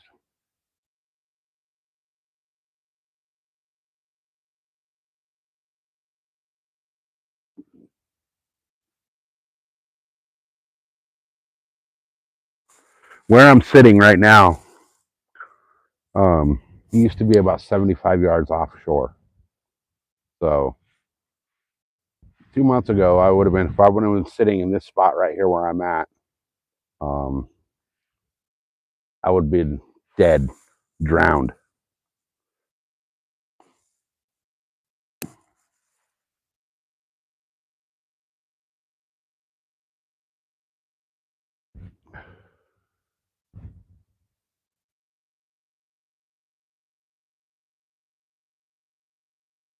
All right. We only got like a little over 30 minutes before I got to start packing her out of here. So I'm going to check this bait, even though we didn't hit the goal. About 99% sure there's nothing on here.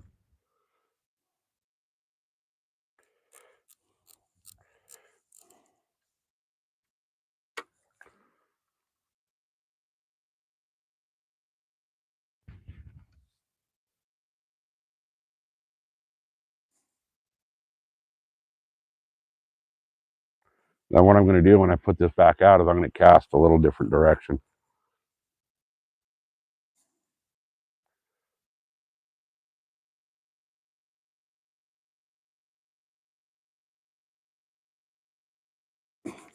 Oh, and actually, since you're in here, I want to show you this. This is the rig I was talking about that I use for my bottom fishing. Oh, there's still bait on there.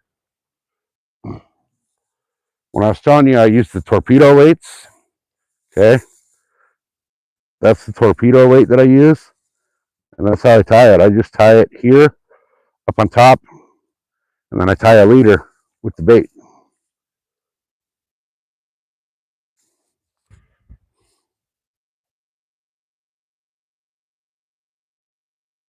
And I'm going to actually add bait to this.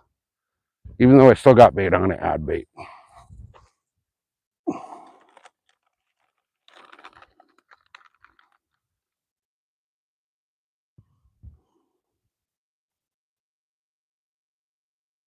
Because why not, right?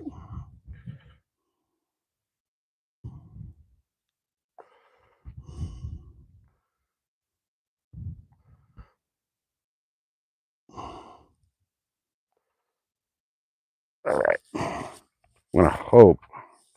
I don't know if that shrimp probably won't stay on for the cast.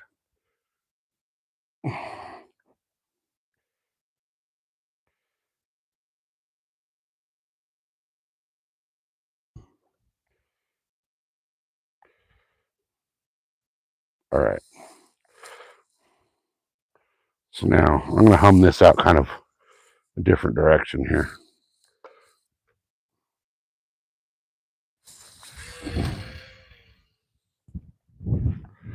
Well, part of it flew off anyway. I knew it would.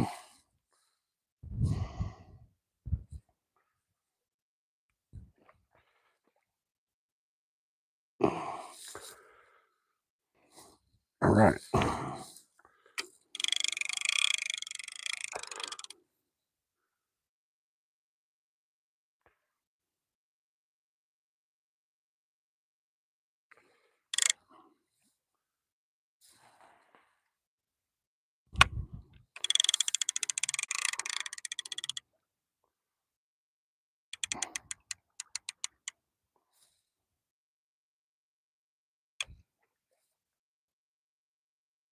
There we go.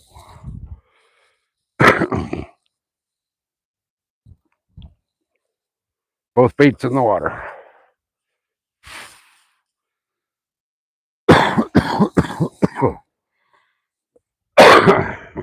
Yeah, I got my boat. That one I just threw right there was 4. That's a 4-ounce that I got tied on there. I'll use, depending on current, I'll use those anywhere from 3 to 10 ounce. It really depends on current, bait size, where I'm at, what I'm fishing for.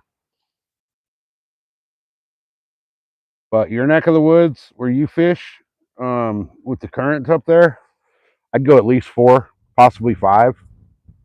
But you got to remember, that's 5 ounces plus whatever the weight of your bait that you're flinging out there. So you got to make sure you got the line that'll handle the cast. This rod that I got that's right there that I just cast out, that's my tuna rod. So that's got freaking 65-pound braid on that rod right now. So I'm not worried about breaking that casting. But 10, 15-pound, mono or fluoro, there is a chance you'll snap mid-cast. So we got 1 cat so far. But yeah, that's the setup I tie for my bottom rigs. Well, I tie that on my bigger stuff. I will use a regular Carolina rig for bottom setups, but that one I really like that rig right there.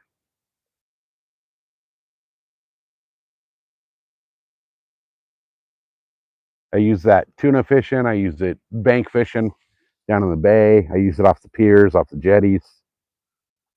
Yeah, you should be okay. With 25 to 30, you should be okay.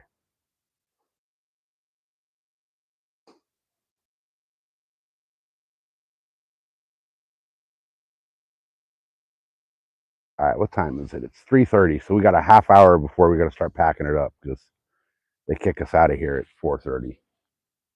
Like you got to be like off the property by 4:30 because they lock the gate. But if the wind dies, if the wind stays like this the rest of the night, it should die down overnight, which means I'll be able to get back out here tomorrow on the boat with the Starlink, and we'll be hitting the whole damn lake.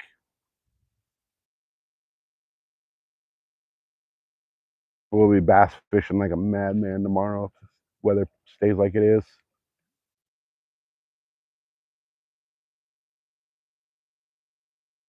It's just they freaking raised all the prices out here, so getting the boat is expensive now.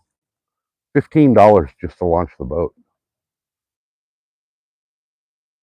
So I'm looking at between the boat launch at $15, the parking at $10. We're already at $25, and then the lake fishing permit is $13. So we're at $38 just to fish this lake with no guarantees. It's absolute bullshit. Absolute bullshit. All of San Diego County raised their prices this year. This used to be the cheapest lake to fish. Now it's one of the most expensive. And it's one of the most under maintained.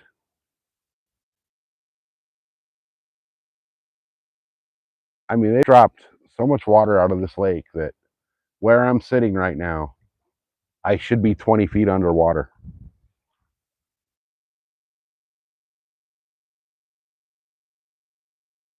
But I got such a hard on for that freaking lake record bass out of here that it's hard not to come here.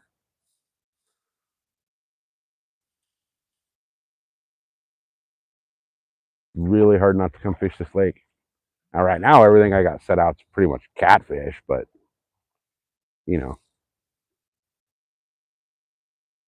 I threw some bass baits, and shore fishing this lake for bass is difficult. All the good bass structures on the other side of the lake, all the good drop offs, the points, the rock piles, the ledges. A lot of it's over there.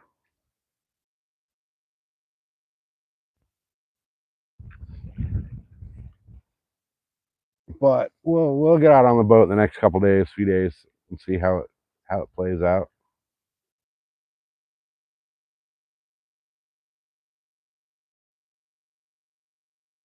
I need to get the boat out. Really need to get the boat out. It's been a while.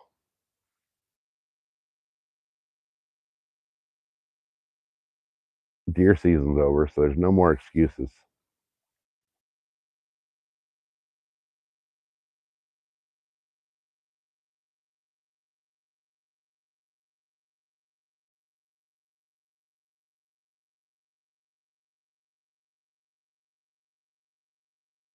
And it's funny. I've never been a cat fisherman until I started watching Travis and Cindy and Fat Cat and a couple others.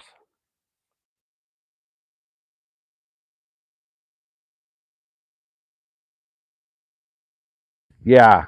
See, and we're on top of our boat registration, and that stupid quagga mussel fee that we got to pay, and then the boat launch, all of that. It's getting prohibitively expensive to fish in this state.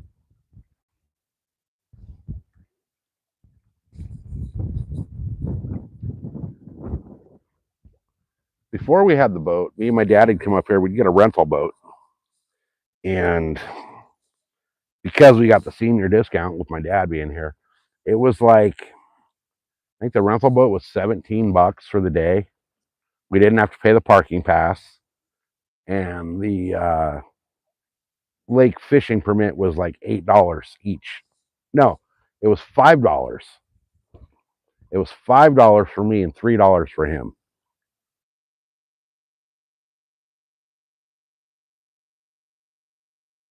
Yeah, we're kind of looking at a spot over near you, a little south of you, but there's definitely a little town on the along the river there that we're looking at.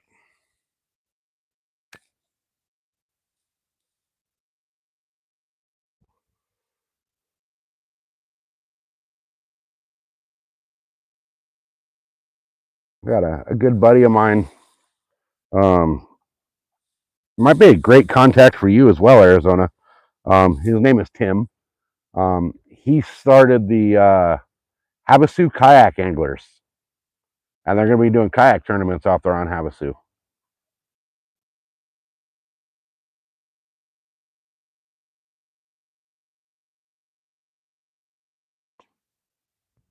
I believe if you go on Facebook, it's Havasu Kayak Anglers is their Facebook page.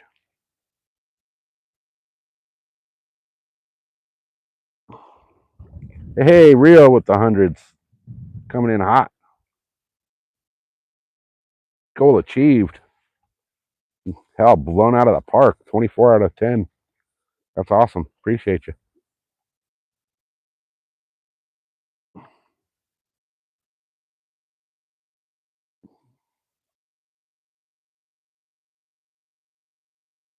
He was ranked, I want to say number 3 in California.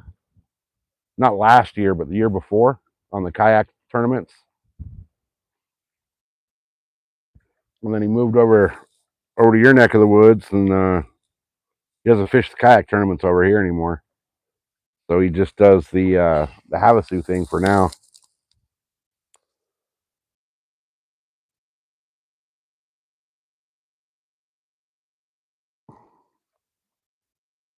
They got he bought a nice houseboat over there.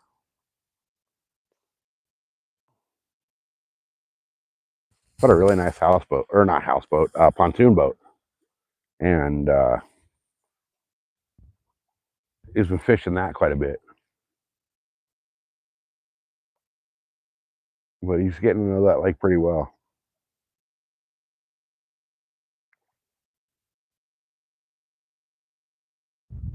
So I would definitely check into that, Arizona. Um, Havasu Kayak Anglers, and tell them I sent you. I believe they're going to do, um, I think it's March is their first official tournament over there. And I believe they're doing, like, the first year is going to be like no membership dues or any of that, because most of these like kayak clubs that do the tournaments and all that, you got to pay dues and all that bullshit. And I think what they're going to do for the first time, for the first year, is no dues and no club memberships, so they can build the club up. There'll be entry fees and stuff for the tournaments because, obviously they got to pay for the prize pool and all that, but they're trying to get people hooked up into it. He's partnered up with, I forget the name of the casino on the opposite side of the lake there, but there's the casino across the other side of the lake on the California side, and he's partnered up with them for sponsorship and all that kind of stuff for the club.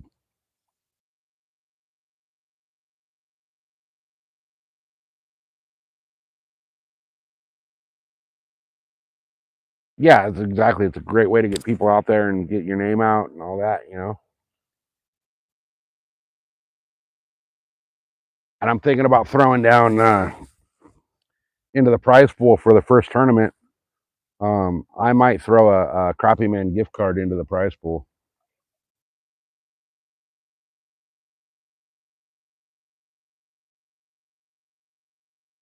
I'll definitely be putting some Crappie Man gift cards on all my giveaways from now on.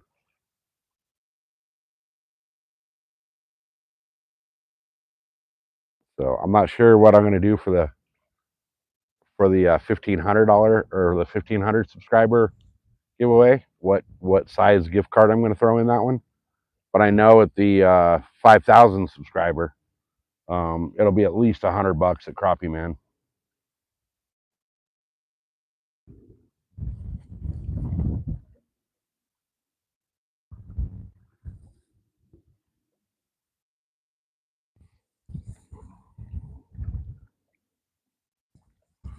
I mean, I got an entire bag of Crappie Man stuff over here, and that's not even all of the Crappie Man stuff that I got. So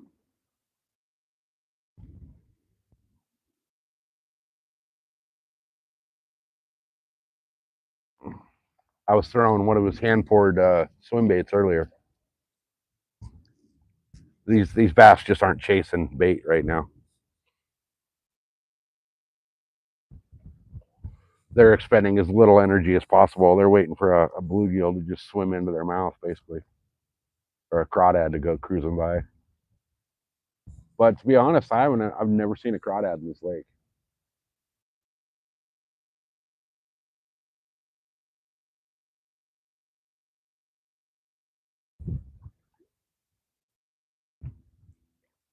I mean, they got to be in here, but I just have never seen one. Yeah, Crappie Man stuff is great quality, and you can't beat its pricing. You really can't.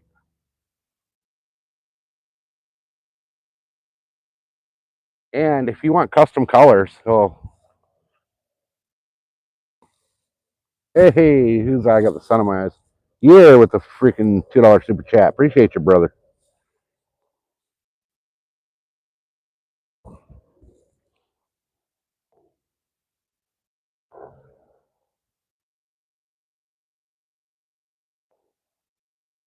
Yeah, Crappie Man's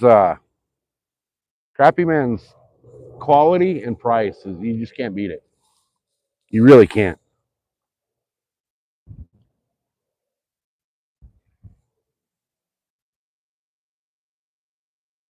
Guys, we got year coming in hot. Walking in the door, dropping the freaking super chats. Hell yeah.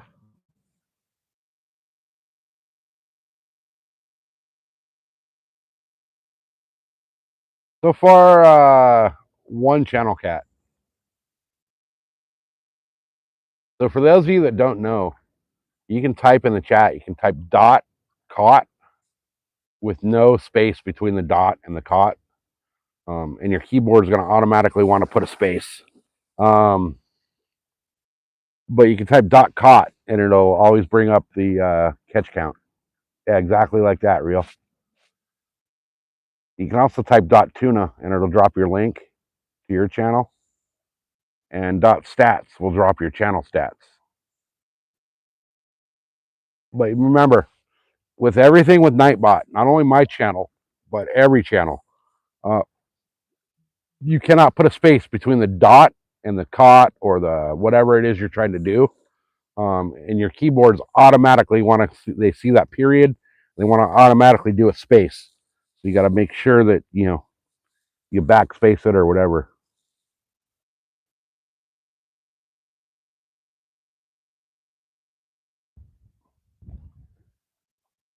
No. I have to pin it.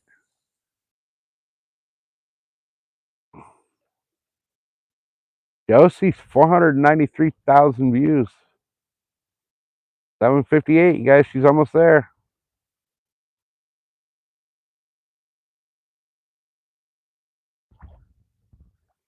Yeah, left hand man. They're freaking. They're a great channel to watch as well.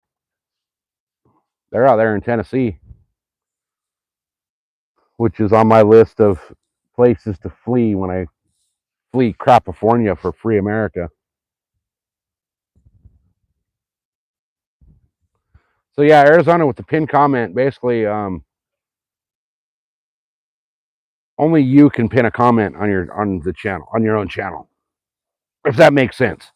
So like, when you're live, if I were to type in like, a comment of like, hey, Arizona Outdoors is fishing at X location, you have to pin that comment.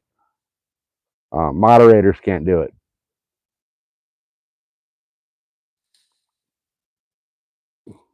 You can write the comment, but the channel, I don't know if you would call it channel owner or whatever, but whoever's live stream it is, that's who has to pin the comment.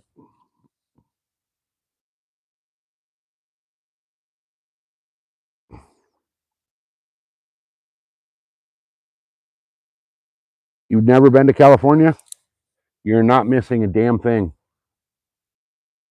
This place is beautiful, absolutely beautiful, like landmass wise.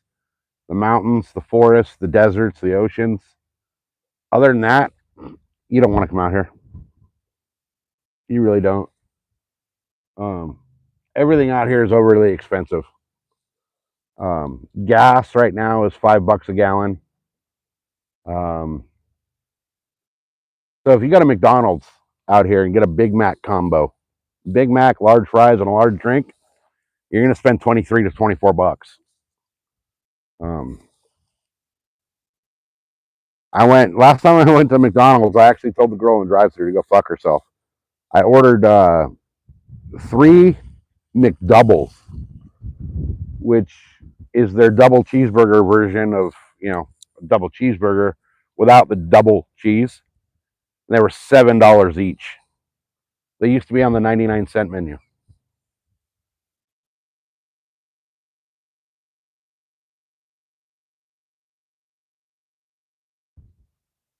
Climbing like the yodeling guy when the price is right. That is hilarious. That is absolutely hilarious.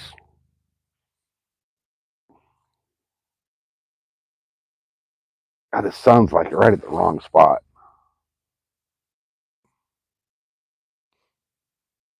What time is it? 3:47. All right, we got about 20 minutes before I got to start packing it up and get out of here. This sucks.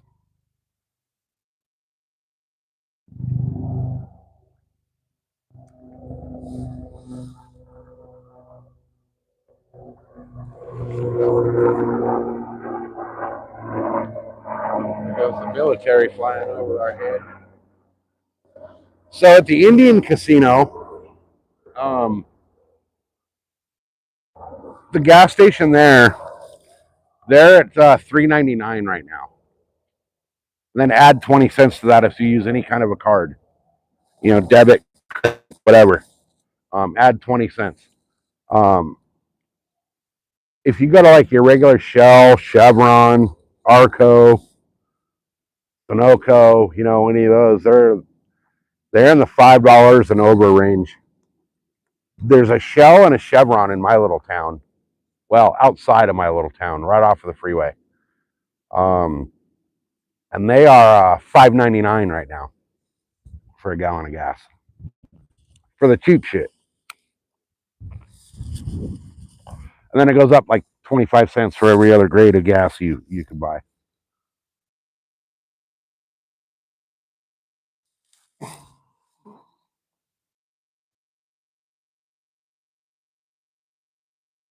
Yeah, I mean, that's what Mrs. SoCal does.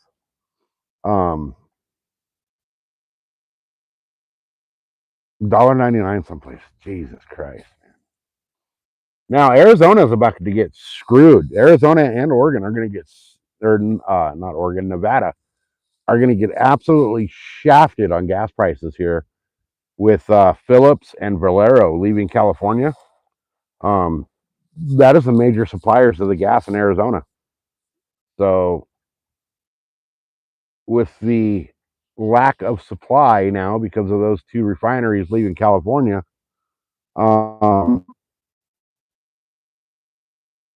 it's going to really hurt the supply in Arizona as well. So you guys over there are going to see your prices start going up because of this bullshit here, which I think the federal government, I hate to get political on my channel, but I think the federal government absolutely needs to step in and do something about the California gas bullshit. California requires a fuel blend that only a handful, and I'm talking like a singular handful, of manufacturers worldwide make. And with Phillips and Valero leaving, now the majority of those manufacturers are in the Middle East and Asia. So this gas that's supposed to be, an emissions thing and cutting down on emissions, now they actually got to transport it in from across the freaking planet, which is going to increase the emissions. So everything they did to make the gas, California friendly, um, that's all null and void by having to truck it across the ocean.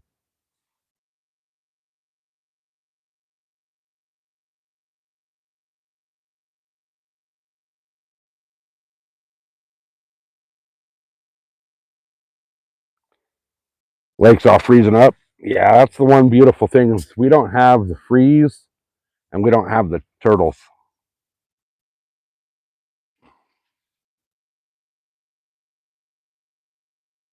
You just lost a Chevron, yeah. Chevron's leaving California as well. See, out here with the debit, like the same price for your debit, like if you use your PIN number, they don't care. It's a card. They charge you 20 cents a gallon extra anyway, no matter what. Now, if it was like, you go into like 7-Eleven or AM/PM or most of these like big convenience stores, they'll charge you like a 35-cent fee to use your card. I'd be fine with like a 35-cent fee, you know, rather than 20 cents a gallon.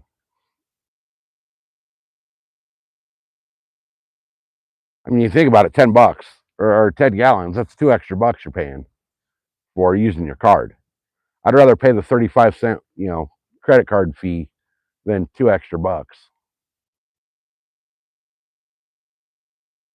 Well, no, it's more than that for me. It's like $6 extra I got to pay.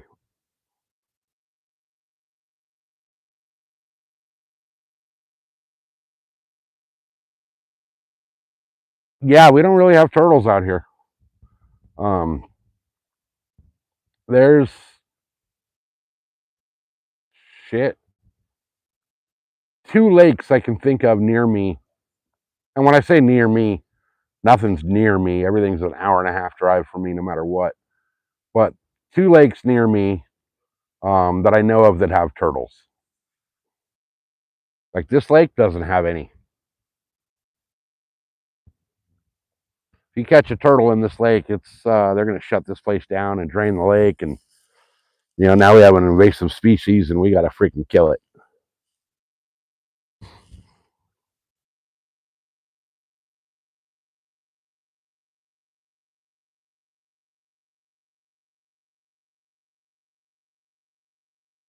I mean, I'll tell you what though, guys, it's kind of trippy to be seeing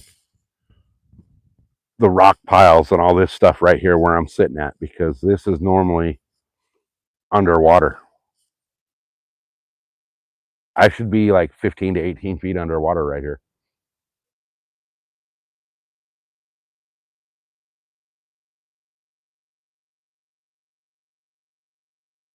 Oh, right on your ear. Thanks for being here. Appreciate you.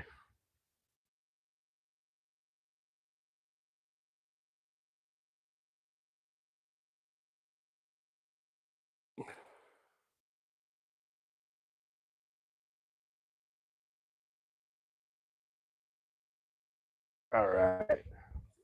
I only got like a few more minutes before they're going to start kicking me out of here. And so far, like no fish. Well, one little channel cat. Nothing to write home about. It is weird seeing the wind waves go the opposite direction that they are in this lake. Normally they're coming straight at us, and now they're coming from behind us. There's carp starting to roll. I just saw carp come up way out there. I would not mind catching a big old carp right now. The lake record here for carp is only like 12 or 13 pounds. Yeah, they kick us out, man. These places, sundown, sunset, man, you're gone. You got to be going. No lakes in San Diego. There's not a single lake in San Diego County you can fish after sunset. If you want to fish after sunset in San Diego, you have to go either to the ocean and deal with the fucking crackheads and the junkies, or leave the county. But there's nowhere to fish legally after sunset out here.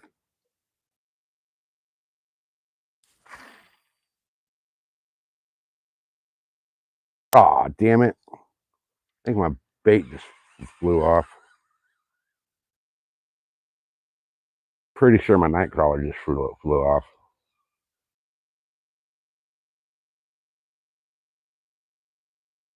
No, so what they say is that's to cut down on crime after dark. Because apparently, like, us fishermen out here are criminals.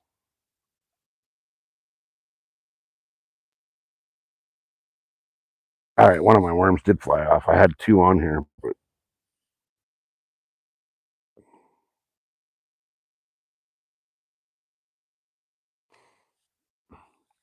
yeah, it's all a crime thing, which is bullshit.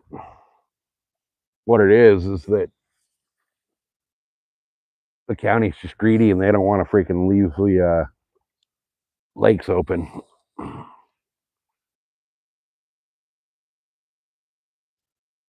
80 likes. Oh yeah, nice.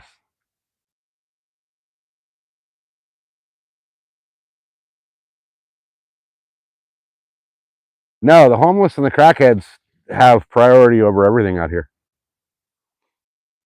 So the parking lots down around San Diego Bay, most of them close at 10 o'clock at night. Unless you're a homeless crackhead, then you can be there all night. Because they can't kick out the homeless. But if I'm down there fishing, they want to kick me out at 10. There's a couple spots that are open 24 hours, but those are the spots where, like, you don't want to leave your freaking truck parked there while you're, out fishing. Because odds are you'll come back and your windows are broken and half your shit's gone.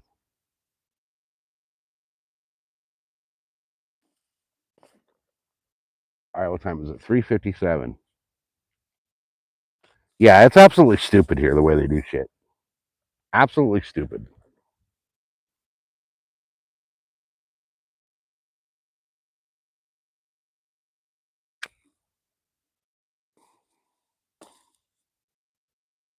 Like, if it were up to me, man, the lakes would be open 24 hours like the rest of the country.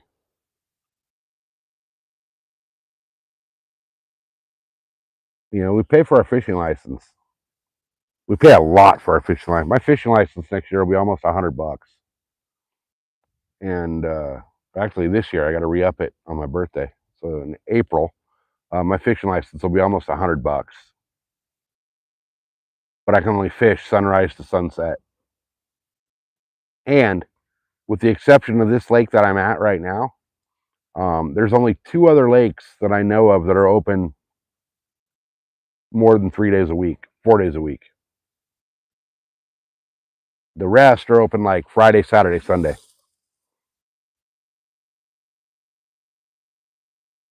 San Vicente, one of the biggest lakes in San Diego, is open Thursday through Sunday. That's where I had the issues with the boat, where I sucked the rope into the prop and all that shit.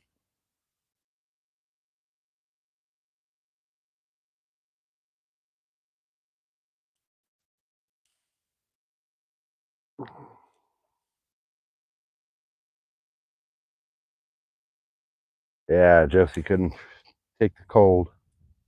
I don't blame you though. I pussed out on New Year's Eve and left early. It was freezing and raining and freezing and windy.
We should be back. The mic died. Are we back? Should be back.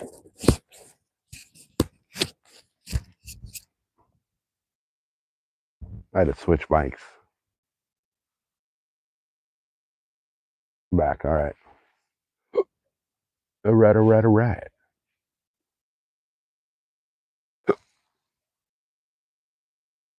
I don't want to leave, damn it. But I don't really have a choice. I'm hungry. If they lock me in, I'm fucked.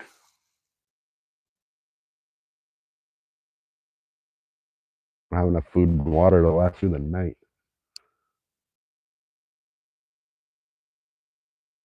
Hey, Mr. Soka. Class is mind numbing. I believe it.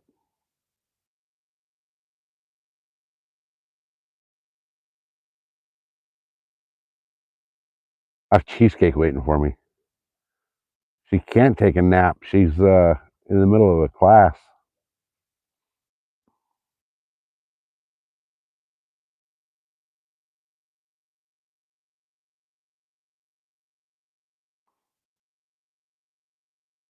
All right, it's 5 after 4. I have no choice. I have to start packing it up. Have to start packing it up.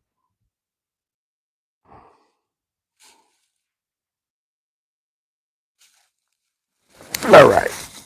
Oh, no choice.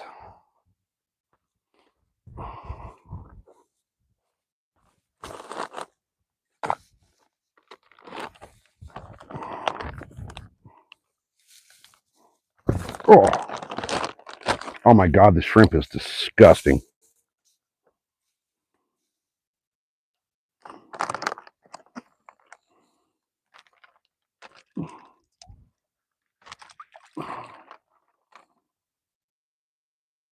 That is so gross.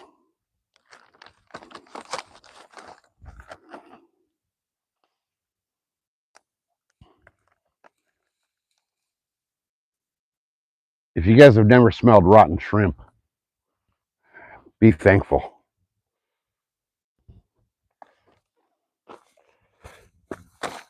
All right.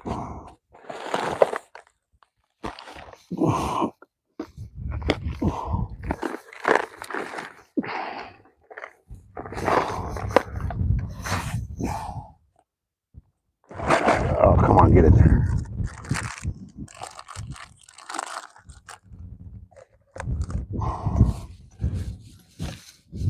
All right.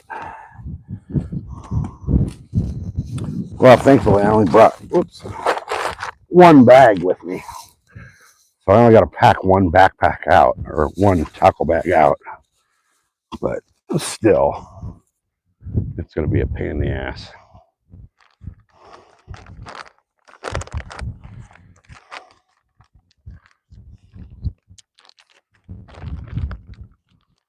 God, that stinks.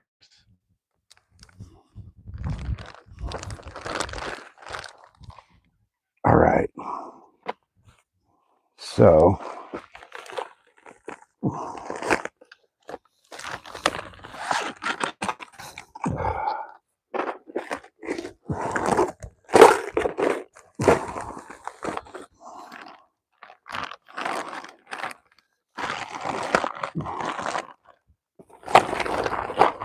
oh, this is going to be brutal.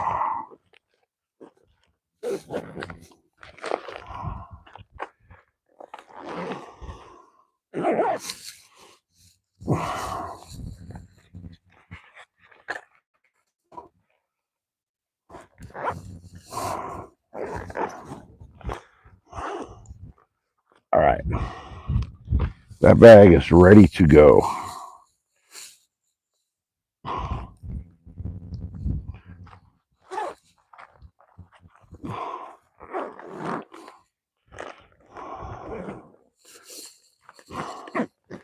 So, I guess time to wind them up, boys.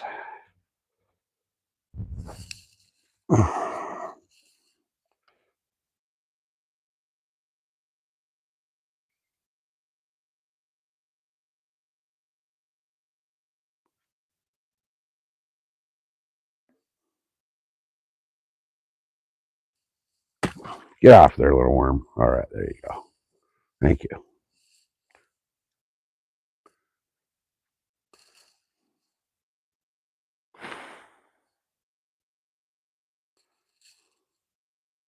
Well, that could have been bad. Almost reeled the line up into the freaking underneath the reel. All right. One rod. Ready to go?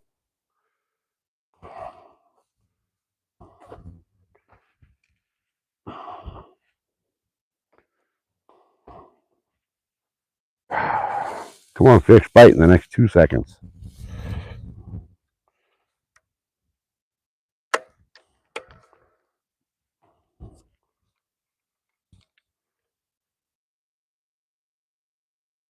Love this reel.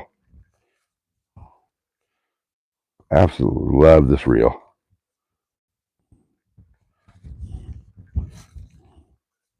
It's the Pen Fathom. I love it.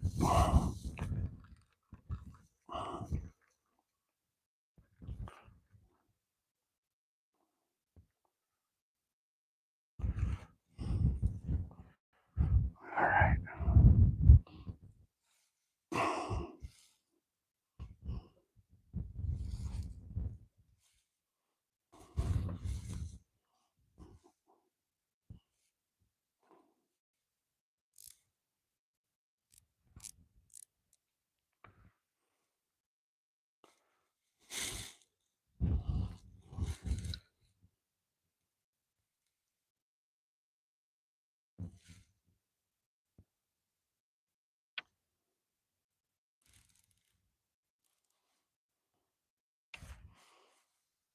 All right, rods are packed up.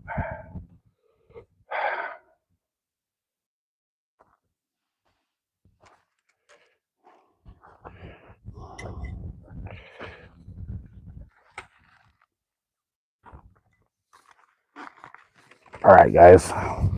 Here's what I think I'm going to do. I think I'm going to take the fishing gear to the truck, and then I'm going to come back for the phone and the Starlink. So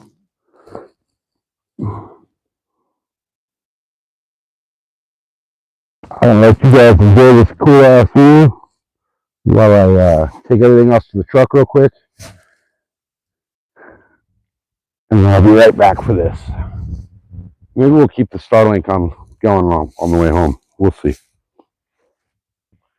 All right, give me a minute to hike all this heavy ass gear up to the truck. This bag weighs like 65 pounds.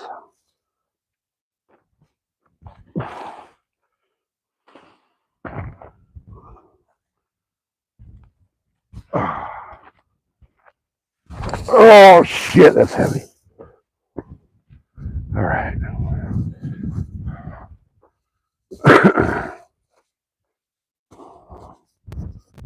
There's a fucking deer up there. There's a deer up on the side of it.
Ooh.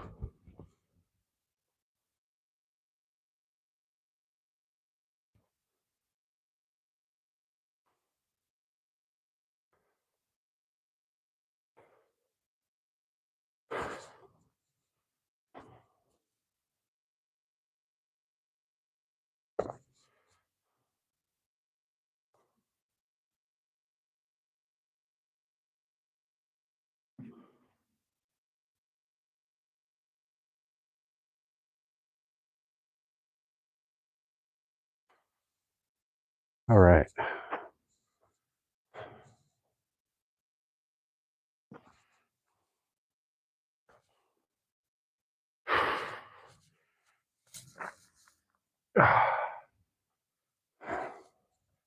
All right, all right, all right. So who's left? Oh, everybody bailed out.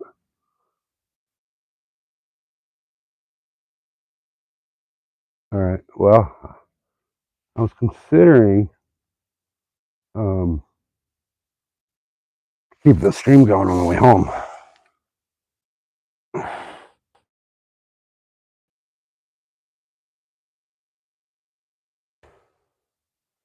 All right, guys. I got to figure out how I'm going to do this. Pack everything up. 10%.